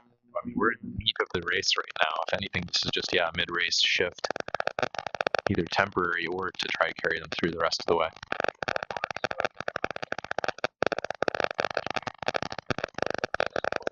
Seems like Yorktown's fighting back seat by seat. Oh, yeah. With off behind them, McLean, yeah. 3 spot, barely over Woodson in that 2 spot. Mm-hmm. But we'll and see Sidwell what happens as we get into Sidwell and Colgan are waiting right there behind them.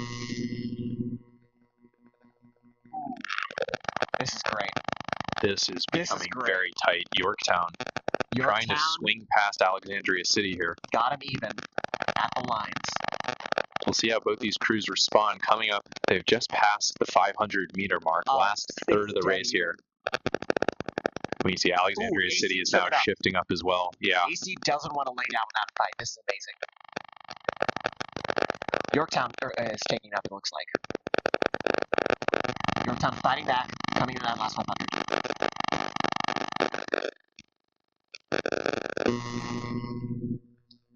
Yorktown about half a length behind Alexandria City. We'll see. So both crews have clearly started their end race shift. We're going to see if there's another thing waiting for us in these last 250s. I know, especially when we get into the first eights, men's and women's, some teams do a second shift when they hit the last 250, when they hit the grandstands or so, or when they hit the red buoys. So I'm curious to see if we've got even more to see out of both of these crews. Change again. Yeah. I'll tell you this, they're not going down.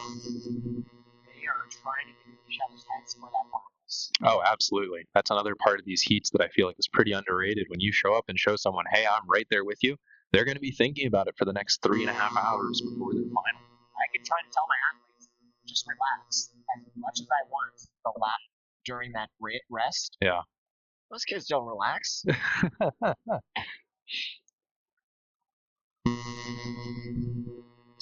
Tight racing here. Tight into that third spot, too. Both Woodson and McLean determined to be the ones to make it into the final this afternoon. And who can blame them?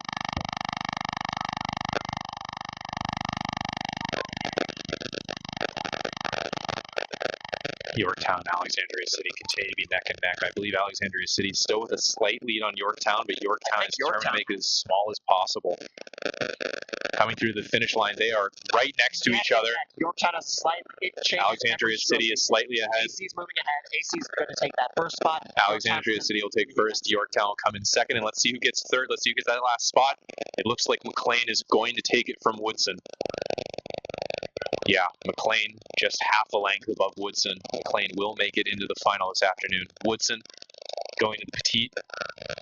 Sidwell Friends. Yeah, Sidwell Friends will come in, and then right behind them. Actually, that was very close between Sidwell and Colgan. But all those crews going to the Petite final. Once again, back at the top, we have now entered into the men's first eight. Similar to the women's first eight? Yeah. Yes. Similar to the women's first eights. It's 3-3 here for these 6 teams. 3 will be going to the final, and 3 will be going to the Petite final. In this one, we have Woodson, Robinson, Yorktown, Riverside, West Springfield, and Thomas Jefferson. Now, I know that these margins are going to be insanely close.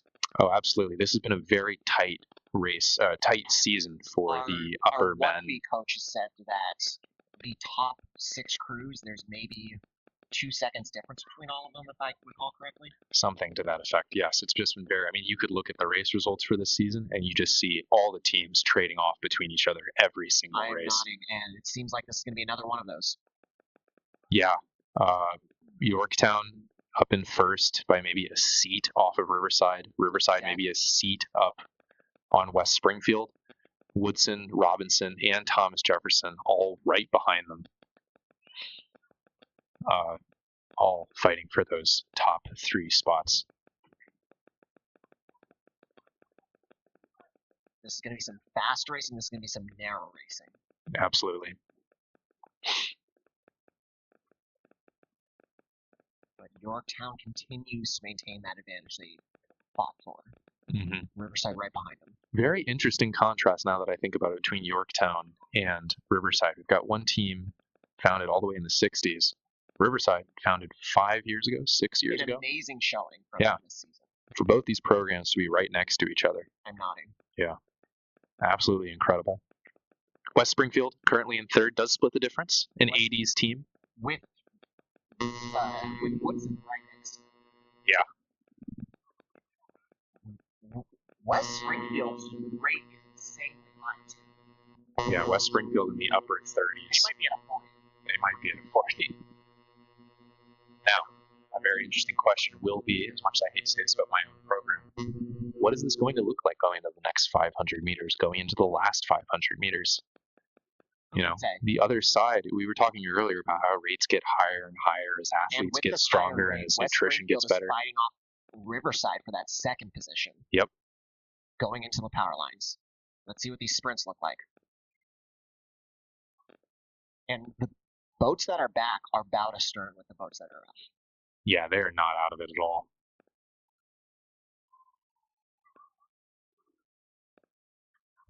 West Springfield continuing to slightly pull up alongside Riverside as Yorktown continues to establish their lead over the rest of the pack. Woodson and Robinson just about neck and neck with each other, and both. I think West Springfield brought the rate up some more. It does look like it. This is an amazing racing class. Yeah, Woodson and Robinson, both within spitting distance. Sprinting for these last spots. Oh yeah. This is amazing.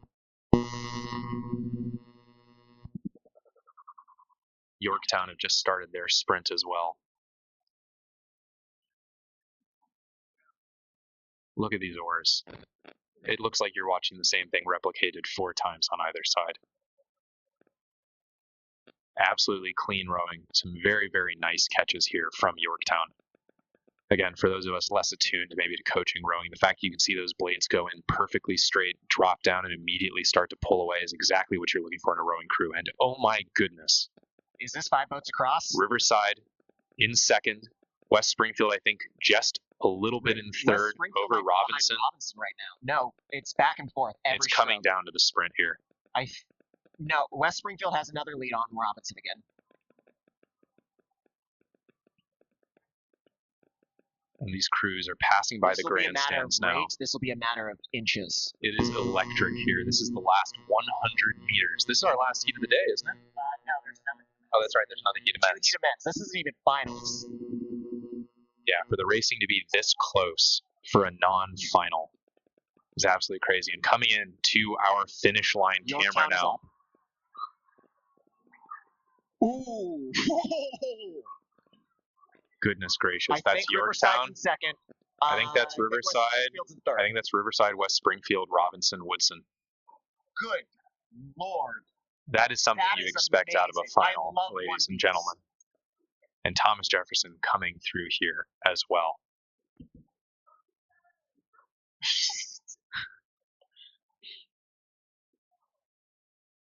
I think the final this afternoon is liable to give some of these coaches heart attacks. I think that heat was liable to give some. I know. Let me double check.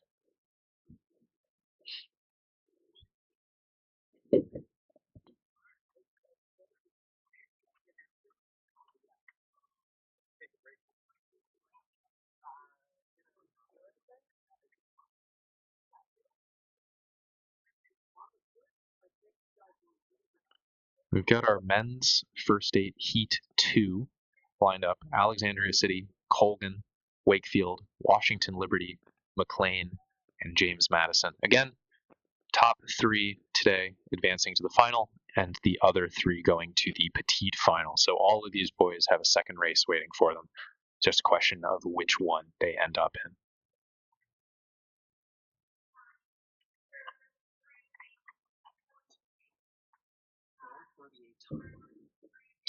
Goodness gracious, Jacob was just letting me know that the winning time in that heat from Yorktown was 4 minutes and 38 seconds. For those of you that know your rowing times for 1500, that is very fast. Fast, yeah, is the word to describe that. Additionally, the coaches don't know who made it out of that heat. Yeah, it's a testament to how close it was. So I'm not going to perform any more hearsay on this broadcast. Yes. And so this is our last heat, yes? Yes. And we're just going straight into the semis afterwards, yeah?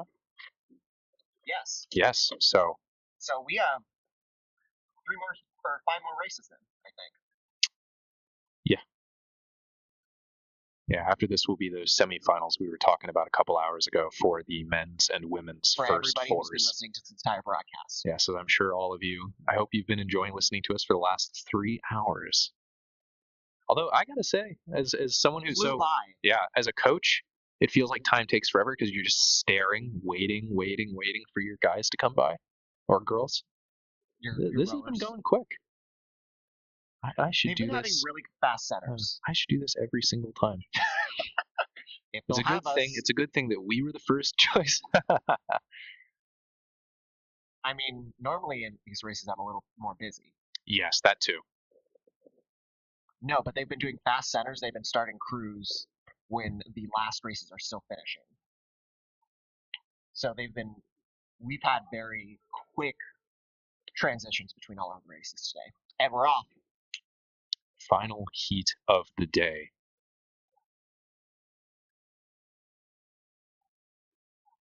This one has Alexandria City in lane 1, Colgan in lane 2, Wakefield in lane 3, W&L in lane 4, McLean in lane 5, and Madison in lane 6.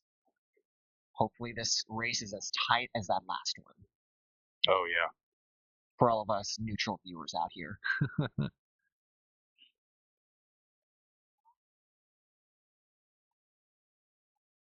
I mean, I've already spoken my mind. I have maybe 4 programs here that I feel that I, secretly root for. I've tried not to let that come across the I'm turning my mic off to tell Jacob which 4 programs those are.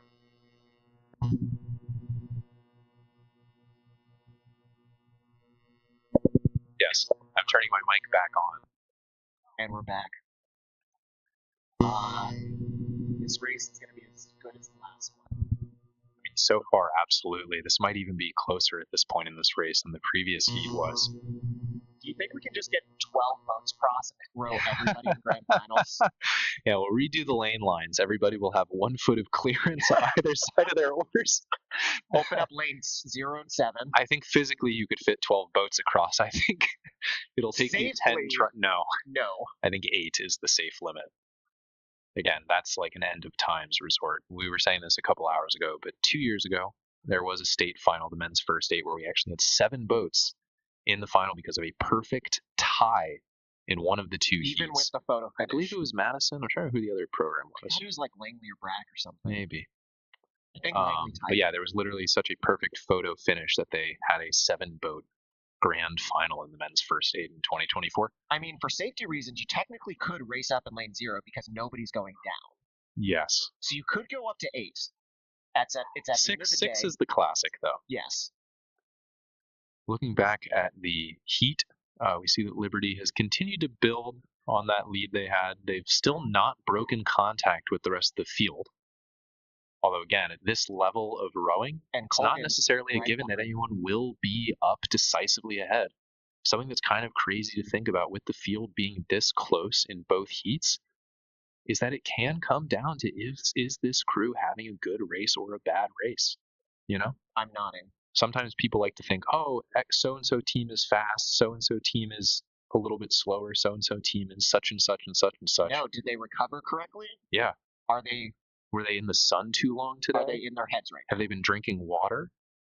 Did they get enough food? Did they get good food? Again, as much as we sound like parents. I mean, we sort of are. It's for those middle portions between races. Yes. Sit down. Get off your... Why are you in the sun? When was the last thing you ate? But anyway, all I'm saying is we can just see how close this is. And little things like that really can make the difference. Like if someone just feels like they had a really good sprint, if someone feels like they just actually had the best start of their season, that can, at this level, be the factor that helps decide the race. Because these margins are going to be within seconds. These margins are so close. I mean, again, top 3 to the final, bottom 3 to the Petite final.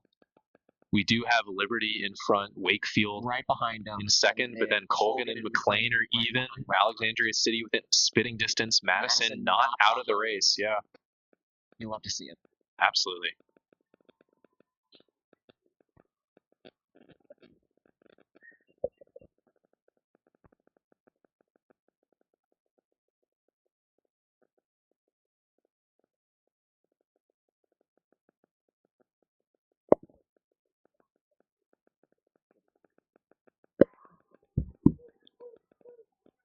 And we're coming into the grandstands here for the second men's first 8 heat.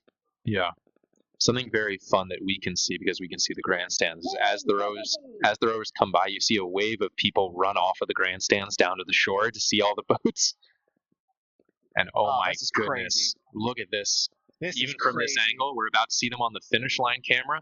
But even looking at all 6 of these boats, how tight. I think Wakefield might even get in the first. Oh my goodness. W&L I think is you're right. Directly ahead. Wakefield is right behind them. I think Colgan's right behind them. McLean's right behind them. Yeah. It's Colgan taking it, McLean just on the other side off to the Petite, and Madison and Alexandria City. Madison a little bit ahead of AC, but other than that, pretty much exactly identical. It is going to be a very fast grand final and a very fast Petite final. So, again, if you want to see all those wonderful men you just saw row by, tune in later. Show up in 3.5 hours. I mean, if you'll see them all again. I don't think we'll be on here, but... All right. Again, we are done with heats. We are not into finals yet. We do have 2 semifinals for the women's first 4s and 2 semifinals for the men's first 4s. This is our first semifinal. Women's first 4. We've got Episcopal, South County, Norfolk Academy, Lake Braddock, Stonebridge, and Briarwood. So again, to be here in this semifinal means that they have already raced this morning and have already eliminated some of the other programs. So every single one of these athletes has already proven themselves today, and they're going to have to do it again before they even get to the final. In other words, those heats were tight. Wow. So a slightly slower time in this heat than the last one. Yeah. But that can completely change from wind to wind. So again, we expect these semis to be even closer than those heats, since these are already the top people from the heats and they're off. And whatever finals we have for the men's and women's first fours might be our closest finals of the day. Now for these boats, again, these first fours, top 3 to finals, bottom 3 to petites. Yes, so they will have another race in either case.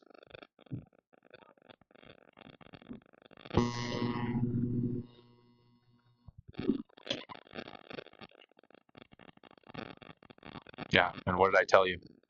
Still very close contact between all of these boats. As a reminder, now that we're going back to 4s from 8s, don't get confused by boat lengths. The differences are still very, very short here, it's even European versus American boat length. We're not going to say which is which. Pretty much. Every team's still very close, only a couple seats off of each other. It seems like South County can do it, though. Yeah, South County up in front. Norfolk Academy and Stonebridge in second, although Episcopal, right as I said that, decided to pull up in the same section with them as well. Lake Braddock currently slightly behind them, and Briarwood slightly behind them as well, but again, nobody has lost contact with the rest of the field. South County's lead is certainly not cemented yet. Yep. Whatever I had in this morning when I was riding in the semis isn't what's happening here. Oh, yeah? So I probably screwed it up. Well, luckily, we've got this screen to tell us. Yeah. I mean, those are the teams. I can see their colors, and you know, yes. the purple Braddock boats always help quite a bit. I was saying this earlier, Jacob, and you know this, but for people listening in, another fun little thing I can share. So as I mentioned earlier, Braddock does row on the Occoquan, but they row on the other end of this reservoir up by Bull Run, where you drive into Manassas. Yes, and so they row down during the week to have all their boats down here a little bit by the grandstands. Yes, so what I was going to say, so every Monday you see this very interesting thing with the Braddock program where their workout that day is row the entire length of the reservoir. So as a coach of a different team, you will see this wave of purple boats all making their way back up. It's legitimately very cool to see. Speaking of very cool to see, another very tight race. Oh yeah, South County still in first, although Stonebridge has shrunk that lead that they have on the rest of the pack. Norfolk and Academy and Stonebridge are dead even. Yeah. Lake Braddock's right behind them, with Episcopal and Briarwood's back a little bit more. A little bit further back, yeah. And again, these margins can look greater just because crossover with the boats is less because of the boats. Yes. But we'll see what happens in the back end of this race now.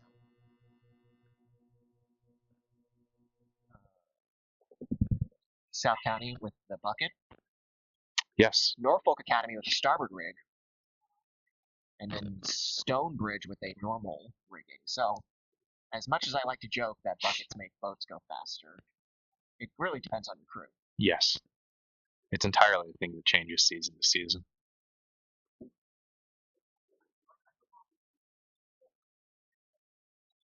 Once again, under our good friends, the power lines. Shout out power lines. South County, still in first, have pulled up a little bit. Braddock's trying to sprint the finals. Yeah. Norfolk Academy has moved a little bit of Stonebridge. I believe Norfolk is currently in second. Braddock, as Jacob was just saying, trying to pull up now on both of those crews and find their way back into third, find their way back into this final this afternoon. Norfolk Academy and Stonebridge are rowing an amazing race. They've been dead even for the last 500 meters. Yeah. And speaking of, we're entering the last 500 meters now. And both of them are trying to make a move up on South County as well. South County has just started their Stonebridge sprint. is sprinting as well to try to get it up with South County. Yeah, each of these crews lifting their rate. Each of these crews swinging a little bit extra. Getting a little bit more before their Currently, finals. Stonebridge is just barely in front of Norfolk Academy. At 3 p.m. later today at 2:54. So About a 3-hour difference between their races. Yeah. Still an impressive sprint from Braddock, but I think the other crews have responded sufficiently. We'll see, but I think these other three are going to maintain their top 3 spots. Stonebridge is in a slight second. Norfolk right behind. Yep. But even then, only just. Oh, and some beautiful rowing out of these athletes. Moving as one, oarsing together, swinging together. You'll have to see it. Something that those of you that are maybe a little bit less rowing familiar may not appreciate. Because a 4 is smaller than an 8, it actually becomes a little bit harder to set to keep it even and nice and flat on the water, to keep it balanced, yes, because there's less inertia kind of side to side. Stonebridge might be moving on South County. So I want to emphasize the fact that these boats are rowing as clean as they are is even more impressive than if it was an 8-person boat.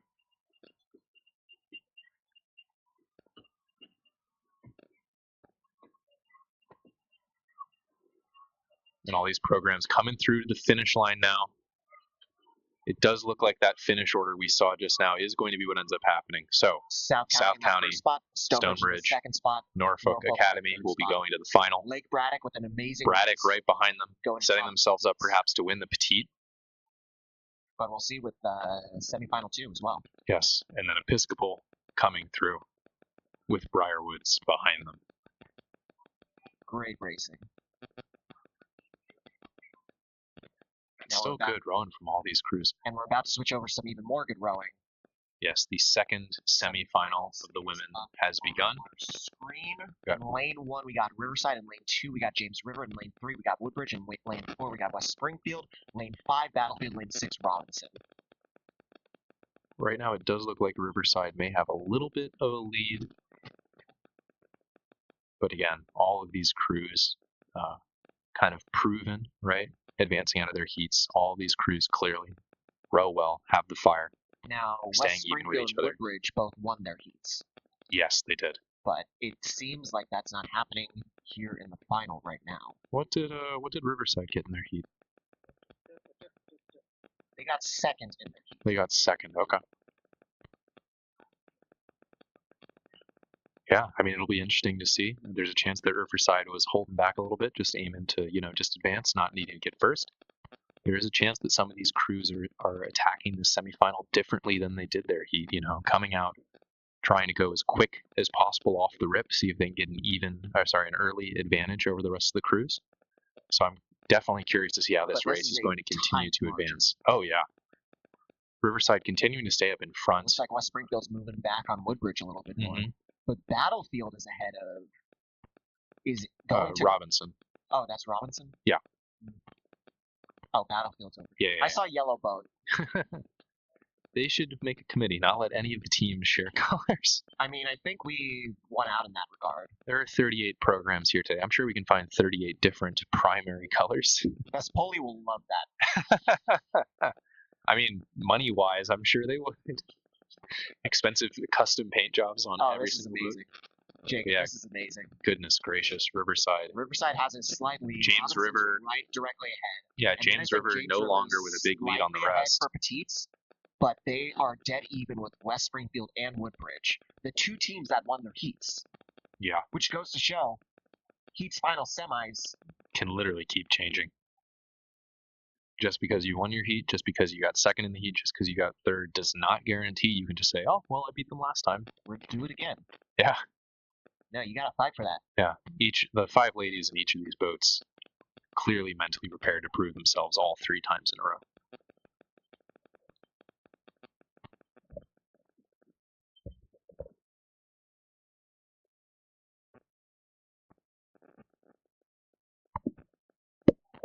Robinson, now again, started a little bit behind the rest of the pack, having now shifted themselves decisively into second as they continue this strong middle piece here. Spot, it's one position for 3 crews. It is going to come down to this sprint. I think all 3 of these crews, I mean, clearly they're in line with each other right now.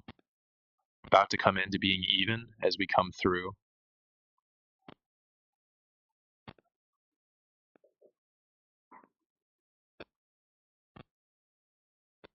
Last 500, let's see what happens. Goodness gracious. Unfortunately, this is one of the last races we're going to be here for. We have 2 more after this. And then everybody gets a break. From hearing us.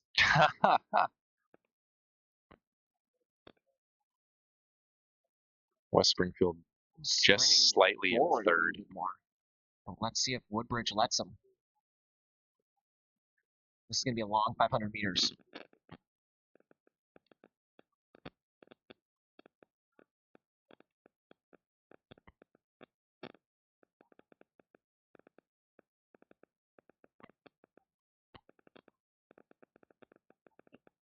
Riverside still with that solid lead on the other crews. Robinson still with a solid lead on the other 3 crews that are fighting for that 3rd position.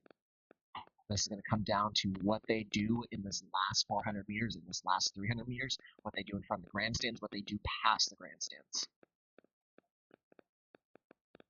Robinson continuing to just fly here, honestly. I don't know what level of speed they tapped into in the last 500 meters, but clearly it is working for them. They might be moving up on Riverside. They're gunning to win here.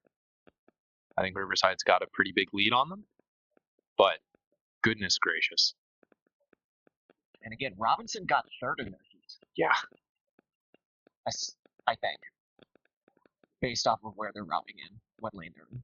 Yeah, they must have. I think. Coming into the grandstands now. I think it's going to be a really strong battle for who wins and a really strong battle for who gets that last spot into the finals here. Looks like Riverside is still slightly ahead of Robinson, but Robinson has been outspeeding every single other boat this sprint. Woodbridge is slightly up on West Springfield, I think. Yeah.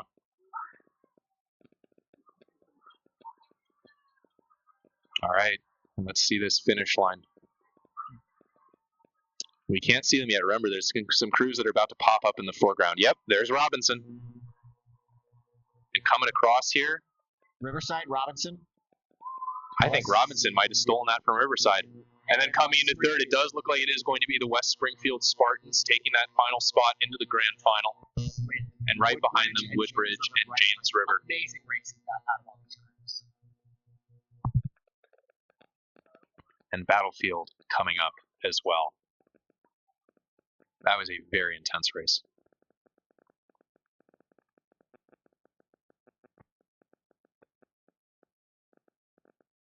And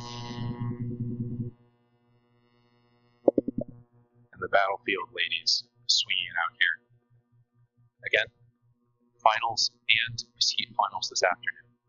So we will see like all of these crews. Men's 4 semis are off as well.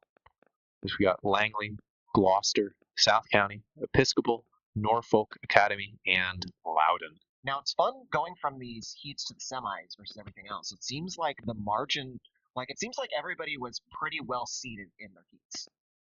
Yes. But it seems like the semis, it's different margins than before, which is really fun to see. Oh, yeah. Less flying bees and more reverse flying bees. Mm-hmm. Off the rip here, we do have Gloucester and South County coming out. South County with their bucket rig, as we've been talking about throughout the day. Yes. For everybody who's been listening all the time. Ooh, dead even going to the 1st.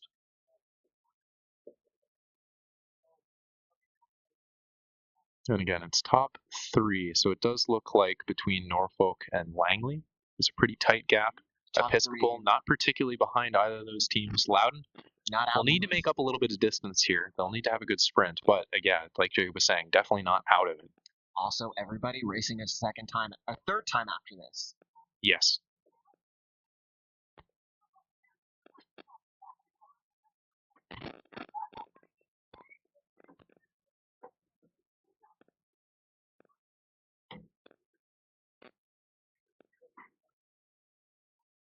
Coming in the back end. Looks like South County is a slight lead on Gloucester. Yes.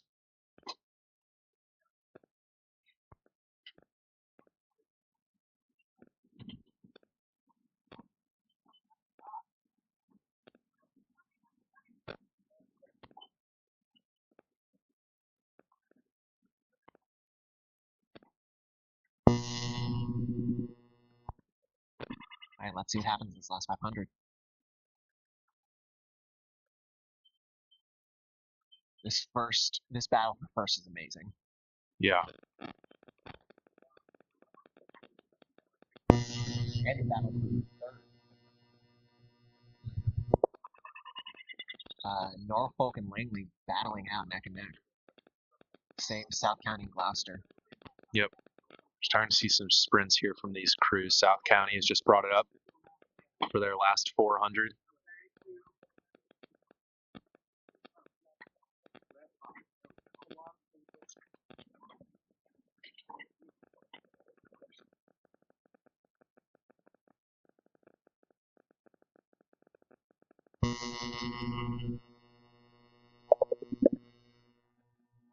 Coming in grandstand, South County has a slight lead on Gloucester. And we'll see if it holds. Gloucester can still sprint this back. Gloucester can sprint this back. Langley and Norfolk fighting tooth and nail for that last spot here. Seeing who goes to Grands, who goes to Petites. Right now, Norfolk has a slight lead on Langley, however, for that last grand final spot.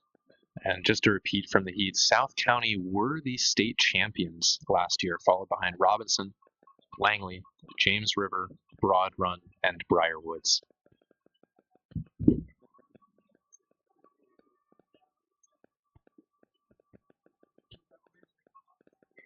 Once again, looking at that finish line, I do see a South County first place finish here, followed very close behind by Gloucester. And then Norfolk up on Langley. Yeah, Norfolk pulls for these last 10 meters. Norfolk will take it. So those are our three crews to the final. Langley striding out into that Petite. Langley and Episcopal and Loudon behind them Well, Jacob, will be it's in been the an Petite. amazing morning with you today. This is going to be our last race. I do believe so. This final semi-final here, men's first for Lake Braddock, Woodbridge, James River, Broad Run, Independence, and Briar Woods.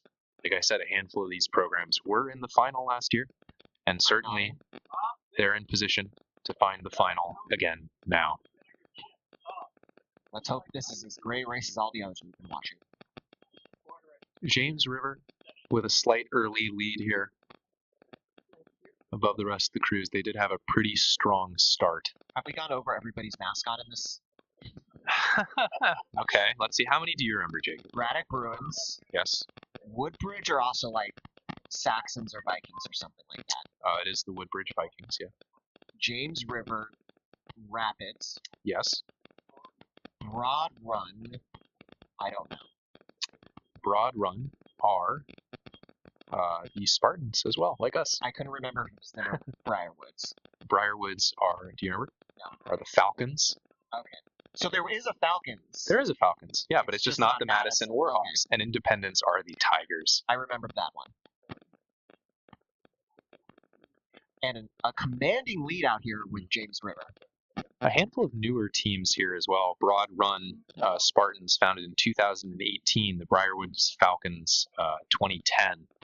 We already earlier said the Independence, 2021. Post-COVID. Yes, post-COVID. Woodbridge and Braddock, a little bit older. Woodbridge, actually from 1981. One of the older programs here. In any case, James River, the Rapids, currently in first. Commandingly in first. Yes. This is early in the race, and they built up a large gap. But those last two spots, very close. Oh, yeah. To find that last spot into the final. 4 boats, 2 spots. Let's see how it goes. So what's been your favorite race of the day so far? Oh, wow. Again, I still thought it was really cool in the women's second four to see Potomac Falls, such a new program, do so well. I loved the first men's first varsity. That was a terrifying race. That was amazing. Yeah. If But you're just these tuning in, semis have been great too. I highly recommend finding those races and giving them a watch. The men's first aid heats, yeah. Men's And the first women's heats. as well. I mean, Wakefield, the Wakefield women. I mean, going if you have a ahead. chance, just watch all of the Just watch everything. 1B. Watch us on 1.75 speed. You'll be done in 2.5 hours.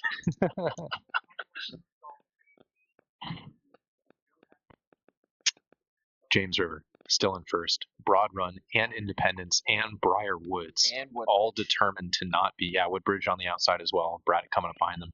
All determined to be one of the teams going into the finals. But as we covered, only 3 will be advancing. The other 3 will be advanced to Petite. Yeah, 2 Petite final, yes. Everybody races again. Yes. It's just which race do you want to race in again? Mm-hmm. All right, Independence pulling ahead of Broad Run and Briar Woods here as all the teams enter. There we go, those orange buoys that we keep talking about. There we are, right there, 500 meters to go. Last third of the race for these boys. So it looks like Independence has a slight advantage over the other 2 booths behind. And I think Briarwoods is up on Broad Run, they are, as yeah. well. We're going to see how all their sprints evolve. Like I said, any of these guys may have a second tier of sprint they're waiting until the grandstands for. Additionally, I couch everything I say with "and I think," because at any given point, there's a slight angle on these crews, and it's hard to tell if we're actually shooting closer. Yeah, and that's a philosophical argument too, isn't it, Jacob? What does one really know? Do you know anything? No, doesn't it, Descartes? Man, I think we have been going too long now. You know, Heidegger. I'm kidding. All right, James River still in first and has now created a gap between the rest. Broad Run, sorry, Independence rather, yes, Independence up. Briarwoods, Broad Run, fighting tooth and nail for the last. Yeah, anything like Briarwoods is maybe 2 seats up on Broad Run. Anything can happen in this last. Moment, but we'll see how this finishes going in the last 250. Yeah.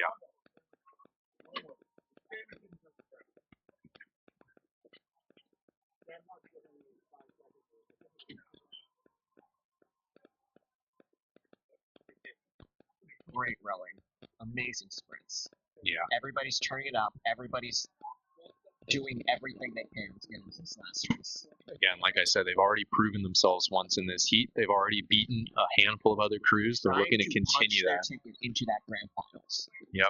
And coming in onto the grandstand view, coming into the final, that will be James River across first. Then Independence, and then Briarwoods will take it over Broad Run. Broad Run, Woodbridge, and Lake Braddock will be going to the Petite final. Everybody with a great race. James River, Independence, and Briarwoods. This has been an amazing run for racing. Will be in our final this evening. Hopefully, this afternoon will be just as amazing. And I believe we've officially hit the break. Is that correct, Jacob? That is correct. This is going to be the last you're hearing of us. I do believe they're going to find somebody else. They're hopefully us out with right voices. Now. I'm hearing banging on the phone behind us. Yeah. Thank you very, very much if you've been listening in. We have been Jacob and Jacob. Not that it matters, but we're both affiliated with West Springfield. If you see some guys in orange jackets, you say hi. We like meeting people. You like meeting people. I hope you all have been having a wonderful States. I hope that the rest of the day will be just as exciting as this. Once again, thanks to all the athletes for coming out. Thank you to Maverick Rowing for this amazing drone footage. Thank you to Maverick for this drone footage. You'll be hearing more about them later today. This afternoon during finals. But I just want to reiterate, like an event like States is only as fun as it is. We're at 38 programs here today. That is incredibly impressive. So to everybody that's traveled out here to come race or to come watch, thank you very much. It's your presence that makes this, gives it the weight it deserves. The local teams for being as hospitable as they always are. We will be around continuing to watch racing, but we will resume after the break.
And as you're joining us here for this first final event of the day, I'd like to take the opportunity to say again, amazing drone coverage provided by Maverick Rowing in partnership with VASRA.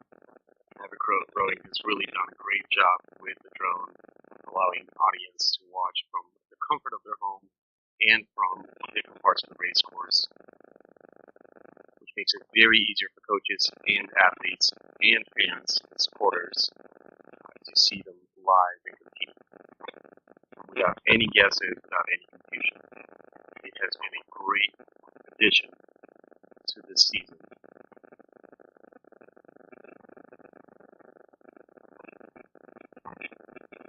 As you can see, the conditions on the water are somewhat calm and with a slight tailwind.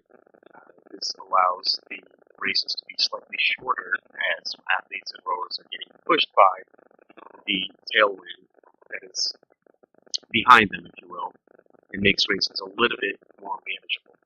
Not only that, coxswains appreciate that as not to fight any kind of crosswind or headwind, as they can have trouble steering and stuff. We have a great start here in the Women's Junior 4 final. Good start, clean start for everybody, and we have lane 3 pushing out ahead now, fighting with lane 2 and lane 4. Very exciting race here. As they pass the first 100 meters, you can see the buoys change colors.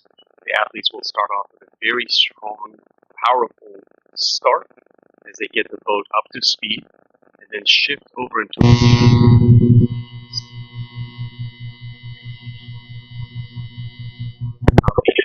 variations of different power moves so that they can continue to stay on top of their competition.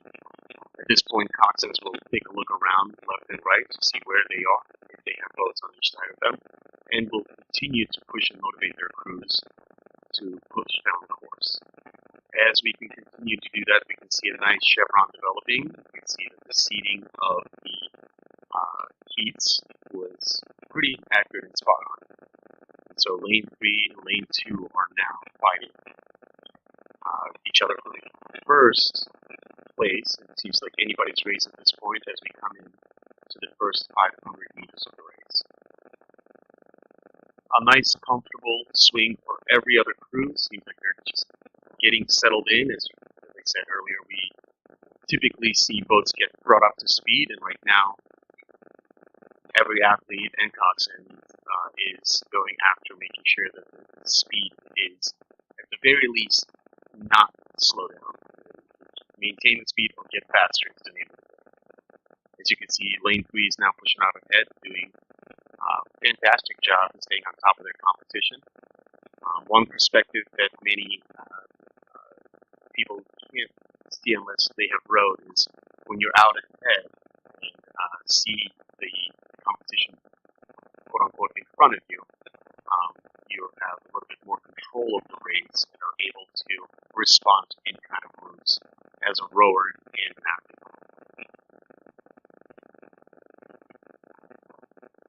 First place is a good clear lead with open water on their competition, and looks like West Greenfield is nudging up into second place.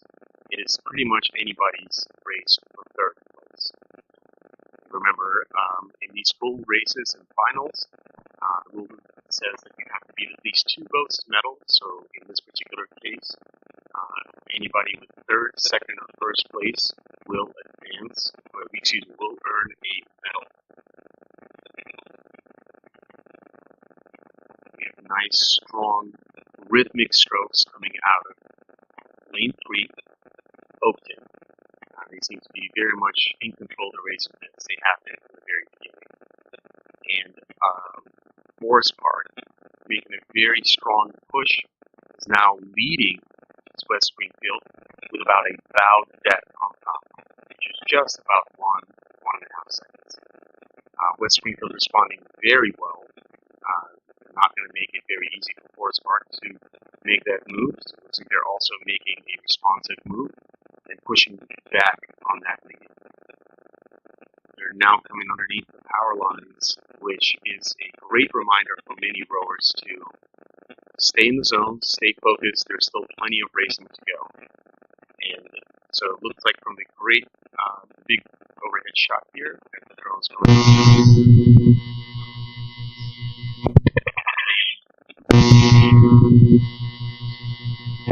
Yeah, it's lean.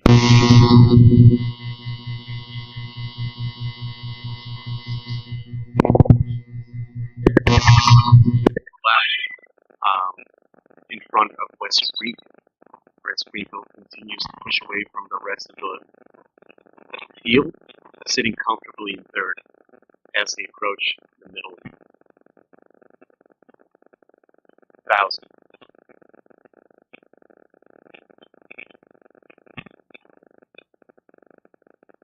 Very strong performance by all crews. The top three are pushing away as they approach this last 1/3 of the race, and everything's on the line. Athletes in these groups have been thinking about this particular moment from very early days of fall. They've been training all winter long in order to come out on the water, stay healthy and fit, and during the springtime are able to compete at the highest level. So many of these athletes have been putting in work for many months in order to culminate right here at this event. Now, reminder that VASRA is a qualifying event for SRA championships, which are national championships. And so the top three boats in this race will qualify to race there as well. We have an exciting race coming up here, exciting finish. Oakland continues to push very strongly, picking up their pace, and West Springfield is actually pushing back up on Forest Park. An exciting, really cool sprint to see out of both boats. As we approach the finish line, Oakland will continue to maintain that lead. Forest Park is closing in that gap. Very strong push there. And West Springfield right behind them, closing the gap with Forest Park as well, making things a little bit closer as they overlap almost bow to stern, just a slight open water. So Oakland will take first, Forest Park will take second, and West Springfield will take third. Outstanding race for all crews. Next race we have here coming up is the Men's Junior 4.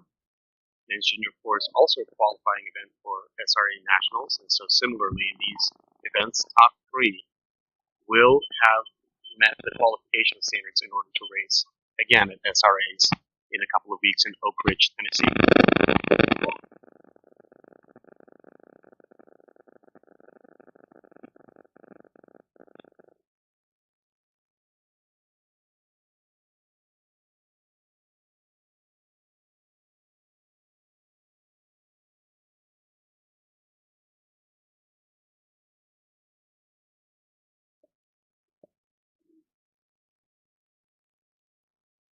Now, we have very favorable conditions here for rowers today. As I mentioned, there's a nice consistent tailwind pushing the athletes behind. The weather is extremely comfortable. Temperature is very comfortable. Not too much sun, a little overcast. And so rowers really respond well to this type of conditions and perform without much hesitation and anxiety.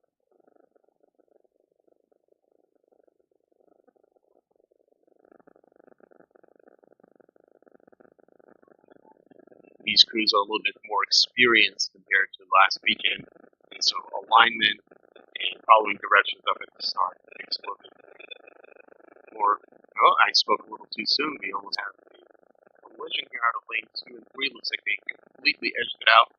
So we have the Men's Junior 4 off to somewhat of a rocky start for some of them, but a very strong start for the rest. So we have a really good race coming up.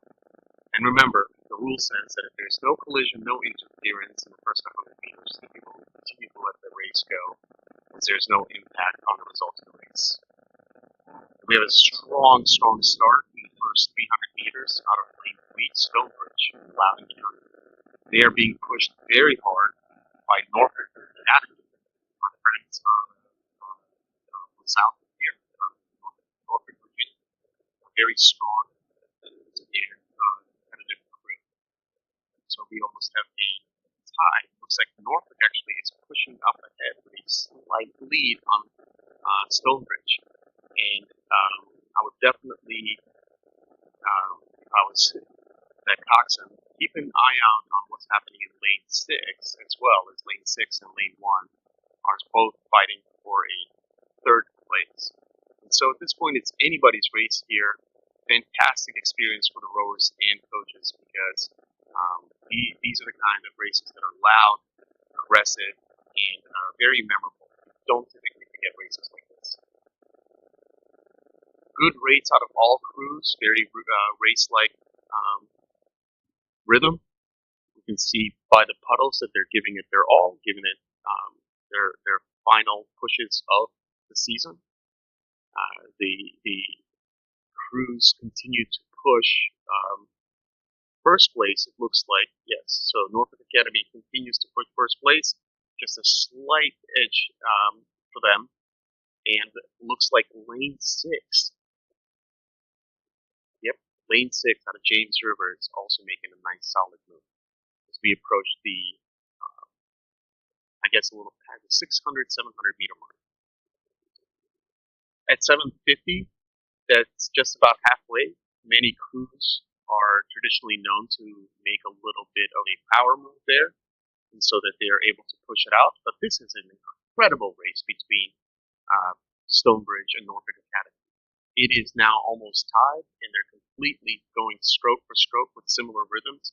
And so it's ultimately going to come down to which group of athletes won it the most and which group of athletes are going to fight the hardest. It's very exciting. This is what finals is all about.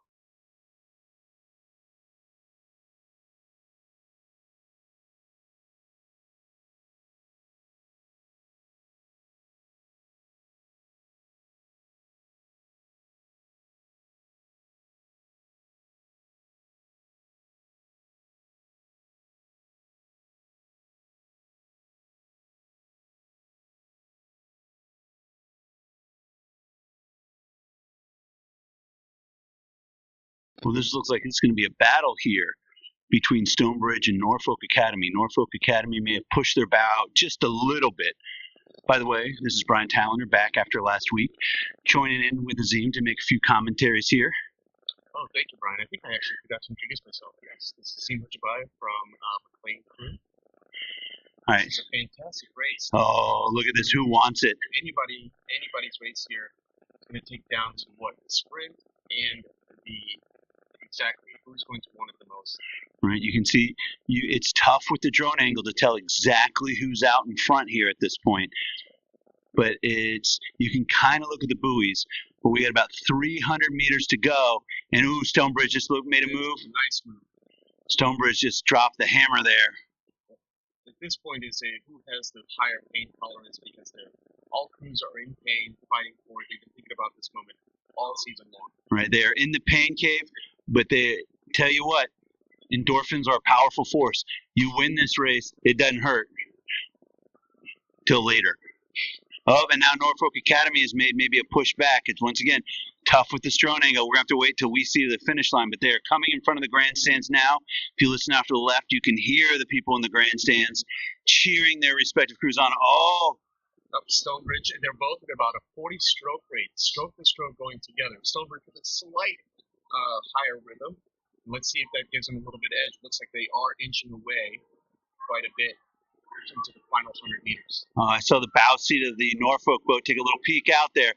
Stonebridge establishing themselves, starting to pull away here. See the buoys change. That means we're in the last 200 meters, and here we are at the finish line camera. Oh, and Stonebridge has asserted their authority here in the last 100 meters, and congratulations to Stonebridge on being state champion in the men's junior 4. Norfolk Academy will get the silver, and that is James River with the bronze medal.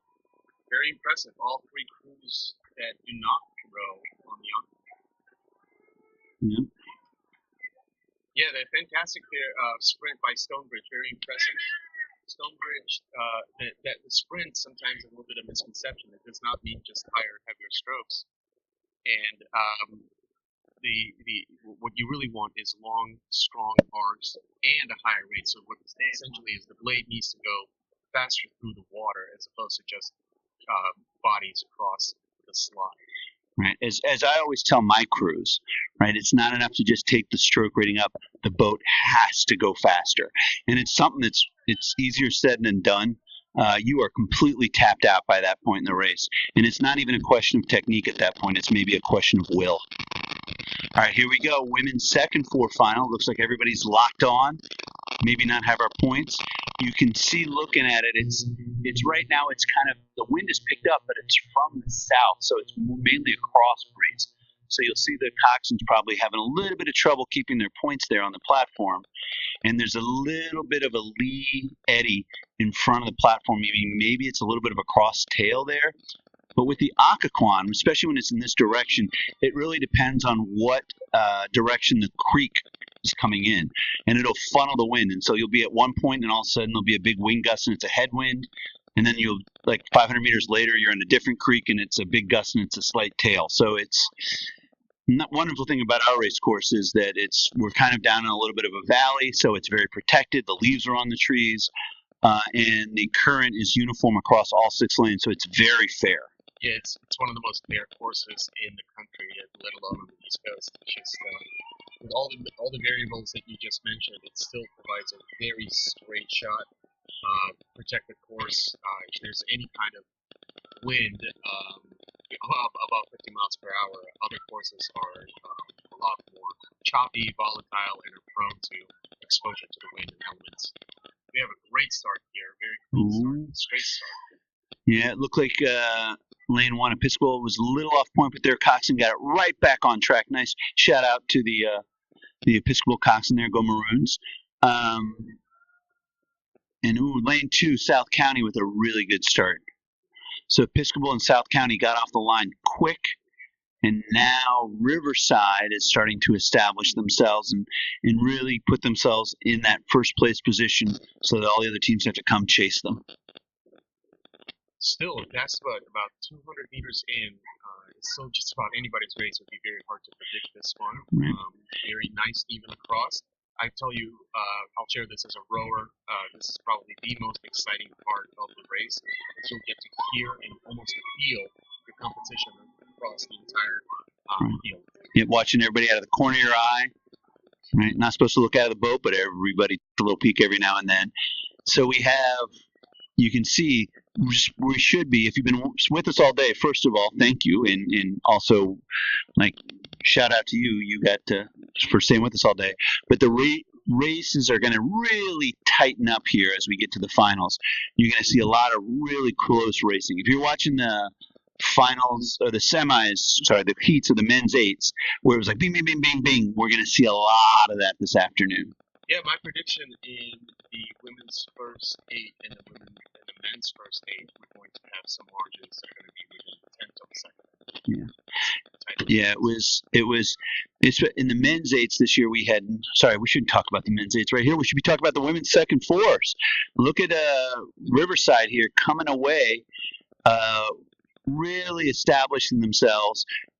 But who's second? If I was a betting man, maybe Robinson. But West Springfield over in lane 6, it looks like they are pushing that, and they've pushed themselves into the bronze medal position here as we go past the 500. Is that red buoy you see just out of the corner there? That is the 500 meters in. So we are now about a third of the way through the race, and the boats are starting to spread out a little bit. Lane 6 has so far in the finals has been a nice surprising juggernaut.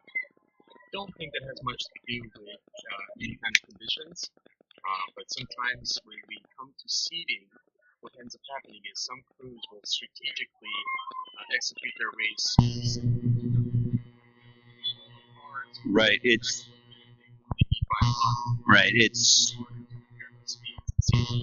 Right. So the heats, the finals are seeded out of in this case, the heats are the finals seeded out of the heats. But one team may have sprinted all the way through, and one team may have been like, "Hey, we got another race today. We're going to shut it down."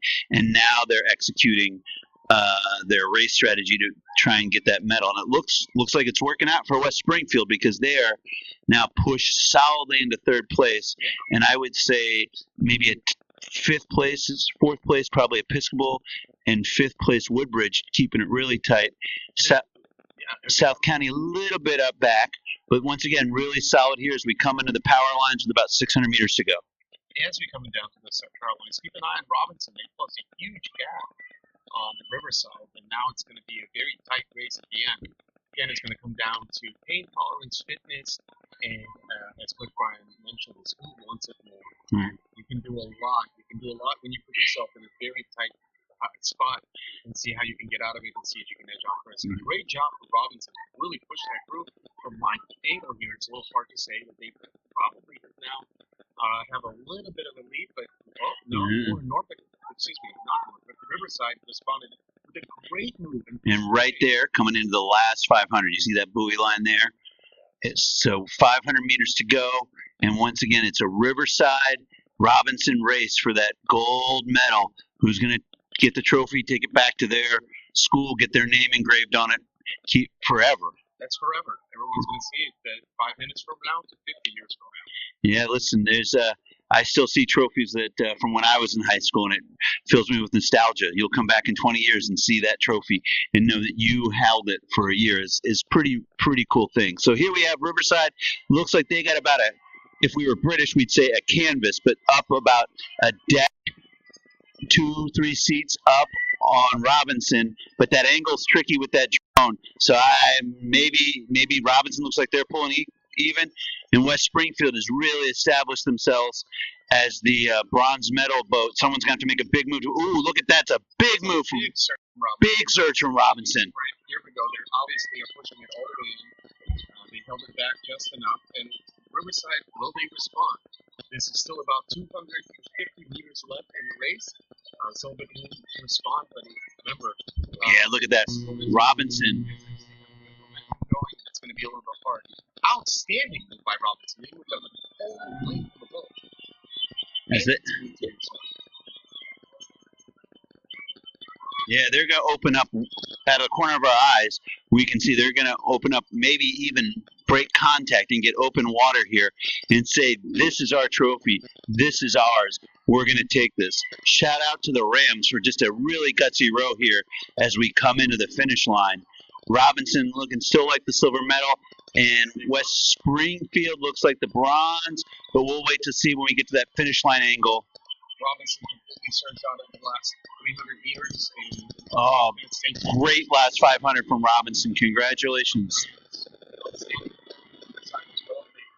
Really held that race for a very long time. That was obvious. Outstanding work from West Springfield's part. They pushed throughout the entire race as well. Looks like Episcopal 4th, Woodbridge 5th, and it'll be South County in 6th place. Good, exciting race. Now, if you hear some cheering in the background, and those are excited parents, we're behind the finish line tower here, but that puts us near the medals dock. One of the great things we get to do in rowing is the teams turn around and row to a dock right in front of the grandstands and get medals in front of the parents and the supporters and all the other people that help make their journey possible. I always encourage, even if you have not earned a medal yet, to come and check this whole process out. There's a good way to motivate yourself, both as a rower, coach, and parent, to understand what competition is all about. It only takes a matter of a couple of seasons of hard work and dedication and discipline to put yourself in medal contention the following year. Mm-hmm. So the women's second fours just finished. Now we have the men's second fours. And what the second fours are is that in order to enter a second four, you have to have entered a first four. Right? And so if your team specializes in four, your top four rowers are in the first four, and then your next guys are in the second four. And it's different than the junior four. The junior four you can enter as long as there are no seniors in the boat. What's also interesting in our particular league, given that our state championship is divided into two divisions, is teams that have rowed the third four last weekend are absolutely obliged to row the second four and the first four this weekend. And here we go. We are underway. Look at that. They're already about they're already maybe 300, 400 meters in. And it looks like South County here is in first place with Briar Woods right on their heels. And then third place looks to be a dogfight between James River and Broad Run, with Norfolk Academy and Woodbridge just a little bit back in lanes 5 and 6. That's a pretty looking chevron, isn't it, Brian? I love seeing it.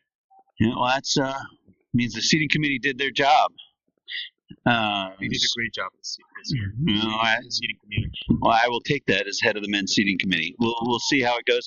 It was really tight in a lot of the races, so it was an interesting thing. And really, we don't look to get the seating perfect. We just want to make sure that the heats are fair, so that we get the top 6 boats and certainly the top 3 or 4 boats into the final, so that we're really testing the mettle of all the crews, and the top 3 teams end up as the top 3 teams.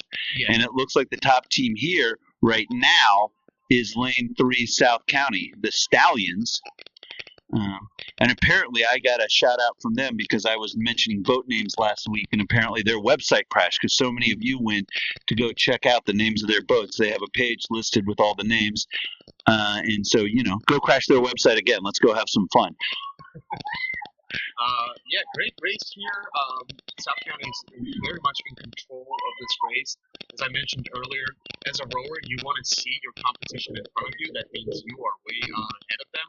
And if they start making any kind of moves and pushing you, you are able to naturally and organically respond as opposed to waiting for a call from your coxswain. It also makes coxswain's life a little bit less stressful and anxious if they're not all close together. Makes the coaches' lives a lot less stressful if it's not so close together. Cortisol levels here for South County coaches are a little bit lower than everybody else's, which is good for them if it really demonstrates their hard work this season.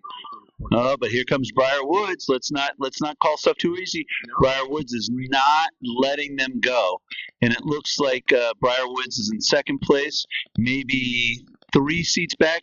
The stroke seat of that South County boat, if they were to peek out to their right, might see open water, might see the bow ball of that Briar Woods boat. Look at those strokes by Briar Woods. They're very strong, long, nice arcs, and they're really pushing that water away from that boat, making it go really fast. Oh, but nice tight puddles from that South County. Look at this. And look at that. You got a nice shot there. South County coxswains doing their job, keeping that boat laser straight. Every time they steer that boat, that steers down. So we want those coxswains to steer as little as possible. And so we have the South County, you can see from this drone angle, has just been keeping a nice course here. And they look like they're now maybe a seat open water on Briar Woods. And it still looks like over there in lane 4, Broad Run is in the bronze medal position here. Boy, the South County Stallions are really rowing well. Their catches are very fast. It allows them to miss as little water as possible, maintaining that speed and momentum all the way to the finish line. And as they approach their sprint, it gives them a very clean and crisp opportunity to bring that boat up to as fast as it can go at this point. When you watch this drone footage and you see the overhead shots, you always want to be looking there's different styles of rowing and different people. Some people like to front end their strokes. Some people like to load the back end and really accelerate. But what's really important is that everybody's doing the same thing. And when you looked at that South County boat, it's just really nice angles. Everybody had the same angle at the catch. Everybody had the same angle at the finish. And everybody was perfectly in time. And that's why they're going to win this gold medal here in the men's second 4. Very commanding lead. They owned this entire race from the very beginning. They're going to win by open water. And they'll never forget this race as they earn the state championship medal for themselves and the school. Outstanding work for South County, and Briar Woods coming into the strong second, open water on top of third place, which is, I believe, Broad Run. That was Broad Run. Shout out to the Loudon schools, really showing some increases in speed this year in the 4s. You can see right in front of us is the Riverside boat from the previous race coming in to collect their medals. Congratulations to all the crews on a great season here in the men's second 4 as they come across the line. Great work on all crews. This next race we have coming up is, I believe, the women's second 8. All right, women's second 8 here.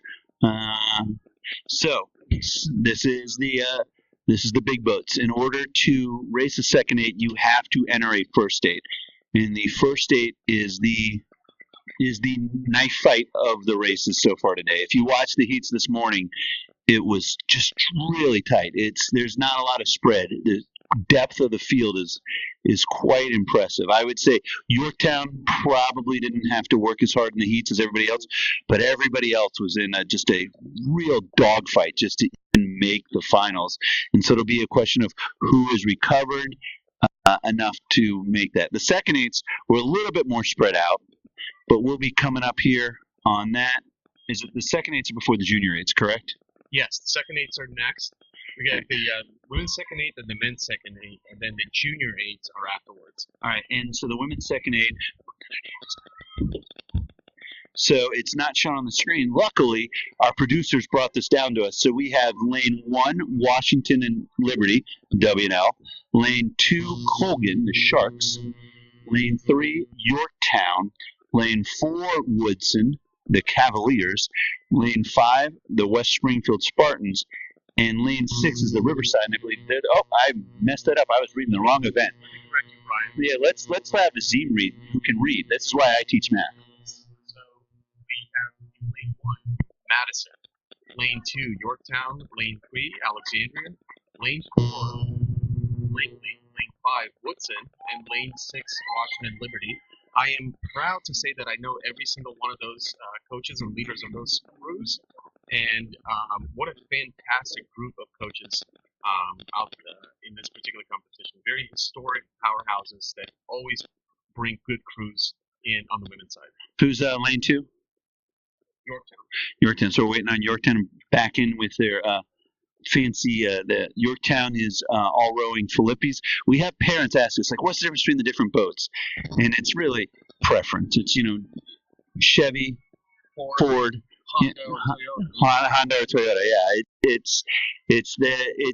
I got news for you. It's not the chariot. It's the horses.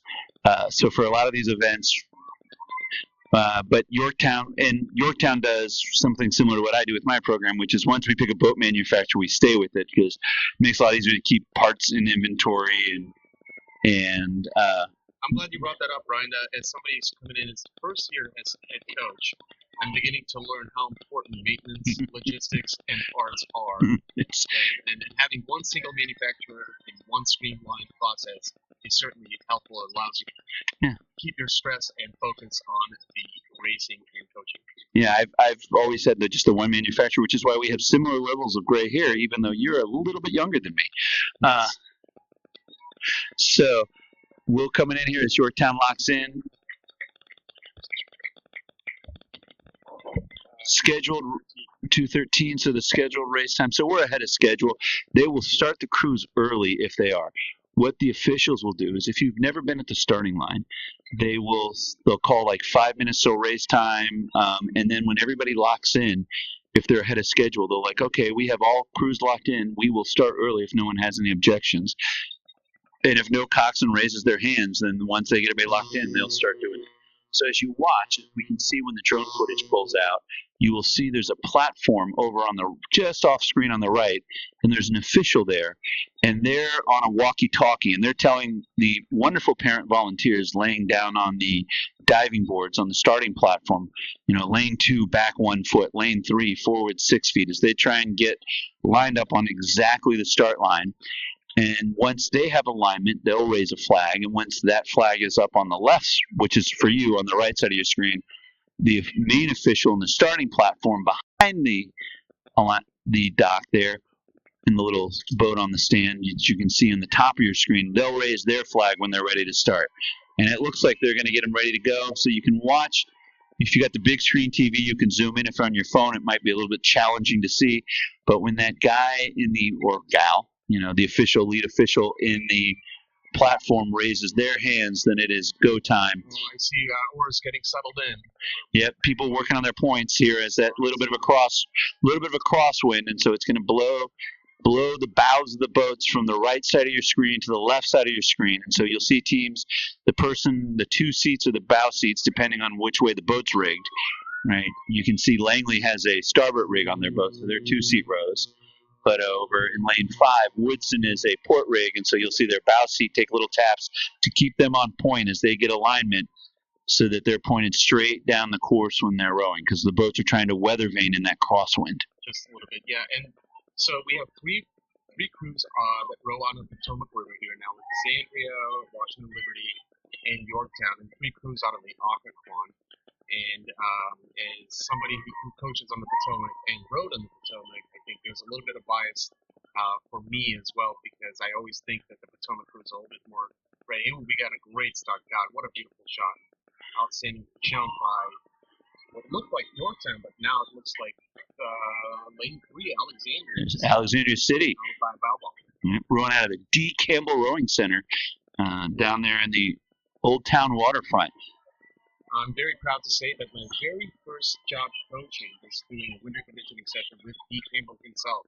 He taught me some fundamental lifelong lessons here in just a short period of time that I still carry on to this day. Was he wearing a Bears starter jacket? He was absolutely wearing a Chicago Bears starter jacket that I don't think ever took off. All right, so it looks like Alexandria City has just jumped out and said, "Hey, this is our race here. This is the one for us. We are going to establish ourselves." But then second place, second place maybe Yorktown, but also could be Langley, and also could be Woodson. All of these crews are very experienced. They're natural racers. They know what they're doing. So this is going to be a very good, tight race. Ooh, I would say Woodson now in second place, as it looks like Yorktown and Strouback, but it looks like it's going to be a dogfight. There are three crews fighting for those second and third place, that bronze and silver medal, where on the other hand, Alexandria City has planted their flag and said, "Hey, we are going to be the team to beat to get the gold medal here." We have Madison out in lane 1 and WNL out in lane 6, back off the field just a little bit, but you can start to see the quality here as these boats get really tight, and it's, who's going to make the move, who's going to make the big push here. And the drone angle makes this a little tricky, but not that the drone shots are just fantastic. As coaches just love the drone shots out. Big shout out to Maverick Rowing for providing this amazing coverage to capture every overhead angle and photo finish.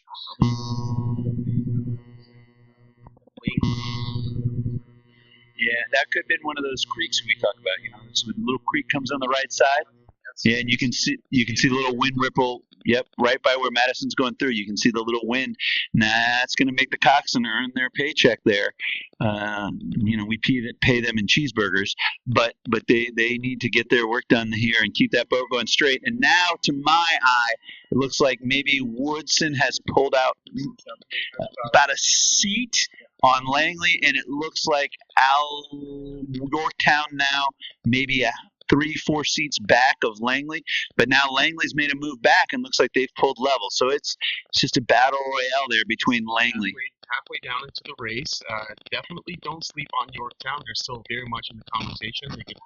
Oh, and here comes WNL coming back into the conversation. The move, yep, right. So historically, many crews will make some sort of leap or push right around the power lines, whether it's right before them or right underneath them or right after them.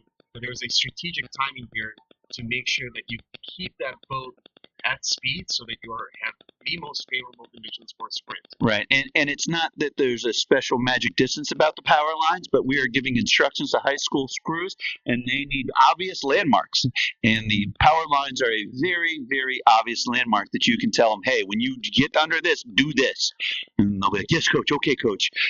So that's, just one of those things. I'll tell you what, as somebody that has raced this course many, many different times, the power lines are either your friend or your enemy, depending on what's happening in the race. So sometimes you're super happy to see them. Sometimes you're very sad that they're already there. Ooh, see, now it looks like Langley has pulled out.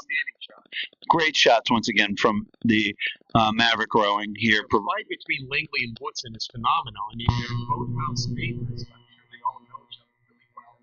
Well, now we're Boathouse 1 and they're Boathouse 3. That's like a whole boathouse in between us for those two crews. So, look at that. Great. I would put Langley maybe about a deck and a seat up, and Alexandria City still. Look at that. That Alexandria City just coxswain's looking at that Langley bow balls. It's starting to walk past her.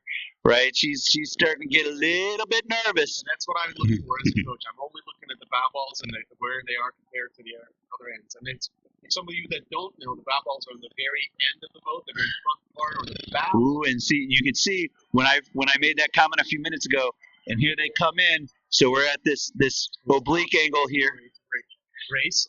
Look at Alexandria City really pushing their sprint. They're at a very high rate. And the teams are coming in from the grandstands now. You can hear the supporters cheering them on as they come in here to the finish line. Alexandria is at about a 39 stroke rate per minute. We're talking about almost 40 strokes per minute. Very similar to Langley and Woodson, all across the board at about 39, 40 strokes per minute. They're emptying every. And here we come into the finish line. It's definitely going to be Alexandria City, the Titans, with your state champion. Tight race between Langley and Woodson. And it looks like it'll be the Saxons getting the silver medal and the Cavaliers from Woodson with the bronze. Great job. Great work to all. Yorktown fourth. WNL will be fifth, and the Warhawks from James Madison will be sixth in the women's second eight. Congratulations to the Alexandria City for just a dominating race beginning to end. You know, the boat that they just rode is named after our close friend and coach, Jaime Rubini, who is also the owner and proprietor of Rubini Jewelers, who does a lot of rowing. Who, actually, let's take this full circle. The trophy for the women's second eight is the D. Campbell Cup that had been damaged. Woodson was the defending champions in this, so I had to get it repaired and had it. And you know where I had it repaired? At Rubini Jewelers. That's fantastic. That really keeps it close in the family. Jaime Rubini was my freshman coach and was fundamental in my understanding of hard work and discipline that are true parts of the sport. And actually, one of the fun things we did in the off season is we took that second eight trophy, we put another base on it, and we put the winners of that event going back to 1978. It's almost been around. Right. It basically, yeah. It's that. All right. So here we go. Men second eight. Lane one. See, now I already read this event thing because earlier when I was supposed to be reading the women's second eight, I actually read the men's second eight. So if this sounds vaguely familiar, it's because I botched it and read it to you 5 minutes ago. But we have the men's second eight. Lane 1, WNL, Lane 2, Colgan, Lane 3, Yorktown, Lane 4, Woodson, Lane 5, West Springfield, and Lane 6, Riverside. What's interesting is, again, I keep mentioning different venues and locations. We have teams from the Potomac are represented, teams from the Prince William County side are represented, teams from here locally at the Occoquan are represented, and we have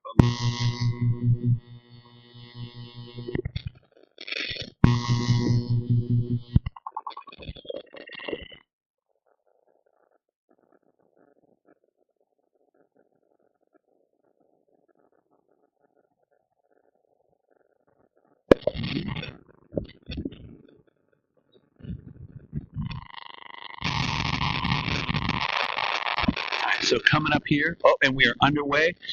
Ooh, looks like we may have a little problem here with lane 6. Let's see if that coxswain can get that. Oh, good adjustment. Yep, good adjustment. Good save here.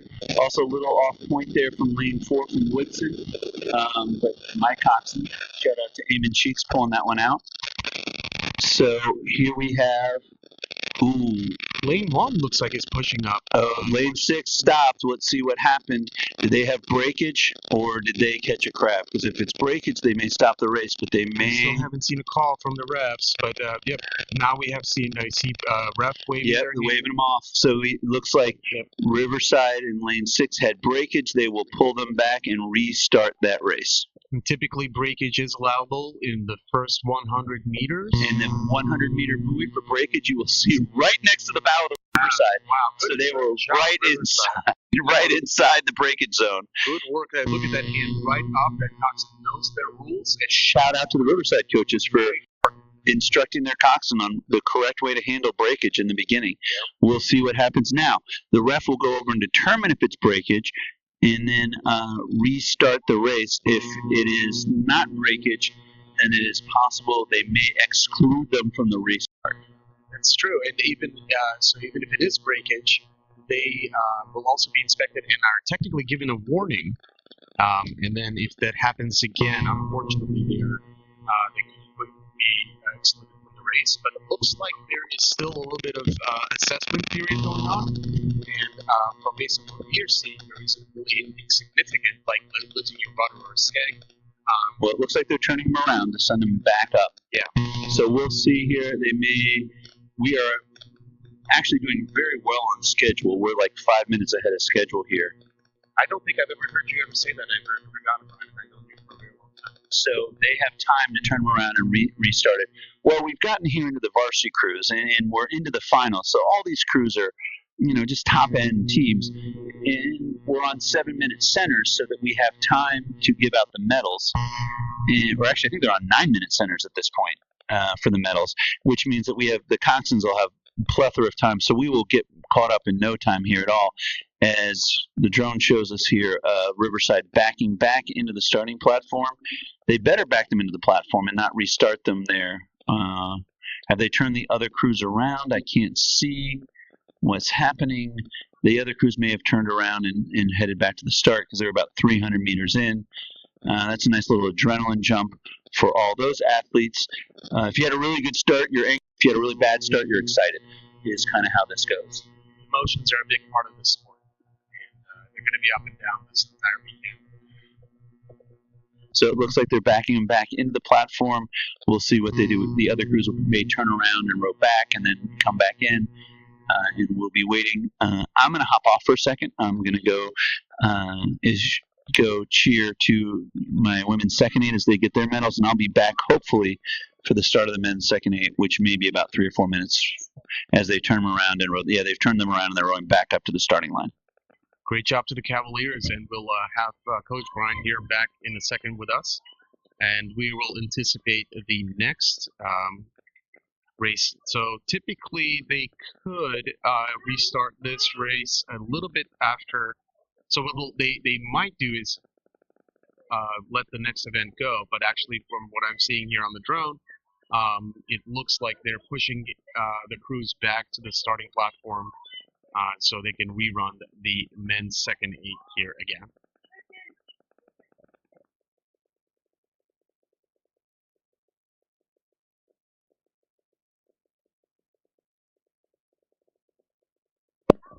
I'm going to take this opportunity again to thank Maverick Rowing, for their exceptional drone coverage that's made possible by them and their partnership with VASRA.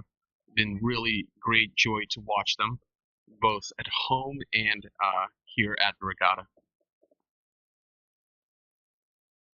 Since we have a few seconds for PSA, Maverick Rowing not only offers Learn to Row programs. Oh, Brian, I just did that. Oh, you just did that whole intro? Well, let's just do it again. All right. Because maybe people forgot. All right. So sorry, I'm just so well trained. We also have the opportunity to thank all the volunteers that make this regatta and the season possible, along with the VASRA volunteers and the referees that are doing a great job today, making sure that the athletes have a fair race. Fair and safe and fair. So you can see here that in the drone shot, you can see the crews coming back to the starting platform. So we have parent volunteers are laying literally on their stomachs on diving boards holding onto the sterns of this boat. You have parent volunteers driving the officials' launches. You have parent volunteers cooking burgers for the athletes and the fans. You have parent volunteers shuttling coaches back and forth from the finish line. We even have parent volunteers in launches way up at the top end, making sure that no one gets too close to the dam. Now, that's not really as big a concern anymore. It used to be you wouldn't get past the power lines, everybody got nervous, but then a bunch of fishermen had to be rescued by helicopter because they were fishing off the dam in the rain, and the water went up. And that actually happened twice in like 2 years. The next year, there was that big red line of enormous barrels that you can see at the top of your screen cordoning off the dam. And now we kind of have another, once again with high school kids, they need clear landmarks. And now we have another clear one so we can, not that there's any danger. There's like 2 inches of water going over the dam, if any, right now. But nonetheless, we don't want to risk that, and so we need those clear landmarks. And thank you shout out to the Fairfax Water Authority for putting those nice barrels in, so we all know where it's safe and where it's not safe. All right, we got everybody backing into the starting platform here again. Yep, looks like lane 1 is still outstanding, and Lane 4 turned a little bit wide. We'll have a discussion with Mike Coxon after that one, that they didn't need to back quarter mile there. But that's always a great. Every opportunity is a learning opportunity, and so any kind of feedback you can give to your athletes as coaches is literally our job, and what we get paid to do, and what we strive to do, because at the end of the day, we try to make them better athletes and human beings. And there are a few events where you can tell, like, sometimes who's going to be the team next year, right? Like, who's going to be. And so a lot of times you're watching the second 8, not only to see who's going to be the top team in the second 8, but who's going to be the top team in the first 8 next year. And this is where you can see the program depth. Now, you can't have seniors in the second 8, so it doesn't always, if your second 8's loaded up with seniors, that's probably not going to make the first 8 a lot faster that next year. But a lot of times, there's only a few seniors in those top boats. Yeah, more often than not, and I think you can appreciate that as a math coach that likes statistics. Is that, there is a little bit of unpredictability, but I tell you what, there's some exceptional coaches out there that can make something out of almost nothing. And really make a great group together in the last 9 months or so, and make them very competitive. Well, and that's really, for a lot of this, is especially in the second 8s and the third 8s, or the second 4s and the third 4s, are the people who may not have been the super athletes in the sport when they started, and it's the coaches turning them into athletes. And a lot of times, the hard work of the athletes themselves. Let's not sell that short. That's right. All right. So it looks like we're back lined up here for the men's second 8. Once again, lane 1, WNL, lane 2, the Colgan Sharks, lane 3, the Yorktown, I believe they are the Patriots, lane 4, the Woodson Cavaliers, lane 5, the West Springfield Spartans, and lane 5, the Riverside Rams. So Arlington, Prince William County, Arlington, Fairfax County, County, Loudoun County. Yeah, just about all the Yep, and we got WNL race rowing out of Columbia Island Marina, Colgan rowing out of the Oxford House, Yorktown rowing out of Thompson's Boat Center, Woodson rowing out of Sandy Run, West Springfield rowing out of Sandy Run, and Riverside, I believe, rowing above the dam, above Great Falls on the Upper Potomac. That's correct. And here we go. We are underway. A good start from WNL. Really good start for WNL. I bet you they're very pleased with that restart. Very similar to the first start. They were out ahead. And then we have lane 3, Yorktown, also pushing out there. Now, and it looks like Woodson, unfortunately, the Woodson coach chose to buy a black boat, and so therefore it's really hard to see here where exactly that bow is at this angle. We'll have a discussion with that gentleman later. Yeah. But it looks like WNL has jumped out to a big start, and Yorktown has also jumped out to Yorktown. And Yorktown is going to be the team to beat in this race. Their 8s this year have looked really dominant. They won the 4th 8, the 3rd 8 last weekend, and they were the 1 seed in the second 8 coming in here. So the question here is, with WNL, WNL was second in the heat this morning to Woodson, but looks like they have established it. We see a little bit of a steering misadventure here from the Woodson coxswain. Sometimes kind of hard, especially when you, once again, those and a little bit of correction there, back to the center of the lane. Right, and then try and get that boat going straight. But it looks like right now Yorktown is looking very solid, as really established themselves. Coxswains love to make the bow ball call when they get far enough ahead. They make sure they turn their Cox box speaker up so the other teams can hear it. And now it looks like WNL is settled in a little bit. And I would say maybe Woodson now in that second place with WNL third. West Springfield. Third place is anybody's. Third, West Springfield, Riverside, and WNL. Still plenty of race to go. Still plenty of opportunities to make some really big bursts and to make some mistakes as well. Oh, God, I love these drone shots where we can see up ahead. So we're about 600 meters in. And it looks like Yorktown is going. By a boat. Yep. Yeah, Yorktown is open water on the field. Yorktown has decided that they are going to make this the year of Yorktown. Yorktown's definitely pushing hard. They have a great team, great coaches, lots of depth, a lot of hardworking athletes, which is the most important part of this sport. And they are definitely, as Brian mentioned, they are in contention to win the first, second, third, and fourth varsity aid, which is a very big feat and big achievement.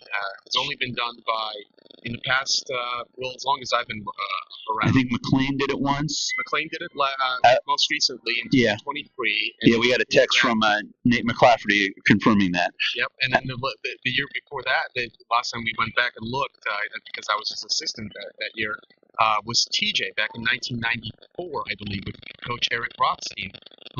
Was it 94? It wasn't under the Jim Granger experience? No, it was the Jim Granger experience was a great experience for TJ, but I don't think they had the depth for the fourth eight. Okay. Based on my actually, we saw Jim Granger was here earlier today, walking around his old stomping grounds. Yep. He is now the head coach at Georgetown University. Head coach is the heavyweight man. Man, look at this battle for second place here. Great state. Yorktown. Yes. Yorktown. You can see a little bit of steering there from Yorktown, and it is not hurting them at all because they are way out. And now looks like really good courses here after that little misadventure from all the coxswains. Nice straight lines there behind the coxswains.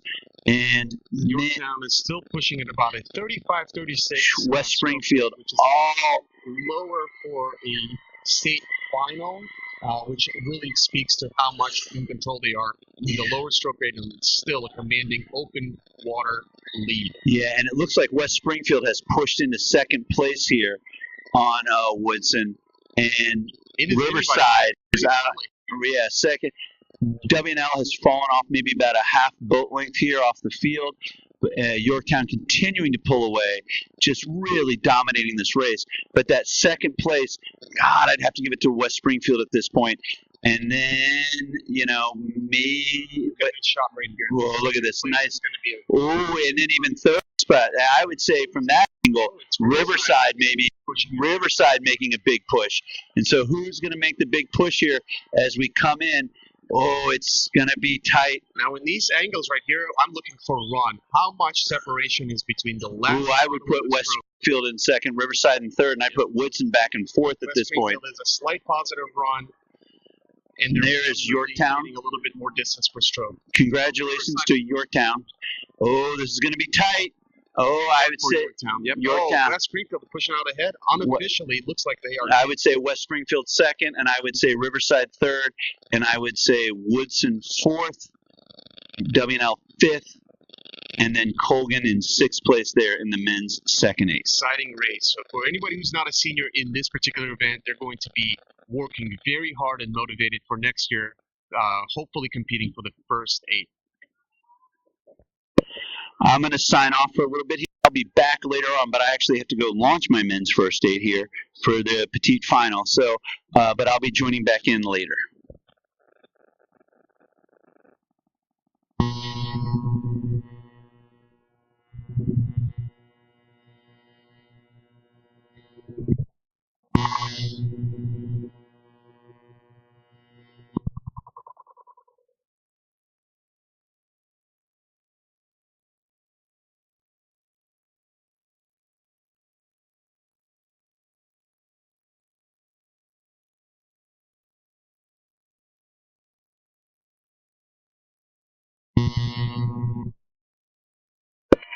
And for those of you joining us from far away, maybe the comfort of your own home, car, wherever you're watching, you can see the background there of the grandstands where all of the fans and the parents, supporters, family members, friends are watching, and teammates watching the races come down the course. It's a very beautiful view from the grandstands. You get to see the entire race from the very beginning all the way to the end, and great experience for the parents if you never had the chance.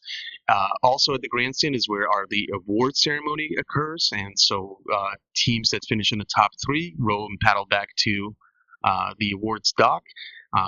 third and second place crews will get to sit in the boat as their medals are awarded, but first place has the privilege of getting out and supporting each other, taking some great pictures for their achievement, and being presented with the trophy that they've earned for their state championship victory.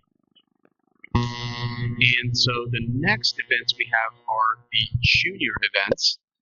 The Junior 8 event is a category that has a very small restriction. It is an event that does not allow any seniors in it. So by rules, you can have 9th, 10th, or 11th graders rowing in it. And so typically, it is not as fast as the first or second eights. However, there are many times, and more often than not, they are very competitive with the second eights. And every so often, once in a blue moon, you see a junior eight that is as fast as a first eight and could be very competitive in that event. The Junior 8 allows qualifications for, again, SRA Nationals, and so many of them will compete at that. And so here we have the Women's Junior 8 coming off the start in the first 300 meters.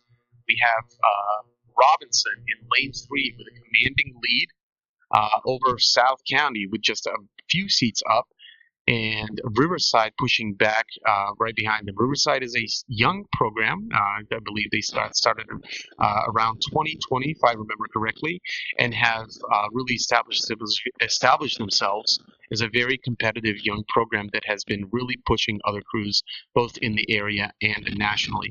And right now, Robinson continues to expand their lead slightly over South County, with Riverside continuing to stay in third.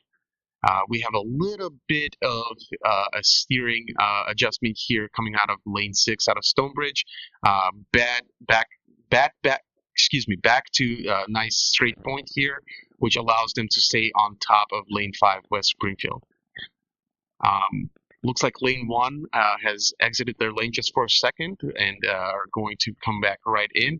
As Coach Brian mentioned earlier, you want to steer as straight of a line as possible because going back to the old geometric rule of having shortest distance between 2 points is going to be a straight line.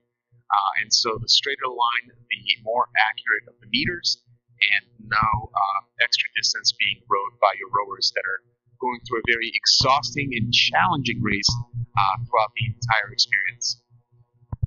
Great rhythm, great push by Robinson. They still are having a nice positive run, which is the distance between the last puddle and the next stroke.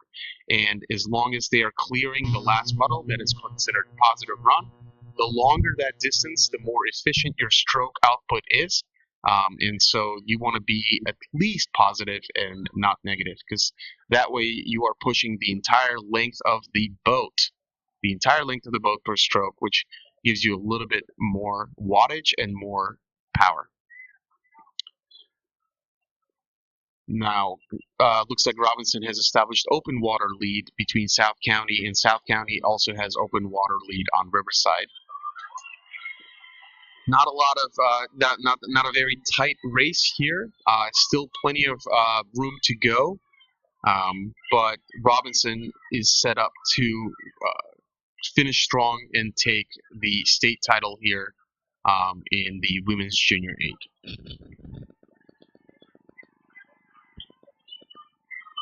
Here you can see Robinson pick up the pace as they approach their sprint. The sprint usually starts anywhere between, I've seen it as early as 500 meters to go to just about 300 meters to go. And at that point, you are going to empty your tanks, as many coaches will exclaim, and give every single ounce of your energy in a very coordinated and disciplined way so that you can surge out as fast as possible and finish out the race strong. If the athletes were to apply that kind of mentality at the very beginning and maintain that kind of power, they would be burning out quickly. And Robinson takes the Women's Junior 8 by several lengths of open water, owning the entire race from the very beginning. South County coming in second, getting silver in the Women's Junior 8, with Riverside taking third. Great work to all the crews.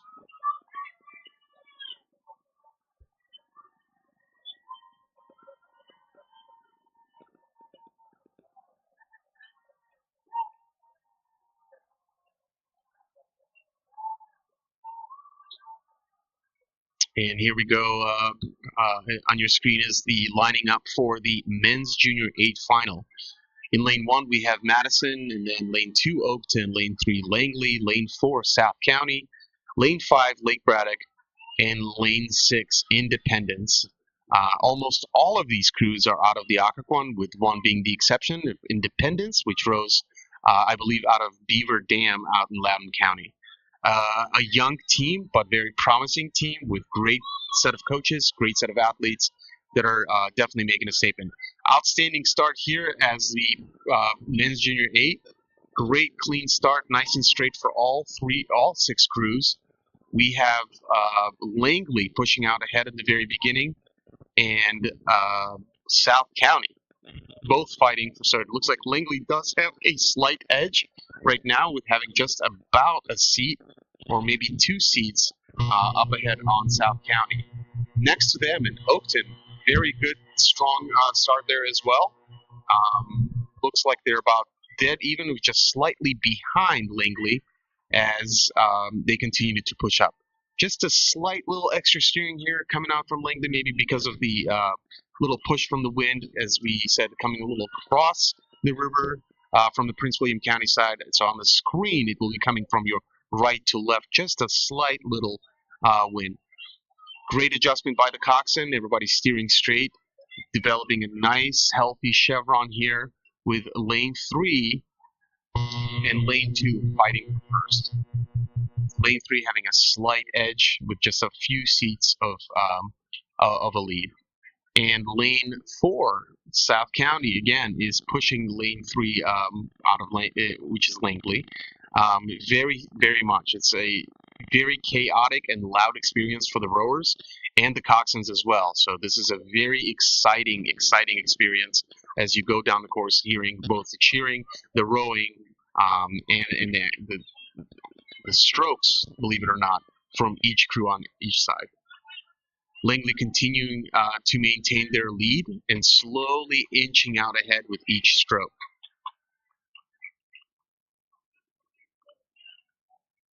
Looks like South County, a little tiny extra steering here by their coxswain, but also has about a couple of seats on top of Oakton. And so we have Langley, South County, and Oakton in the lead for men's junior 8. And as I say this, we got a nice little push out of lane 1 from James Madison, which is going after Oakton's 3rd place spot. And it looks like they do have a little tiny lead here as they surge and make a move and push against Oakton. This is a very, very, very tight race for 2nd place right now, and 3rd place as well.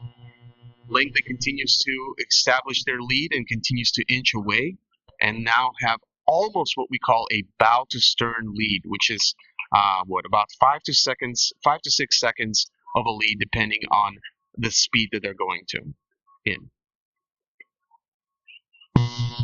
Very good rhythm, very balanced approach here from all crews.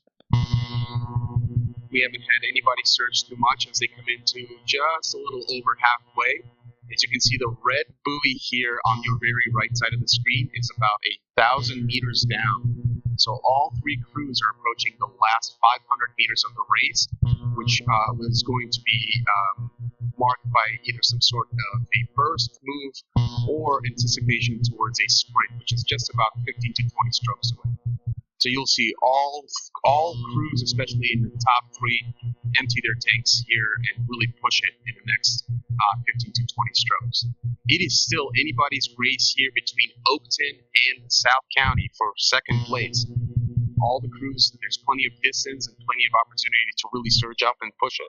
With Oakton making a slight push here over South County, if I had to make that call right now, and lane 1, Madison, just falling back just a hair, but still hanging in there with Oakton and possibly edging out over South County into 3rd place.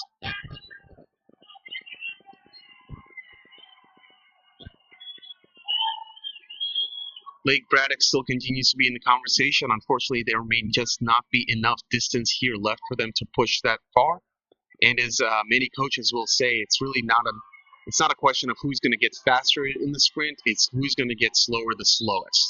And so you really just want to stay on it as much as possible, all the way through the finish line, making sure that you give everything you've got.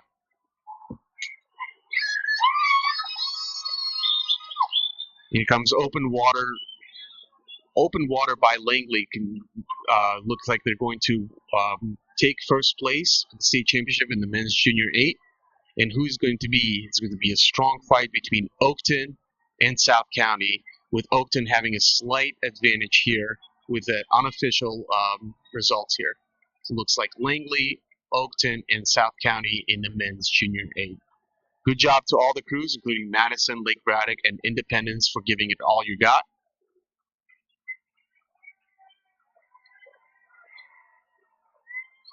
And a big shout out to Coach Ben out of Langley, who coaches the boys junior 8 here, that did a great job.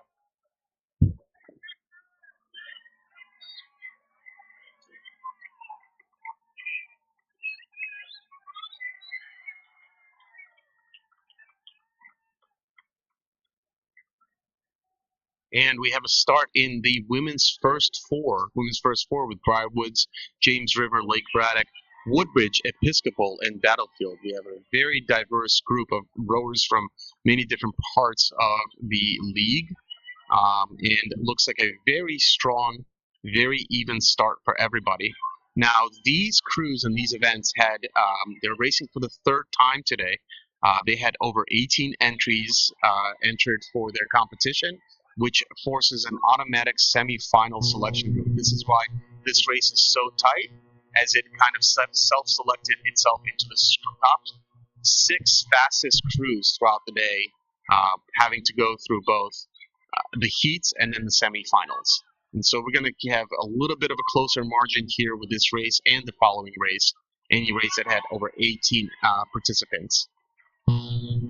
This is still anybody's lead, but it looks like right now lane 5 Episcopal is pushing very hard. Lane 5 out of Episcopal is out ahead, with Lake Braddock out of lane 3 in second place, and Woodbridge in 4th, hanging in there in lane 4. As you see, Briarwoods up top of lane 1 is making a nice strong move, and as many coaches have mentioned on this broadcast, that sometimes it's hard for crews to see what's happening all the way across the field, and so lane 1 or lane 6 always has the opportunity to be a juggernaut in the race and surprise people with a push or two, because the coxswains and the athletes don't particularly have good sight on them. And if you really want it and really push it, there's a good opportunity for you to kind of sneak by and drive right by them. So right now there's a huge fight between Lake Braddock and Episcopal for first place, and Woodbridge in lane 4 and Briarwoods in lane 1 are fighting for third place. Do not count anybody out yet. James River is still very much in the conversation, very much in the race, and could surge and make strategic moves to surge out ahead. Ultimately, fitness, discipline, and dedication make a race go your way. And so if you have all three and you have an edge on all your competition, you are very much favored to do really well. Lake Braddock continues to have a nice lead here, just about half a boat length, if not less. And then lane 1 Briarwoods is now fighting for third place with Woodbridge. All three boats are going into a very rhythmic, not steady state kind of rhythm, but definitely what we call a base rate, where we just continue to keep that boat maintaining that speed without having it slow down too much.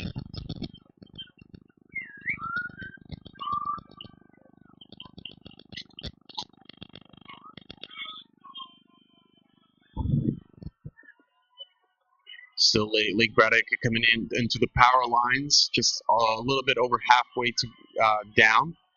Still controlling that lead and expanding that lead just incrementally, inch by inch, stroke by stroke.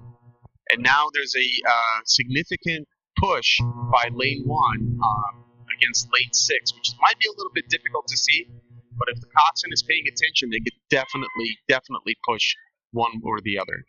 So lane 1 is pushing lane 6, which is Battlefield. Battlefield is a young crew out of Prince William County and rows out of the Oxford Roadhouse. Very good job by them.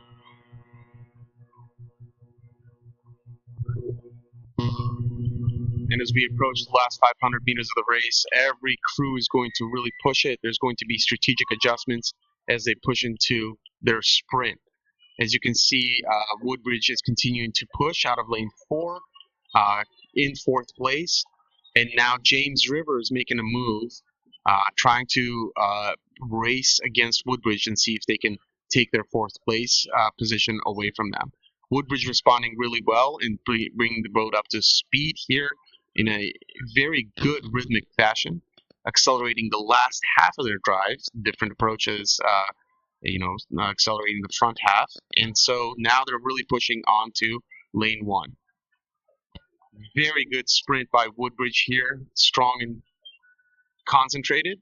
Will it be enough to push lane 1 and get themselves a medal? Just about 200 meters to go here for these particular crews, and a little bit less for the first place crew, which looks like Lake Braddock.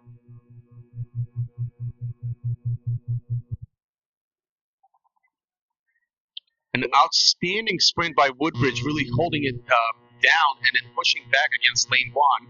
Very impressive. Will they push themselves into a medal, which would be a great way to finish the season and bring home something tangible after working so hard all season long.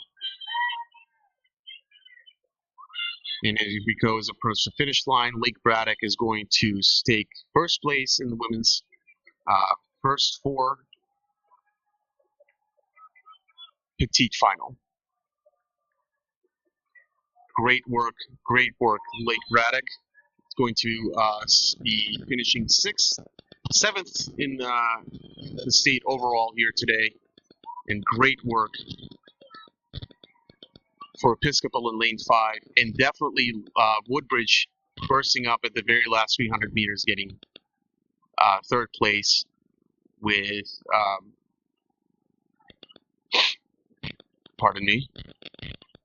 with Broad Run.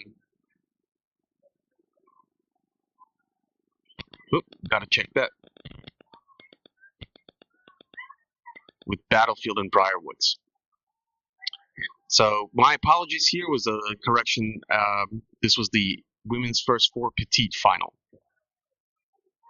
Here we go in the women's first 4 grand final. This is it for everybody who's been rowing the 4 for the state championship. They are fighting for 1st, 2nd, and 3rd place, which will earn them medals, gold, silver, and bronze medals. Outstanding work by South County and Riverside, who are pushing each other for 1st place. It looks like Riverside with a nice lead with about half a boat length. And then lane 1, also Norfolk Academy, pushing against lane 3, South County. Stonebridge out of lane 5 is also still in the conversation and is fighting for 3rd, with Robinson and West Springfield behind. Reminder again, this event had over 18 entries, and so these ladies have raced. This is going to be their 3rd time, and very tough thing to do, but the selection is a little bit more accurate and refined. And as they approach the power lines underneath, Riverside has a lead, with South County kind of closing that gap.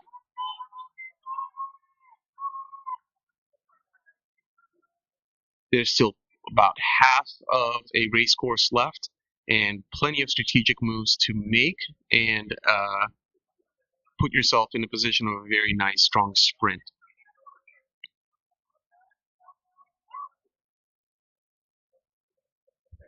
Good work for Riverside. They're swinging together, good body awareness, good movement. Looks like they are bringing up their rate a little bit higher as they make a nice move, and they can definitely putting power behind it as they're opening up the gap against second place South County. South County has just about a bow to stern overlap with Norfolk Academy out of Norfolk, Virginia, from down south. And Stonebridge as well looks like is pushing Norfolk Academy. It might actually be a little bit ahead of Stonebridge. Stonebridge is now fighting for third place behind South County in second and Riverside in first.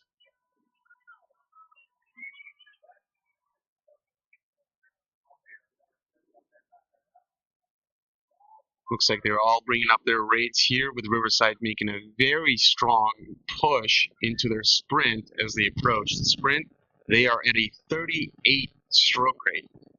Pretty nice high racing stroke rate, knowing that you're about to win the state championship, but you don't even feel or understand how fast you're going at this point. That is all done by the coxswain that executes the race for you. Stonebridge continues to push in a very determined fashion, getting overlap with second place South County, and it's pushing away from lane 1 of Norfolk Academy. Is it enough to get them a third place medal here in the women's first four final?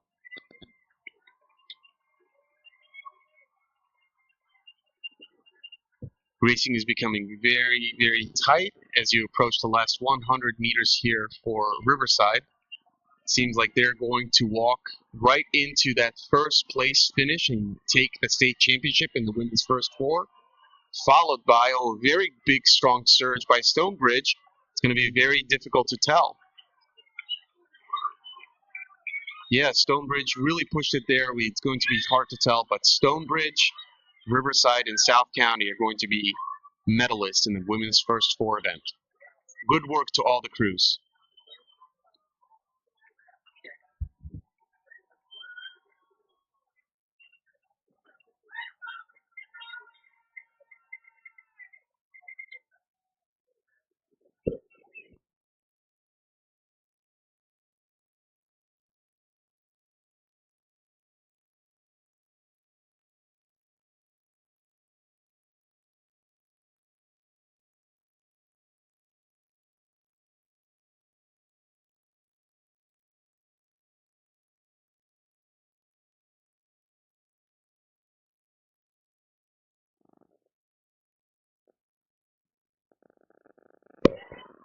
And we have the men's first four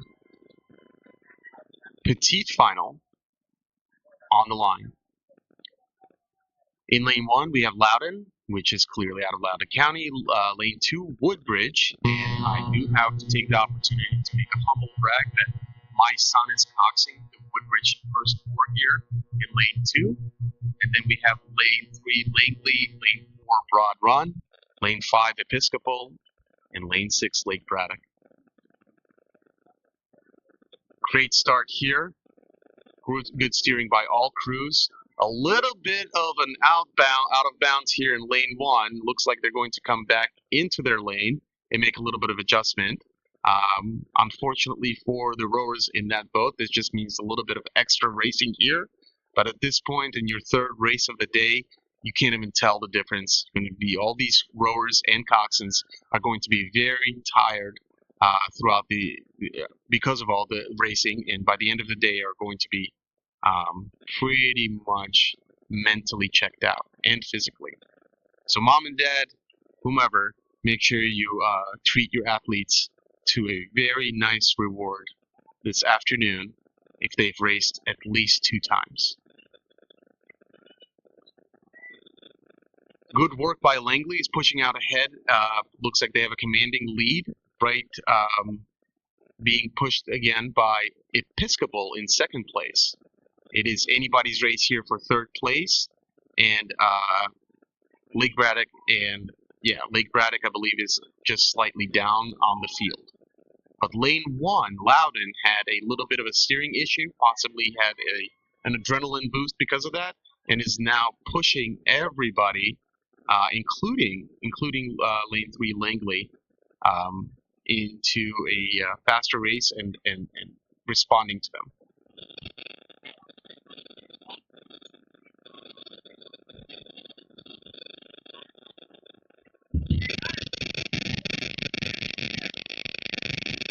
Langley coming down the course at a 34 stroke rate right now, which is a pretty healthy base rate. You don't want to surge too much and you don't want to understroke as well. You got to do it just right. This is why rowing is one of those sports where the majority of growth, the majority of improvement, the majority of lessons happen in practice as opposed to big major games that last a long time. Rowers will get so for these particular rowers, they get maybe about 15 to 16 minutes of racing throughout the day at best, and versus hours and tens of hours at practice throughout the week. Good execution here by Langley, continuing to stay in the lead and in command of the race. With Episcopal pushing to second place, rowing really well as well.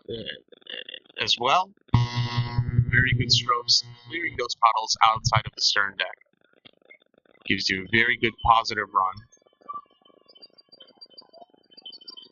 Looks like Broad Run is actually making a push against Episcopal, going right after their second place lead. And lane 1 as well is making a push for second place, keeping up with Broad Run. And lane 2, Woodbridge, is not letting it go very easy by making a nice little move here, making sure that any kind of racing against him is going to be a tough one.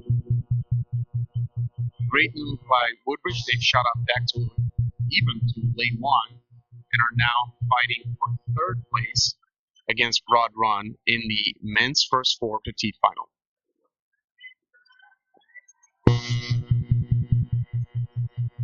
An exceptional surge here by Episcopal. Love to see them really make a move here. They're strong and are clearly closing the gap on Langley. Will it be enough to push them into first place?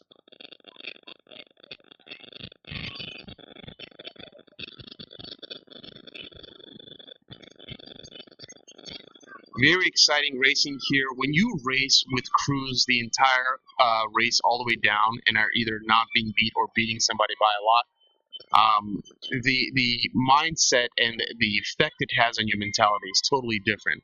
It is being in the whole thing the entire time, and it allows you to really hyper focus and execute at your very best. So that's why coaches and athletes always love racing against some really good competition, because it makes them really good, especially if you're going down the entire way like this. And so very, very strong push by Episcopal here into possibly going after the first place, which is Langley. And Broad Run continues to push and pull away from fourth place, which I believe is Woodbridge, or possibly could be Loudon. A little difficult to tell from this particular angle. Very tight racing, as we predicted this would get. Could be a little tighter in the grand final here as well. But these crews are much closer together. They've been seeded and selected, and so they're a little bit more comparable to each other. It looks like Langley, well, it's a little tight, but it looks like Langley is going to take first place, with Episcopal second, and Broad Run third. And Woodbridge surging past Loudon with a fourth place. Might be very close here between Lake Braddock and Loudon. Good work to all the crews for pushing it very, very hard and racing 3 times today.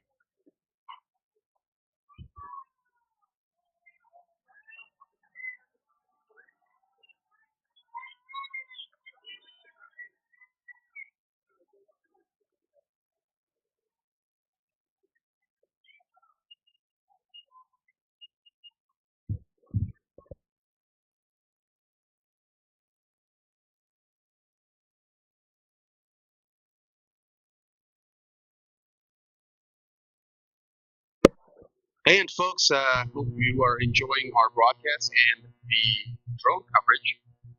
one more time, reminding everybody that we are very thankful to Maverick Rowing for giving us the drone coverage that we need.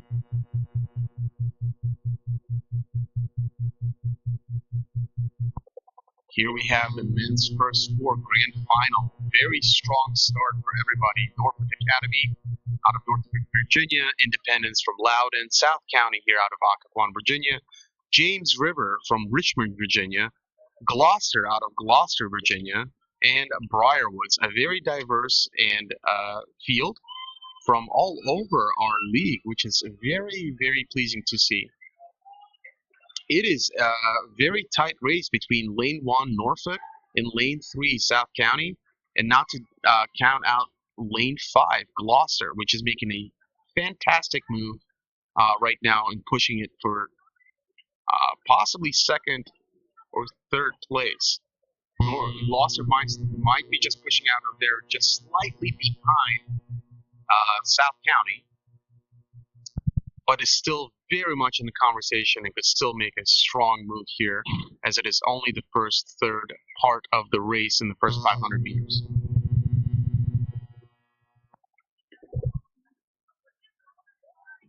Good rhythmic work here out of Norfolk. They are putting in their strokes great together at a time, really driving that boat away, getting nice positive run. Same with South County. They are rowing in what's known as a bucket rigging, where you might have rowers on the same side rowing in a sequence close to each other. That is done for various different reasons and strategies. That is up to the discretion of the coach. And so Lane 1, Norfolk Academy in South County are really fighting stroke for first place. It is extremely exciting to see. It is anybody's race. And now we got Gloucester making a very nice surge move, making a statement here, taking second place, and are now making a push for first, which is South County. This is a great angle here. Is going to give us a little bit more insight. As you can see, Gloucester made a fantastic move, is now in the first place, and is really pushing, really pushing their competition. South County and Gloucester are fighting for first place, with Norfolk Academy comfortably cruising in second place, being pushed by James River there, that we cannot see here in this particular shot, but James River is still very much in the conversation to take third. An amazing response by South County. As you can see, they really surged back up. They must have done some sort of power move to where they're shot back up against Gloucester. Gloucester's coxswain is locked in onto South County, constantly giving a peek of where they're at, giving feedback to their rowers so they can fight for those inches and push back. Sometimes that is enough, sometimes that's not enough. Nevertheless, it is the coxswain's job to make sure that they give feedback to the rowers, because the rowers rowing blindly are not going to perform at their best. South County really pushing away here, inching away. Gloucester is not going to make it very much easier. Gloucester rowers are clearly fighters. They have a lot of fight in them, and they're making it very difficult between South County and Gloucester here. They will not forget this race. They'll probably remember it for the rest of their life. That's how exciting it is. Outstanding here in the last 300 meters, maybe even less, pushing it very hard. With Gloucester really pushing it up, but I don't know if that'll be enough to push over South County, as South County cruises into the finish line with a very assertive and dominant lead, as Gloucester closing it in, overlapping with them with a fantastic race. Good work to both crews. South County takes first, Gloucester takes second. A little difficult to see, but looks like Norfolk Academy edged out with third place at the Virginia State Championship. Great work to all the crews.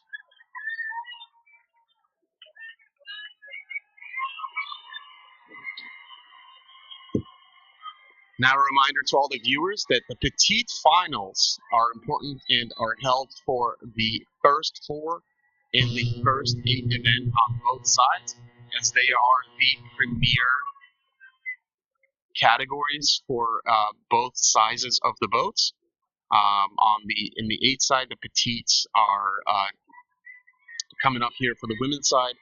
But ultimately, the first 8s have the privilege of racing in the Petites if they are in the top 12 crews, and if they're in the 7th through 12th seeded crew out of the semis or heats. This allows rankings and a little bit more accurate indication of where the crew finished compared to the entire league.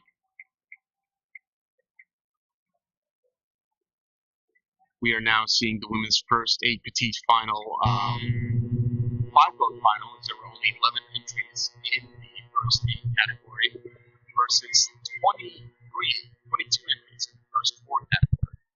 And so here we have everybody that has raced. This is racing their second time with Sidwell Friends, Washington Liberty, Woodson, Georgetown Visitation, and Colgan. What's interesting here is 3 boats out of here row on the Potomac, and 2 boats on the Occoquan, 1 at Sandy Run, and 1 out of Oxford Boathouse in Prince William County.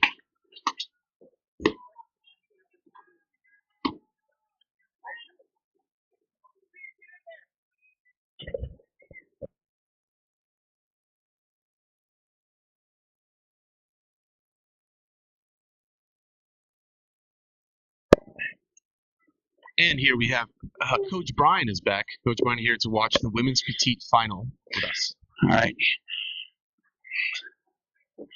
So you have several crews here who were in the grand final last year. Sidwell, I think, medaled. They were the silver medalists in the women's first 8 last year.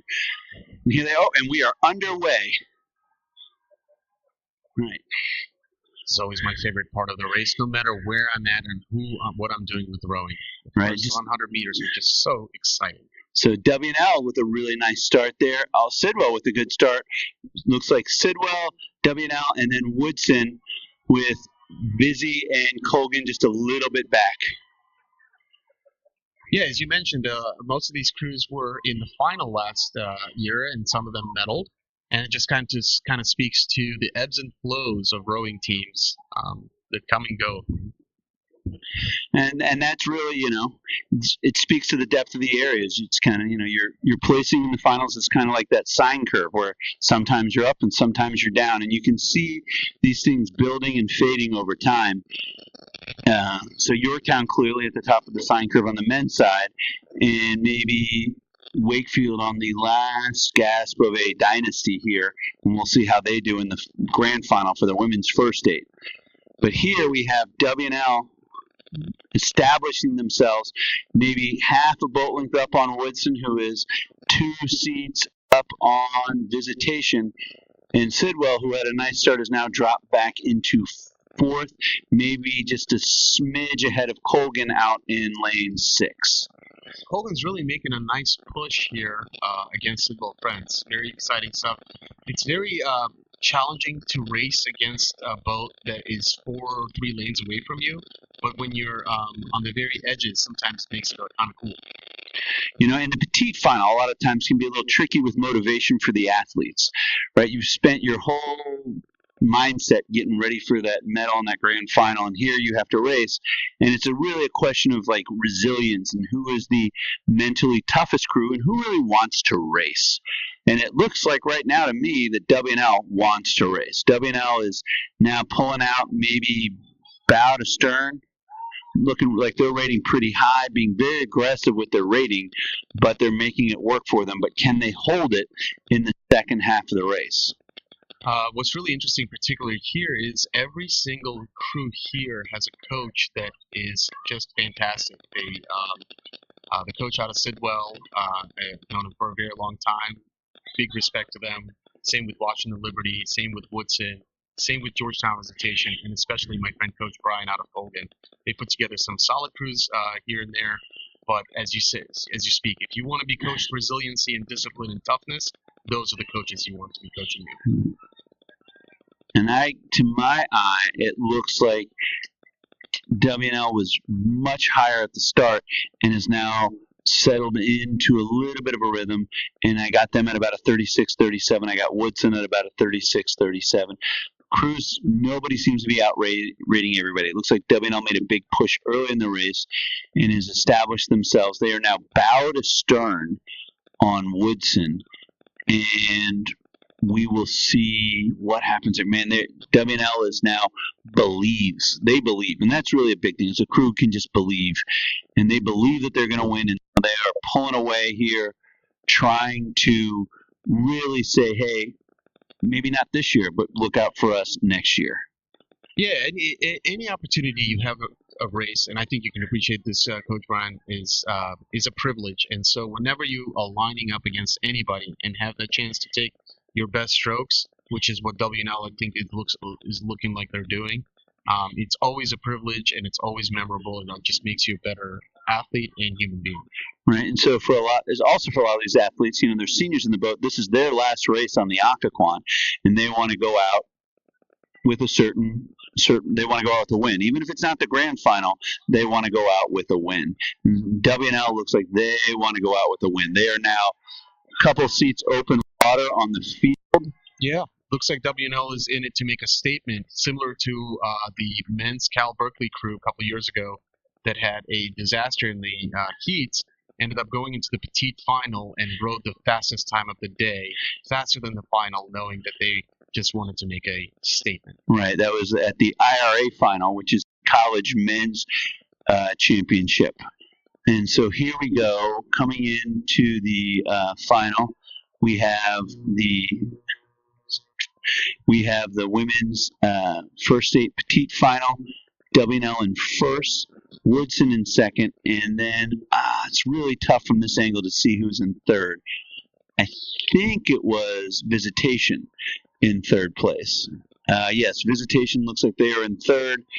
WNL a couple, maybe even a half boat length up on water on Woodson. Woodson maybe half a boat length up on Visitation, but Visitation is charging. And then Colgan and Sidwell racing out here for that last one. So here we go. You can see the finish line? Got a little bit of a lead based on what I'm seeing. So there we go. There is WNL, then Woodson, then Georgetown Visitation,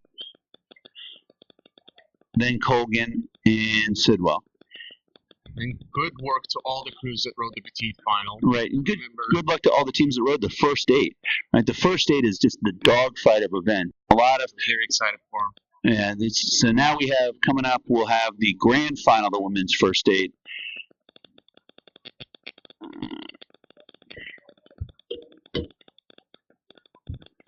Lane 1, James Madison. Lane 2, Yorktown. Lane 3, Wakefield. Lane 4, Alexandria City. Lane 5, Langley. And Lane 6, McLean. You want to make any predictions here before we start? I think it's going to be a very strong fight between Yorktown, Wakefield, and Alexandria. Right, and Wakefield is the 3-time defending champs in this. So can they hold on to that dynasty for one more year, or has the rest of the pack finally pulled them back in? What's interesting here in Alexandria has been a very strong competitor in this event throughout the decades here, and they have a brand new coach, Chris Oddie, who is leading them this year. So I'm very excited to see how they do. It is my alma mater. That's where I went to high school. Well, Wakefield looks like they got a really good start here. They have jumped out on Alexandria City. And Lane 2, Yorktown, has had a really good start as well. I got to give a shout out to the team I'm currently leading right now, McLean. These girls have been working very hard all season long. It looks like they're coming together towards the end of the season to make a statement here as well. Yeah. Big shout out to Coach Rachel. And getting her boat into the grand final. Yes. So here we go. Now very tight here, coming in with about the 500 meter mark, about 400 meters in. Still put Wakefield just a smidge ahead of Alexandria City, but Alexandria City is charging here. Alexandria City is not to be denied. Let's get some ratings here. You're going to push very hard. Now, remember, folks, not only is the fitness and execution of everything you've done in practice is important, but things like equipment and making sure that all your athletes are properly hydrated and fed all goes into that. So this is a collective team effort that is being represented by the rowers themselves. The coaches, the parents, everybody involved in the organization is impacting this race. All right. Now it looks like look like Yorktown is pushed up. Alexandria City has settled down a little bit, and Wakefield is now pushing out again. Wakefield trying to make it back to backs. I believe it's 4 years running, right? Yep, that might be an unprecedented move. I think maybe very few crews have done that. Maybe TJ or Alexandria back in the day. Yeah, Alexandria back in the day. I was talking earlier about how we redid the women's second A trophy, and it was a lot of what used to be known as T.C. Williams plaques in a row. Right. But look at this beautiful chevron. Just continues down the course. It's very exciting. It's tight. Absolutely love to see. So it looks very tight. It's even between Yorktown and Wakefield almost. Yeah, Yorktown and Wakefield battling it out with Alexandria City now about a half a boat length back. And then in fourth place, I would say James Madison and Langley looking like they're currently in fifth. Now, Langley had a very strong season. Great group of girls. Shout out to Coach Kevin Bedell. That's right. So here we go. Wakefield pushing away a little bit more from Alexandria, but Yorktown and Wakefield still kind of hanging on, making it anybody's race between the two. Yeah, Yorktown coached by Coach Tolson coming down here under the power lines. Wakefield Yorktown just made a move. Wakefield, yeah. Everybody said that kids they make a move with the power lines, and they have done that. And now we're seeing, it's going to be tight here coming in, and we're about 600 meters in. You can see the red buoy on the right side of your screen is the 500 meter to go. It becomes just tunnel vision for every athlete. You have this out of body experience. You're pushing every single thing that you've been training. Wow, maybe. So looking at the 500, Wakefield 3 seats up on Yorktown, who is. Strong surge by Yorktown. Yeah, here comes Yorktown. Responding though. Yep, and it looks like Alexandria City's dropping off a pace a little bit. They're still looking strong for medal, but I don't know that they're going to be able to make a fight for that first place. But there's still 400 meters to go here. Yep. You can hear the cowbells starting. We come in here into the last 400, 350 meters. The entire course. Here we go. Now everybody's going to push everything on the line. For some of these you can see athletes, this has been on their mind for 4 to 5 years, depending on what school they went to, and really are executing every single piece of training and practice that they have been going through the last year or so, probably since last year, to make a statement clear now. So who's going to want it the most? Who's going to push it harder? It looks like Yorktown and Wakefield are going after it. Yep. Outstanding sprint by Yorktown, not letting it go very easily.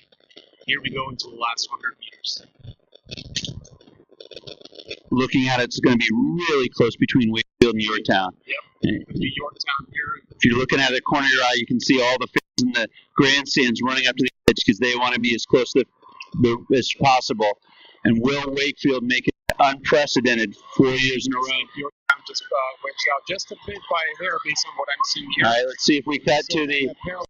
I apologize. You can hear the screaming behind us. Oh, wow. It's going to be tight. I'm going to say Wakefield, then Yorktown. Wakefield. Tough race for somebody. Well, I'm going to wait until we get official word on that, but it looks like to my eye, Wakefield over Yorktown, and then Alexandria City third. Good job to McLean and Langley as well. And here we have, when we get confirmation of those results, we'll let you know. But that was. Here we have both of our crews racing each other, right next to each other in lane 4 and 5, but also Thomas Jefferson, Madison, Robinson, McLean, Woodson, and Alexandria City in the men's first 8 Petite final. Robinson and James Madison have made really good starts here. Robinson jumping out and just a straight, maybe a half a boat length ahead, 2 to 3 seats, and then looks like 3 across for second place between Madison, McLean, and Woodson. Yep.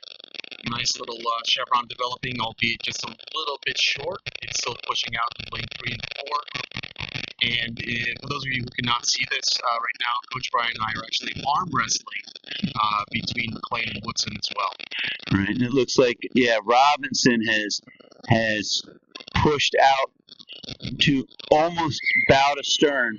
A little bit of Master steering here on lane 5. And it looks like, based on the screen on my left, it's like Wakefield won that women's 8. But we'll wait for official confirmation. But the Wakefield supporters may have got online and seen the official results that we have not yet seen. And now, to my eyes, it looks like Robinson is bowed astern on the field, with Woodson and McLean tied for second and third place now. Alexandria City out in lane 6 with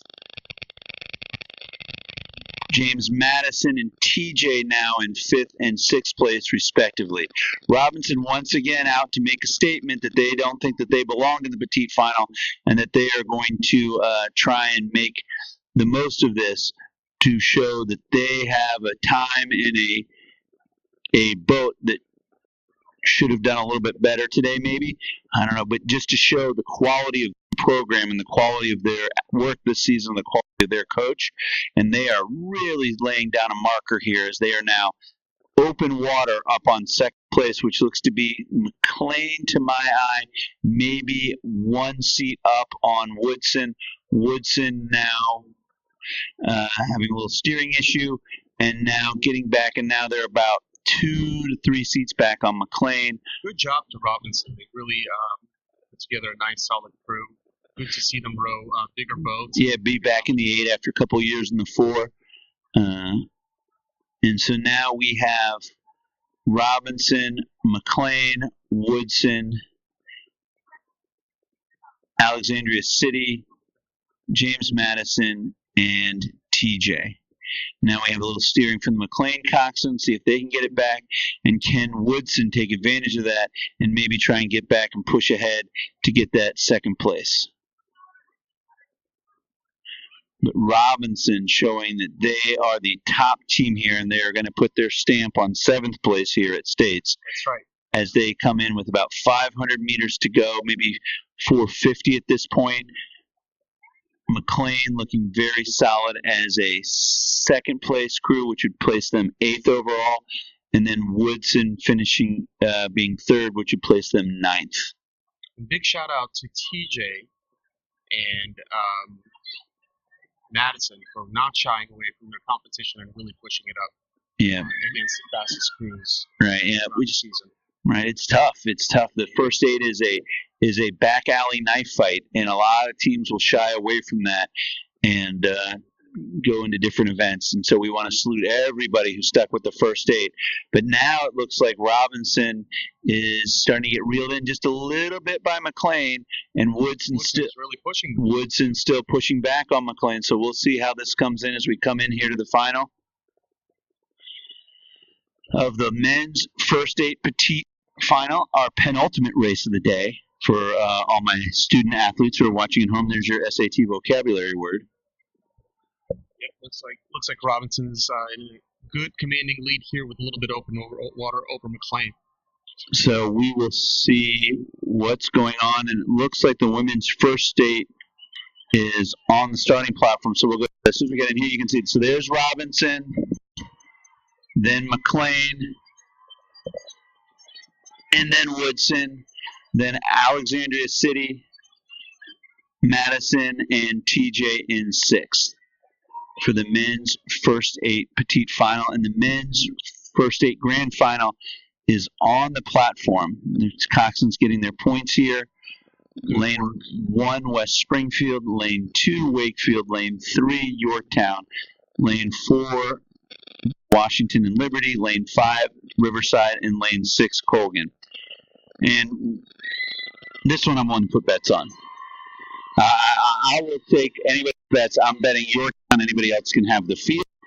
But that's why we race it here. Yorktown is your favorites.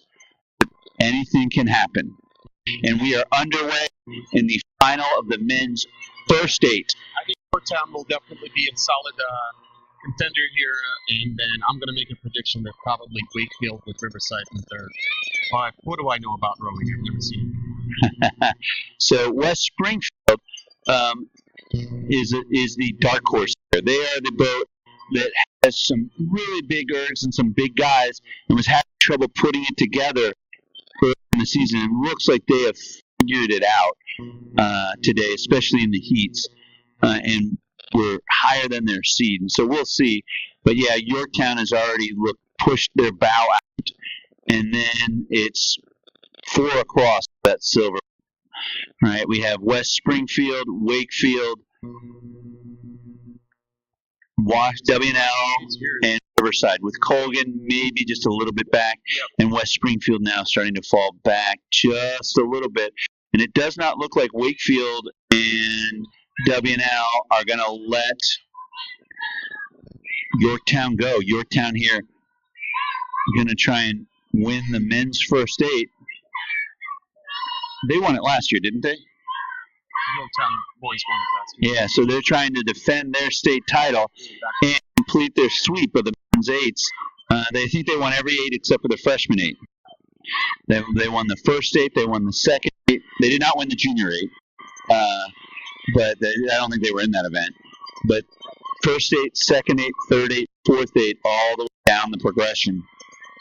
And See if they can make it. Yeah, but It's a very special achievement. Wakefield not letting them go. Wakefield really putting in a fight here with them. And I would say currently W&L in 3rd, with Riverside in 4th, West Springfield in 5th, and Colgan in 6th. It was really impressive with Wakefield and Yorktown. Both crews were pushing each other for 1st and 2nd place in the women's final as well. Yes. Certainly something in the water. Yeah, something in the water there in Arlington. Or an esprit de corps amongst the entire team, and high standards of work and effort. And that's one of the great things about rowing, is it's not who's been playing since they're 12, it's who's willing to do the work. Who's willing to do the work in the off season, who's willing to do the work on the erg, and who's willing to do the work in the spring to make that boat as fast as possible. So coming here under the power lines, it looks like Yorktown in 1st, Wakefield in 2nd, W&L in 3rd, with Riverside in 4th, Springfield, West Springfield, and Colgan. I don't know. Colgan may now be in 5th place. West Springfield may now be in 6th. It's tough to say here. Yorktown once again, though, looking now like they've pulled away just a little bit more, maybe 6 seats up on Wakefield. Wakefield now in 2nd above W&L. And Riverside now trying to push into W&L. Outstanding racing by everybody here. Yep, Very and tough racing. And I cannot tell from this angle who's in 5th, whether it's West Springfield or the Sharks from Colgan. But as they come down here, we got still currently Yorktown in 1st, Wakefield in 2nd, and W&L in 3rd. Coming in here the last little bit, they start to come in front of the grandstands, and you can hear the cheers from all the crews. Now, It was, in fact, Wakefield who won the women's first 8. I see them coming into the medals docket. The women's first 8 was Wakefield 1st, Yorktown 2nd. But here, this is Yorktown now. Yorktown has opened up. Yorktown said they were going to own this race, and they surely have executed that ownership. Yeah, they are now 2 seats up on Wakefield. Wakefield now in 2nd, W&L in 3rd, but Riverside really trying to push into W&L. We'll see. Is there a runway left? I don't know. Let's see if we go to the finish line view. In the finish line view, it is Yorktown 1, Wakefield 2, W&L 3, Riverside 4, and then I'm not going to call it too close to call. Over West Springfield. Colgan, West Springfield was too close to call there. So congratulations to the Yorktown men on winning the state championship in the men's first 8, the premier race of the day. Shout out to the Patriots. Thank you, everyone, for watching and following with us today. Again, amazing drone coverage made possible by Maverick Rowing in partnership with VASRA for this spring season. And that ends the spring season for the Aquan. And thank you to everybody who volunteered, raced, and did anything to support rowing in this area. We appreciate you all. Thank you for joining us for this broadcast today. Thank you very much.